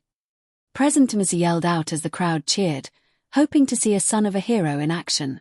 Walking on the field, everyone saw Shoto walk onto the stage in a calm and focused manner as he gave off an intimidating aura, making people pumped for a great match. You two know the rules, so give us a thrilling match. Midnight announced with a WHP. Ready for a good match, Todoroki? Mina asked, stretching her limbs. Todoroki didn't say anything, instead was just glaring at her menacingly. If you won't talk, that's fine, I'll make you fight for your win. Mina grinned, pumping herself up. All right folks, let the battle begin in 3. Midnight announced. 2. Present MIC called after her. 1. The crowd cheered out. Go! Mina cheered, using her quirk to rush towards Todoroki as quickly as possible. Sorry. Todoroki muttered out as he stomped his foot and suddenly sent a giant wave of ice towards her. Rumble with sheer force, half of the stadium suddenly erupted with a glacier of ice, shaking the earth just as if not more powerful than Jupiter's earthquake. The crowd was left speechless at this display of power from a mere teen. "Is 𝐻𝐻𝐸 okay?" Present Mysi asked as he couldn't see the match. "I can't see her beneath the ice, so I don't think she is able to 𝐭-midnight." Mid-announcement paused as the around the front started melting, even shocking Todoroki. Covered in acid, breathing heavily with dilated pupils, Mina 𝐻𝐻𝐸 took a step forward before tripping and holding herself on the ground trying to stay up. "Youth!" The crowd cheered at the awesome display of resistance from the girl getting up slowly. That size and huge power, it reminded me of that villain, Mina thought mid-panic, trying to get a hold of herself with the roaring crowd not helping. "Can you continue, 𝐻𝐻𝐸?" Midnight asked, still freezing from being half covered in ice. "Yeah, I can continue." 𝐻𝐻𝐸 nodded, having some semblance of control before glaring at Todoroki. "Todoroki, what the hell was that?" Mina yelled out in anger. "Sorry, it was a bit much, as I was angry." Todoroki apologized, getting ready for another attack. "Well, I'm angry now too." Mina growled, now charging forward again. Sending another and now much smaller glacier, Mina luckily sprayed her acid at the bottom of it, creating a hole. "Always wanted to try this." Mine thought, sliding on the ground, foot first activating her quirk through her shoes as she pierced through the glacier now in front of Todoroki. "Take this." Mina grinned, uppercutting the teen as he stumbled backwards, clutching his jaw. "You're not getting in my WA dash." Todoroki didn't get to finish as Mina socked him again in the face. Going for another punch, Todoroki created a wall between them, but Mina's punch still went through the wall, now diluting her acid enough to still punch Todoroki. "Midnight, what's happening?" Present Mysi yelled out as he couldn't see a thing. 𝐻𝐻𝐸 has gotten in close and is now forcing Todoroki on the defensive. Midnight announced, still shivering, hoping the match ended soon so she can be unthawed. "Take this and this." Mina cheered, still punching through walls after walls of ice, pushing Todoroki towards the edge. "I won't lose." Todoroki huffed, now a mere feet from the border, as Mina grinned a charge forward with a full wind-up swing. "Now let's end this. Go poison jab." Mina cheered as Todoroki produced one final ice wall, preventing him from getting away. Punching through the wall, Mina was expected to see Todoroki's shocked face but was met with empty air and a view of the audience. Where did he go? Feeling someone grab her arm beneath her, Mina's world suddenly turned upside down as she was flipped on her back with the air knocked out of her. Mina 𝐻𝐻𝐸 is out of bounds. Todoroki is the winner. Midnight announced a little too quickly as the crowd cheered at the excellent fight that just happened. "I lost." "How?" Mina gasped as she struggled to get up from the floor. "You assumed I would still be standing up like those last few punches through the wall, but with that last one I ducked under and waited for you to extend your arm so I could throw you out of bounds." Todoroki explained, not paying attention towards her, but instead melting all the ice he created. "RCRP, that blows." Mina sighed out as she finally stood back up. "Still, I'm sorry." Todoroki apologized, catching Mina's attention. Mina hummed, wanting to know why he was sorry again. "For the first attack, I made you angry for losing control of my temper, so I apologize." Todoroki apologized, looking down sadly. Sighing, Mina placed a hand on Todoroki's shoulder and spoke. "It's fine, man, as whatever made you angry must have been bad, since you're literally the coolest guy I know. Besides, I at least got a few great punches in and almost won against you, so I say that's a win in my book." Todoroki looked at Mina and nodded in appreciation as he turned back towards his work of melting the ice, which Midnight was thankful for. Mina slowly made her way to the infirmary, feeling exhausted now that all the adrenaline from the shock and fear as well as the fight itself caught up to her. Will I ever stop getting nightmares about that day? After watching the terrifying start of the match between 𝐻𝐻𝐸 and Todoroki, both Hagakure and Izuku turned towards their friend Kodai as they saw her staring wide-eyed at the screen in shock.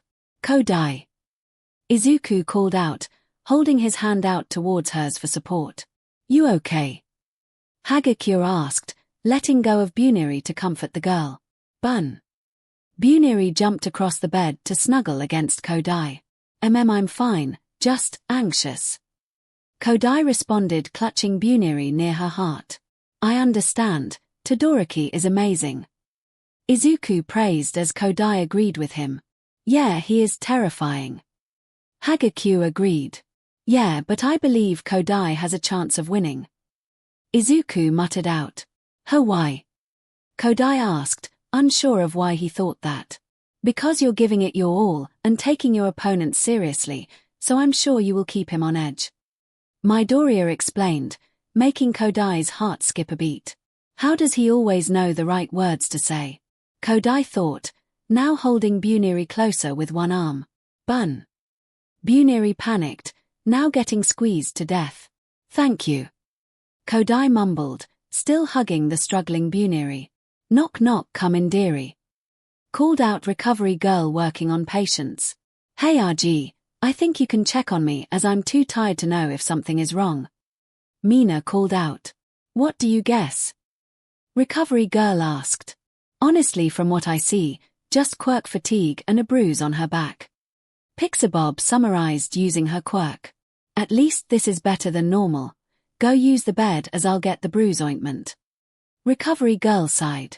Thanks. And what do we have here? Mina gasped, looking at both Kodai and Midoriya. What? Midoriya asked. Oh, this is potentially juicy. Mina giggled, pointing at the spot between them. Both Kodai and Midoriya looked at their hands as Midoriya's was still holding hers. Eep. Midoriya panicked, retracting his hand. So, what is it then? Mina asked with a mischievous grin. It's a otter. Midoriya panicked, not prepared for the sudden situation. Kodai just gave Mina a blank stare and said with the most done voice ever. Buniri, use ice punch. Bun. Buniri cheered, escaping Kodai's arm, turning towards Mina with a grin as her ear glowed blue. Wait, hold on, I'll take it back, Izuku, save me. Mina cried, hiding behind Midoriya. Worst time to say this, but she doesn't care about me as a human shield. Izuku panicked as Buniri drew closer. I want to live. Mina cried, now hiding behind Pixabob, who was staring at the mess that was known as Class 1A. Buniri, stand down, I think she learned her lesson. Kodai said with an evil grin, sending shivers down everyone's spine. Thump, why is she so cute? Izuku thought, holding his arm towards his heart. Grr bun. Buniri growled, choosing to punch Izuku's side instead. Gah! Why me? Izuku gasped as he collapsed back on his bed. Bun. Buniri cheered out, finally punching something, and chose to go cuddle with Kodai, who could only stare at the boy in shock. Are you okay? Kodai asked worriedly. I'm fine, this happens often. Izuku replied, choosing to stare at the ceiling. You are a real pain in his side, aren't you? Kodai asked, now petting Buniri. The Pokémon suddenly giggled, with a grin on its face, calling out. Buniri. Welcome back to the U. A sports festival, as we start the 5th round of the first quarter tournament. Are you ready? President yelled out to the crowd, with a massive grin on his face. Yeeth. The crowd cheered, ready for the next match to start. That's what I love to hear. Now give it up, listeners. For on one side we have Class 1's Raven of Darkness. Give it up for Tokoyami 𝐒𝐭𝐲. Present MIC announced, hyping up the crowd.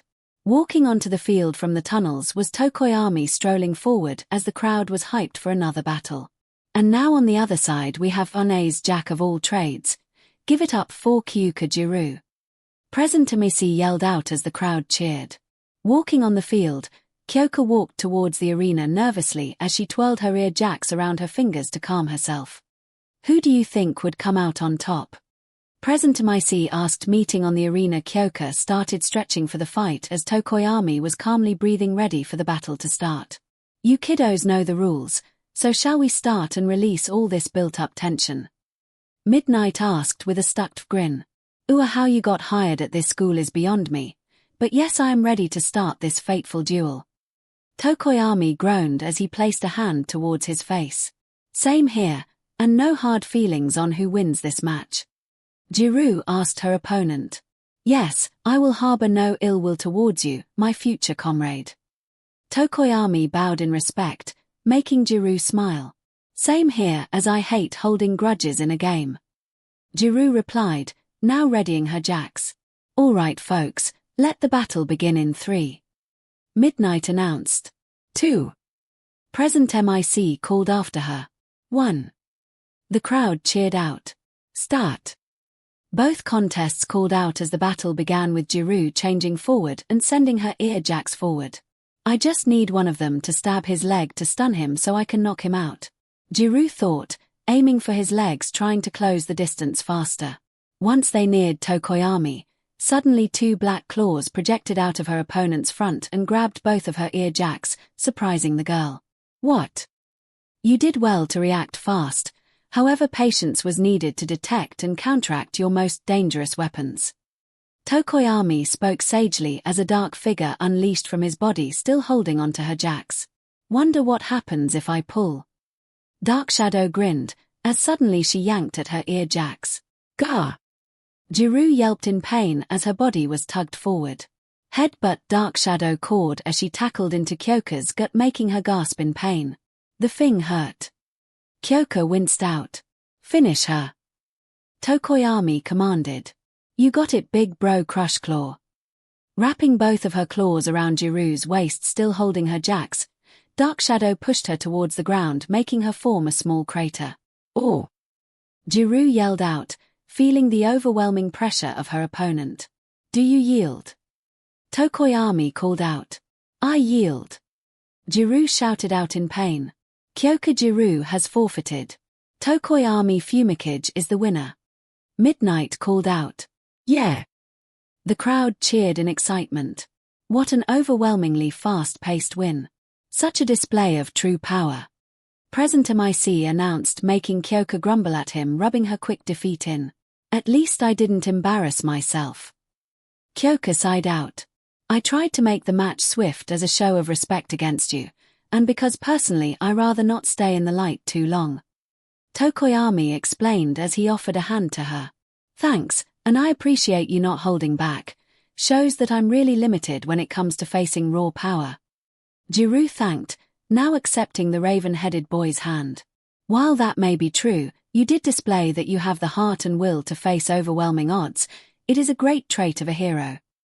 Tokoyami explained sagely, making 𝐤𝐸 smile at her opponent, at least recognizing her value. Yeah, you did really well, but I'm just too fast and strong. Dark Shadow grinned, making 𝐂𝐸𝐽𝐫 roll her eyes in amusement. Thanks fellas, now let's get out of here. 𝐤𝐸 smiled as she dusted herself off as both teens left the arena for the next students to arrive. Indeed. Tokoyami bowed as he followed her. Fumi, I have an idea. Dark Shadow called out happily. No. Tokoyami spoke bluntly. But you didn't even get to hear me out. Dark Shadow whined with a pout. I know you, and you wish to kidnap 𝐤𝐸 for, and I quote, want to watch My Little Pony, right? Tokoyami asked, glaring at his quirk. Fut what? 𝐤𝐸 asked in amusement. Fumi is being mean. He wants to watch that edgy stuff, but I want to watch My Little Pony and Cardcaptor with the girls. Dark Shadow whined. And what makes you think I watch her? Wait, you're a girl? 𝐤𝐸 asked, stopping for a moment in confusion. Yes. And I'm the best girl in my world. Dark Shadow cheered. We all share the same world. Tokoyami sighed, wanting to find the nearest tree to brood under. You didn't deny it. I'll do anything, just let me go. A man pleaded for his life, as he was held by the collar of his shirt. How does your quirk work? A feminine voice asked, pointing a device at his head. I can summon a tar monster from my hand based on the greasy food I eat. The man explained quickly, as well as demonstrating his ability by making a small tar monster on his hand for display. Is it sentient? The person asked, drawing the device closer. No, it just does nothing. The man stated, jiggling the tar monster as it in fact didn't react. Kill mode. The woman ordered. What? The man gasped in shock. Bang! Lowering the armed device, the woman sighed as she brought up her gauntlet arm and started reloading it. Waste of time. Huntress J. Sir. A man called out, armed with an assault rifle. What is it, Jamia? Huntress J asked, walking towards him, leaving the corpse to rot. We may have found 2 potential targets. 𝐒𝐗𝐽𝐿 spoke, showing a screen on his tablet. Looking at the footage, she knew it was the 𝐸. A festival, as she didn't bother searching it much, but it was good info for future captures and heroes to avoid. What targets? Huntress J demanded. Izuku Midoriya, Quirk Pokémon, and looking at the footage they seem to be completely sentient, as well as Tokoyami Fumikage. Quirk Dark Shadow, as it protects and attacks whenever it wants. 𝐒𝐗𝐽𝐿 explained, displaying the footage of a free-for-all battle and the one-on-one battles in the tournament. I see, put these on category 𝐸. Huntress J explained, walking away. But sir, we can knock 2 targets off the goal already and be closer to completing the mission. 𝐒𝐗𝐽𝐿 explained with confusion in his voice. Those 2 are indeed perfect targets, especially the green-haired one, but they are also students of 𝐸. As it is possible for me to steal a student from there, it would be highly difficult, seeing as that rodent can take us down if he caught a whiff of us. She explained as they made it to an armored van. I see your point, so you want them on 𝐸 in case we are nearing our deadline? 𝐒𝐗𝐽𝐿 asked, hopping in after her. Yes, as we nearly have all the targets and just need a suitable sentient quirk user, a couple more elemental quirk users which are easy to gather, and about a dozen more quirked vermin. Huntress J summarized, as the sirens started drawing near. I understand, sir. Now Kayamara. Get us out before they spot us. 𝐒𝐽𝐿 ordered. I am already doing that. It just takes a second to go into cloaked mode with my quirk. The woman grunted as they passed by a cop car undetected. Looking at the tablet, again Huntress J started inspecting the 2 𝐸. Students again until a specific footage caught her eye, making her grin at a unique profit. I found my payment all for one. Welcome back to the 𝐸. A sports festival, as we start the 6th round of the first quarter tournament. Are you ready? President 𝐸 yelled out to the crowd, with a massive grin on his face. Youth. The crowd cheered, ready for the next match to start. Don't you find saying that repetitive? Aizawa asked, looking bored. Not at all. Now get ready, as from one side we have the blue-haired speedster. Give it up for Sonic. President 𝐸 announced with a loud and hyped introduction. Wrong franchise. Aizawa deadpanned. I'm not taking back my words, but since you are such a grumpy mummy man, then his name is Tenya Ida, the class representative of 1A. President 𝐸 announced, getting a laugh out of the audience. Walking straight up to the field was Ida as he sighed at President 𝐸's introduction. Tensai does the same joke every day too. And on the other side we have from Class 1A as well, we have the best frog Kermit. President 𝐸 laughed. Wrong franchise as well. Aizawa glared. Do you know how hard it was trying to find those 2 lost relics on CD? President 𝐸 asked. Don't care, just give the students correct names. Aizawa sighed. Grumpy cat, but yeah, we have Tsuyu Asui as our other contestant. President 𝐸 announced, still giving a goofy grin. Walking onto the field, Tsuyu sighed as she walked up to the stage. I don't even know who Kermit is. Meeting at the arena, both stood ready for a battle as Midnight stood ready to begin the match with a WHP. You kiddos know the rules, so are you ready to release that inner tension? Please don't say it like that. Tsuyu sighed. Yes, I will make my brother proud. Ida smiled, ready for the match to start. Honestly surprised he didn't ease you out of the tense stance, but no worry, it makes it funner for me to slowly break you, Midnight teased, making Ida gasp at such words. 𝐒𝐽𝐽-start. Midnight announced quickly to cut off Ida's rant. Kiro. Asui croaked, as she suddenly shot out her tongue, about to strike Ida. Barely having a second to dodge and tumble back on his footing, Ida turned towards Tsuyu with a focused glare. Asui. That was very unhero-like to strike while my back was turned. Not sorry, as I do want to win, Kiro. Tsuyu stated, jumping high into the air as she shot out her tongue. Dodging to the side, avoiding Tsuyu's tongue swipe, Ida focused his attention on the falling frog girl as he shouted out. Recipro burst.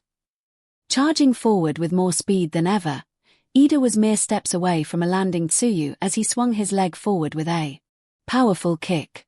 I can end this quickly. Just have to kick her out the ring while she is mid-fall. Kiro. Tsuyu panicked as she adjusted her legs in the nick of time when suddenly her feet were met with the shin of Ida's leg. I won't fail.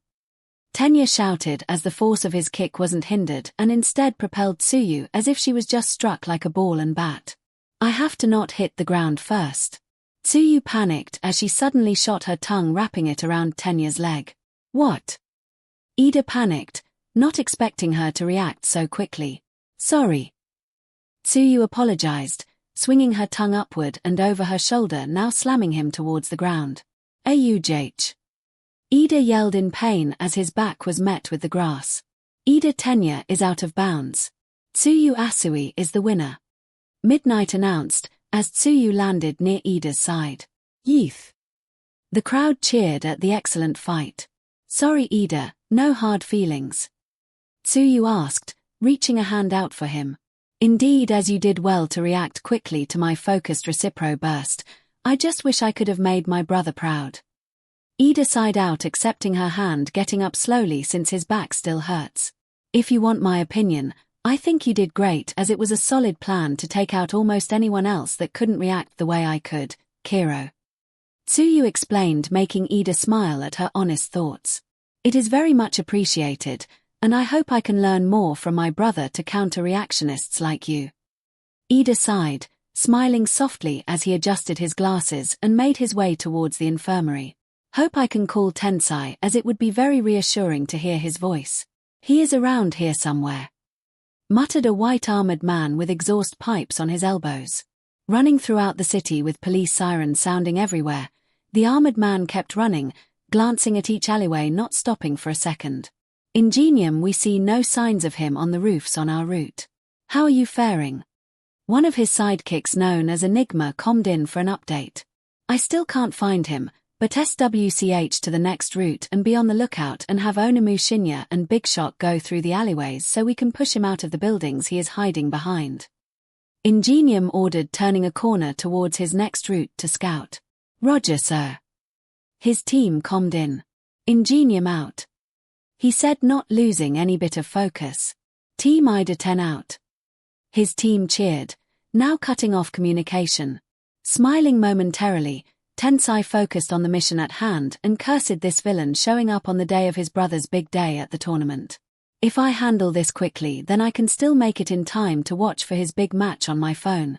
Running even faster, Tensai barely missed a glimmer of a red and black silhouette in an alleyway. Turning suddenly, Tensai started running back as he muttered out, "Back there."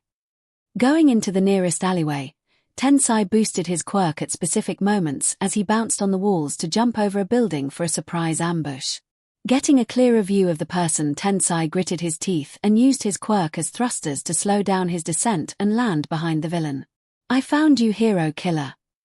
Standing before him was an intimidating black-haired and hunched man with a bit of muscles, from what he could tell, armed to the brim with dozens of sharp objects on him. Glaring at him, Tensai saw this man was not to be taken lightly as he stared at him with bloody red eyes, muttering out, "Ingenium." Not wasting a second, Ingenium charged forward with a quirk-powered punch, but the villain bounced on the walls and over him. "SHT, there goes my plan to push him out to the open." Ingenium muttered, using his thrusters to follow after him in bouncing around the walls. Nearing the villain, Stain suddenly turned mid-jump and swung his long katana at the hero. Reacting quickly, Tensai brought his arms forward in front of him to block the katana with his armor. "Nice try, Stain, but I knew you were armed." Stain grabbed the edge of the roof with one arm and pushed backwards to avoid a front kick nearly grazing his face. Both landing on the alleyway floor, Tensai brought his fists up as he glared at the man with intense focus. He reacts quickly. Better call for backup in case he dash. Tensai didn't get time to finish his thoughts as a knife was thrown, missing mere inches from where his eyes were. Such accurate precision. Suddenly intense pain ran through his muscles under the right shoulder as a knife struck. 𝐂𝐸𝐺. No calling for backup. A gruff voice spoke as a blade was swung, making Tensai have to dodge as Stain was right since his comms was on the right side. "I need to get away and call for backup," Tensai thought, trying to turn and run with one of his arms out of commission and knowing this was a losing battle he couldn't handle without backup. Oh! Tensai screamed, falling to his knees as unimaginable pain pierced the back of legs right where the joints of his knees were.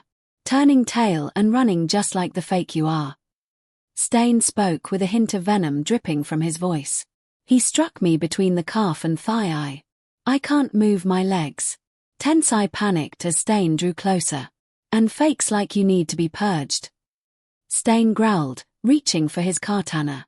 I need to act now. I won't die.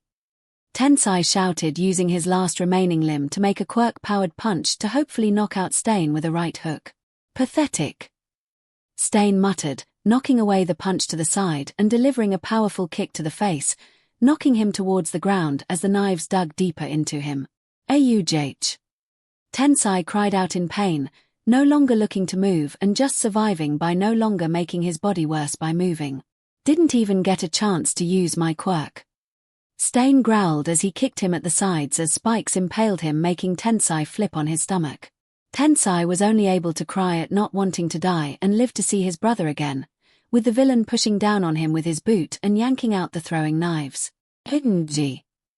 Tensai wished he could yell, but the pain was so unbearable that he was tensing his muscles, hoping he could tough it out in any way to escape. 𝐼𝐺 only have one more chance to get free. Slowly pouring all his power into his exhaust pipes, Tensai was hoping to blast himself in the middle of the street for someone to save him from this maniac. About to blast off, suddenly his body went into shock as he suddenly couldn't move an inch, making his eyes widen in disbelief. No. I was so close. I want to see Tenya. I don't want to leave my baby brother, please. Fame, money, power, that's what all you people who call yourselves heroes are really after. Stain growled out as Tensai felt fearful of his life even more. Ring ring, but UBSDRDs are not heroes. Stain huffed, now stomping towards the phone. Crunch eyes widening at a familiar family ringtone. Tensai tried with all his might to move and salvage his phone for one last call, but could only cry at feeling helpless as he muttered. Tenya, I'm sorry. Accept him, the only one with permission to kill me. Stain growled, walking away, leaving Tensai to die as police sirens grew closer. All Might is worthy. So, Shouter, any bets on who's going to win this? Yamada asked, for once off his mic as he drank some water. 𝐿 was HRD on the throat. Hard to say. Uraraka will probably get this, but I can't see Kirishima going down without a fight. Aizawa shrugged. Got it. And on to this fight, we have the Queen of Gravity, Uraraka Okako herself. Against the stable, not nearly as rocky as his quirk would make you think, Kirishima a hero. Yamada returned to 𝐿, fully focused on the fight that will soon be unfolding. Eraserhead, as their teacher, what do you think will be the outcome of this fight? I don't see either of these two going down easily. Aizawa muttered out, scanning the field closely, as all that mattered was how stubborn the other person was. Walking out the right tunnel was the familiar red-haired student who hardened his fist and smashed them together, screaming out, "Let's have a manly battle." While onto the other end of the arena walked a steady-paced Uraraka who was bringing her hands up and down, controlling her breathing and not letting anxiety fester up. "Are you okay, Uraraka?" Kirishima asked worriedly. "I'm fine, just a bit nervous since I made it this far and I don't want to lose." Uraraka admitted sheepishly, now scratching her cheek. Before Kirishima could reply, Midnight went on stage again and called out, "Kirishima, Uraraka, you both know the rules, so are you ready to battle?" "Yes." Uraraka barked out, getting in a low fighting stance, now determined to win. "Hey, you know it." Kirishima grinned, now seeing the nervous girl pumped up for battle. "You both are brimming with such fierce passion. Oh, I might be all hot and bothered if this tension continues." Midnight ummed out, now hugging herself, making the two kids blush in embarrassment now. "Really wish she stopped doing that." Uraraka muttered. "Begin in 3. Midnight started. 2. The crowd followed. 1. The world cheered. Go. Uraraka and Kirishima barked, rushing at each other, hoping to get the first move. "I just need to touch him and he is out." Uraraka thought, reminded herself of her strategy. Red Gauntlet. Kirishima roared out, delivering a hardened gut punch towards the girl, with Uraraka dodging out the way in the last second. Just reach. Uraraka muttered to herself, extending her arm towards the extended hand, but Kirishima jumped back before she could tap him. Not letting you touch me that easily, I'm now ready to go in hard and pumping at an interesting challenge. Kirishima grinned, ready for another assault, making Uraraka groan at the stubborn fool. Oh my, the phrasing. Midnight giggled out like a little girl, making Kirishima blush. I didn't mean it like that. Kirishima mumbled out.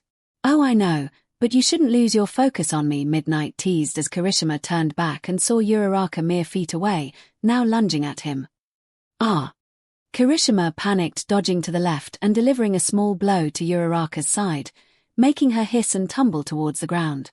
Arceus, that hurts. Uraraka gasped out, holding her side, as while it was a small blow, Kirishima was still a hard-hitting fighter.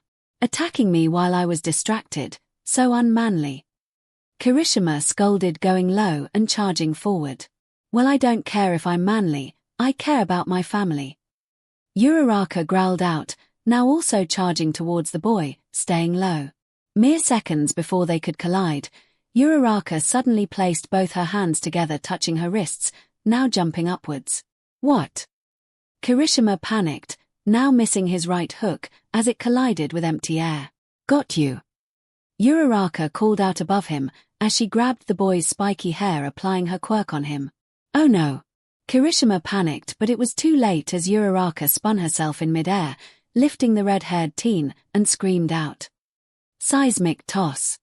With an earth-shattering slam breaking the arena floor, Uraraka grinned in triumph, releasing her quirk on herself to now admire her work. What a appealing slam. Is our resident redhead out for the count? Macy asked, with Uraraka fanning the dust away. However, what she saw caught her off guard, when the dust cleared for everyone to find Kirishima still awake and hardened, digging his sharp fingers into the ground to keep from floating away. That was such a manly slam that could have taken out anyone else. I am so excited to fight you, Uraraka. Kirishima grinned, clawing towards her slowly. Kirishima proved stubborn and is defying being floated away. MIC announced, with the crowd cheering at the fight not ending quickly. Then I just have to make him float away. Uraraka growled out, charging forward and delivering a powerful low kick towards his face. Riot headbutt. Kirishima countered by taking the kick to the face as he headbutted her foot. Fuck. Uraraka screamed out in agony as it felt exactly like kicking a wall. Oh, that has to hurt. Macy hissed, with the audience cringing in pain as well. Got you now. Kirishima grinned now, letting go of the ground. And grabbing Uraraka's jacket. Get off of me. Uraraka barked out, trying to shove the boy off her, but he proved stubborn, holding on tight. If you won't release your quirk, then I'm going to make you. Kirishima grinned, still holding on tight as he hardened his head and started headbutting the brunette repeatedly. August. Uraraka screamed, trying to shake the teen off before he pelted her unconscious with headbutts. Kirishima has her in his grasp. Will this be the end for the Queen of Gravity? MIC announced, with the audience on the edges of their seats. This match is already over. Eraserhead announced, making MIC eye him curiously. Yeah, it is, because IW. Kirishima gasped as he saw himself drifting away further from the girl. Standing in the middle of the arena, stood a now jacketless Uraraka, now in a black muscle shirt, grinned triumphantly, holding the edges of her sleeve, not letting Kirishima go yet. I'm not afraid to lose pieces of clothing if it means winning for my family and me, so do you yield or do you go to the sun? Uraraka threatened, loosening the grip of her jacket. Growling, I was so close to. Fine, you win, Uraraka. Kirishima sighed in defeat at having to forfeit. Kirishima has forfeited the match. Uraraka is the winner. Midnight announced with a proud grin towards the girl, as it was tough to shed a bit of dignity on the spot. Yeeth. The crowd cheered at such an amazing match. The Queen of Gravity has held her title and is moving on to the next rounds. Present MIC cheered out. Releasing her quirk, Uraraka finally stumbled to the ground, with Kirishima catching her from falling towards her knees. You okay? Kirishima asked worriedly for her friend.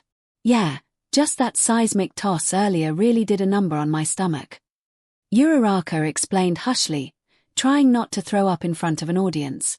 Ah, that explains it. Well, here you go, as I assume you want this back despite some holes in it. Kirishima chuckled nervously, handing back Uraraka's jacket as it indeed had holes in it from Kirishima's sharp grips. Thank you. Now let's get out of here before I embarrass myself more in front of an audience with an unpleasant show. Uraraka muttered out, walking steadily forward, still trying not to puke. All right, I gotcha. And hope for a rematch someday, Uraraka, as battling you was so manly.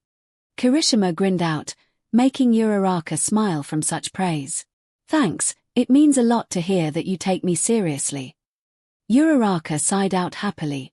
Of course I do, but let's get you to Recovery Girl and see if anything helps ease the stomach pain, Kirishima suggested, with Uraraka being thankful for the help. Thinking back towards her family, Uraraka couldn't help but smile, achieving one step closer towards her goal. I will win this, Mom and Dad. Just watch. You two really went all out, huh? Recovery Girl asked, looking at the two teens in disappointment. Hey, I'm fine at least. Kirishima grinned, showing off how hardy he was. Her. Ragdoll, if you please. Recovery Girl sighed out. Kirishima has a small concussion but is overall fine. As for Uraraka, she has repeated bruises all over her upper body and a mild stomachache. Ragdoll explained, making Uraraka blush from embarrassment that she couldn't hide her injuries from the heroine. Fine, my butt. Kirishima, chair now. Uraraka, sweetie, go towards the beds, as I will be back with something to help with the bruises and stomach ache. Recovery Girl huffed, making Uraraka sigh at getting off easily. You heard her, go in you two. Ragdoll ordered, with Kirishima and Uraraka walking in to find the clinic nearly packed again. Uraraka and Horn Buddy. How are you two? Mina called out happily. Besides getting my butt kicked, I say I did okay. Kirishima grinned, happily taking a chair. I don't feel so good though. Uraraka groaned, collapsing on an empty cot. Quirk fatigue? Kodai questioned. Yep, it was a lot to handle floating in midair and seismic toss, Kirishima. Uraraka explained, flipping herself on her back to let her stomach settle. In my opinion, that move looked amazing that even Buniri was impressed, right girl? Midoriya praised, looking at his Pokémon. Buniri. The rabbit Pokémon cheered out with an admiring smile. Oh, thanks for the praise, Buniri, it means a lot. Uraraka sighed happily. Want to pet the bunny? Hagakure asked, lifting up Buniri in the air. Yes, please. Uraraka muttered out. Bun. Buniri cheered, jumping out of Hagakure's hands and next to Uraraka. Well, look at that, you have a fan. Midoriya chuckled out, making Uraraka smile genuinely as she petted Buniri. I'm glad, and Buniri? Uraraka called out. Bun. Buniri asked curiously, looking at Uraraka with hopeful eyes. Thank you for comforting me. Could you wake me up in 10 minutes? I should be fine by then for treatment. Uraraka yawned out, now falling asleep cuddling the bunny. Buniri. Buniri smiled happily, enjoying the cuddles. Oh, that's so adorable, now I wish I could sleep with the bunny. Hagakure gushed out, quietly enjoying the wholesome scene. Yeah, they both look really happy. Midoriya muttered out with a small smile as he thought out. Does Buniri truly not like me as her dad? Start. Boom. Heh. Izuku panicked, snapping out of his thoughts. Wow, he doesn't hesitate. Kodai muttered out as Izuku paid attention to the screen to find Bakugo facing Yorozu. Kaken. Aizawa wasn't sure Momo could win this fight, as Bakugo may be a violently tempered kid, but he wasn't stupid. She wouldn't outsmart him that easily, and she doubted she could outgun him. No, he had her beat in that category, as there are ways for her to win, but she hasn't had the proper mindset of a hero who comes up with plans on the fly. All she could do is hope to give a good showing for possible sponsors. Aizawa thought, already pulling out the sleeping bag.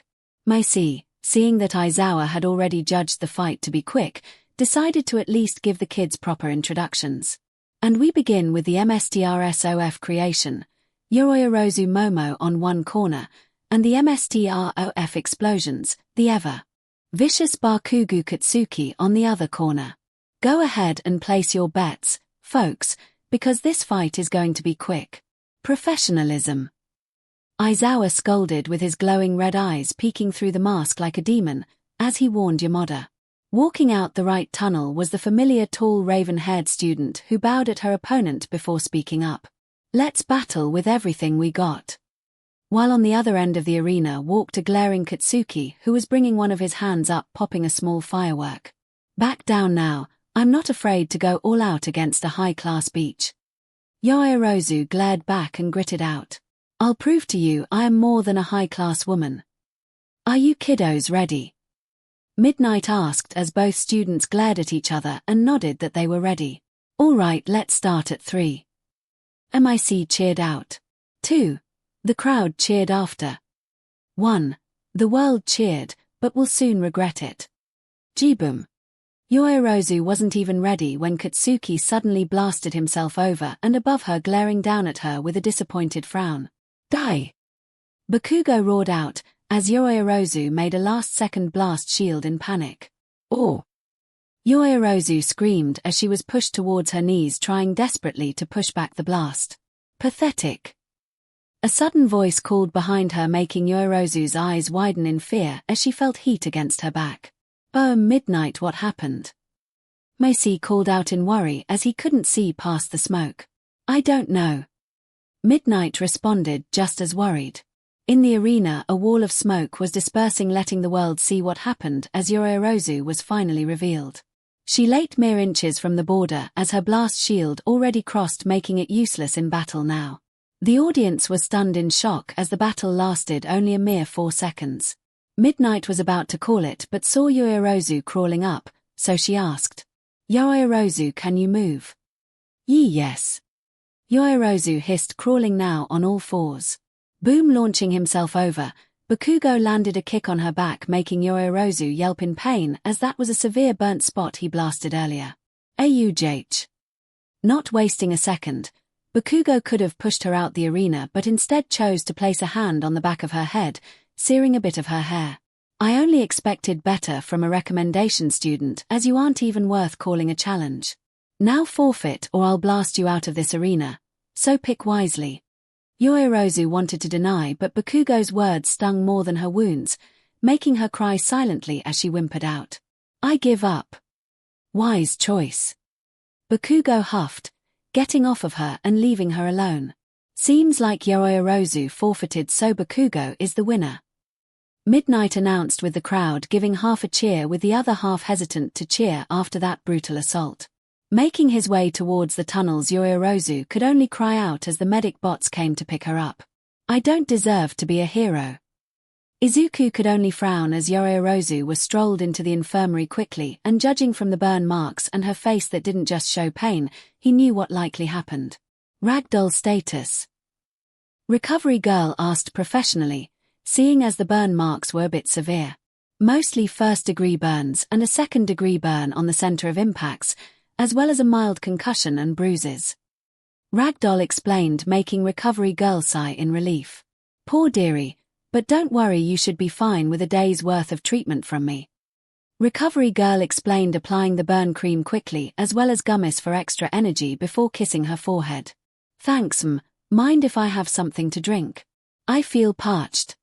Yoirozu asked softly with a small smile. A fake smile.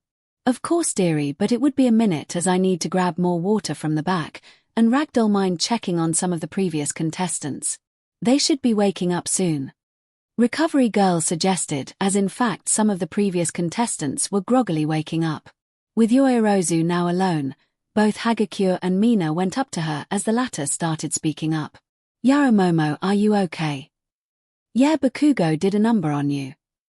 Hagakure stated, looking at the leftover burns that still needed a bit more treatment. Right. I would have thought he would have gone easier. Mina sighed out, not noticing the grimace on Yoirozu's face. I'm fine girls, it was all fair game. Yoirozu reassured, still sporting a small smile. But he shouldn't treat you like that, we are very sensitive. Hagakure groaned, making 𝐂𝐲𝐳 more insecure to speak up. Yeah, especially Sin-Mina didn't get to finish as a familiar voice called out to them. Mina, Hagakure. Izuku called out a bit forcefully, startling the girls. What is it, Midori? Mina stuttered out as Izuku gave a stern glare. Leave 𝐂𝐲𝐳 alone. I'm telling you now that an explosive concussion isn't friendly and is loud and scary. So let her recover her senses, and then once she is cleared you two can talk to her. Midoriya explained, making both girls wince at possibly making 𝐂𝐲𝐳's situation worse. Right, sorry Yaramomo. Mina bowed in apology. Yeah, same here. Hagakure bowed, feeling bad too. It's fine girls, but yeah, I would like to recover a bit if that's fine. 𝐂𝐲𝐳 explained more comfortably. That's fair, me and Hagakure are good for a discharge, so why not take a turn with the cute Bun. Mina suggested, pointing at the Buniri on Kodai's lap enjoying the pets. Bun. Buniri waved happily at the girl. That's fine, I would like to heal properly first if that's fine. 𝐂𝐲𝐳 reassured. Suit yourself, I'm feeling better now, so I'm gonna ask RG if me and Hagakure are good to go. Want to come too, Kodai? Mina asked, looking at the stoic girl. Sure, I'm feeling better. Kodai spoke, getting off the beds and holding Buniri towards Izuku. However, Izuku saw Buniri didn't want to leave Uraraka alone, so he spoke up. Just let her stay with Uraraka, she really likes you girls a lot. Sure. Kodai nodded and placed Buniri down next to Uraraka again for some more cuddles. Buniri. Buniri whispered, as she was suddenly crawling into the sleeping girl's arms and enjoying the warmth. With that the girls left, with Mina muttering something about being like a dad. Leaving 𝐂𝐲𝐳 alone to breathe more easily, leaving Izuku to decide to speak up. You know it's okay to not be fine, right? Midoriya asked softly. I don't know what you mean. 𝐂𝐲𝐳 said, playing dumb. I've known Kaken my whole life, he probably said something that got to you, right? Izuku asked as 𝐂𝐲𝐳 turned around, confirming his suspicion. Whatever it is, I don't know, but I'm telling you now it is okay to not be fine. Just know I have your back and am willing to listen, as I know firsthand how Kaken is. Distortion world, it doesn't have to be me, it can be anyone you trust. Midoriya muttered out, letting the conversation end at that. Thanks, I'll consider it, also Distortion world. 𝐂𝐲𝐳 questioned, catching that bit of humor in. A little curse, shush. Midoriya chuckled out cheekily, making the girl giggle as she did enjoy unique humor. Seeing that the next bracket of rounds was about to start, Midoriya had to get up and face his next great obstacle. Arceus, give me strength to face Hatsune.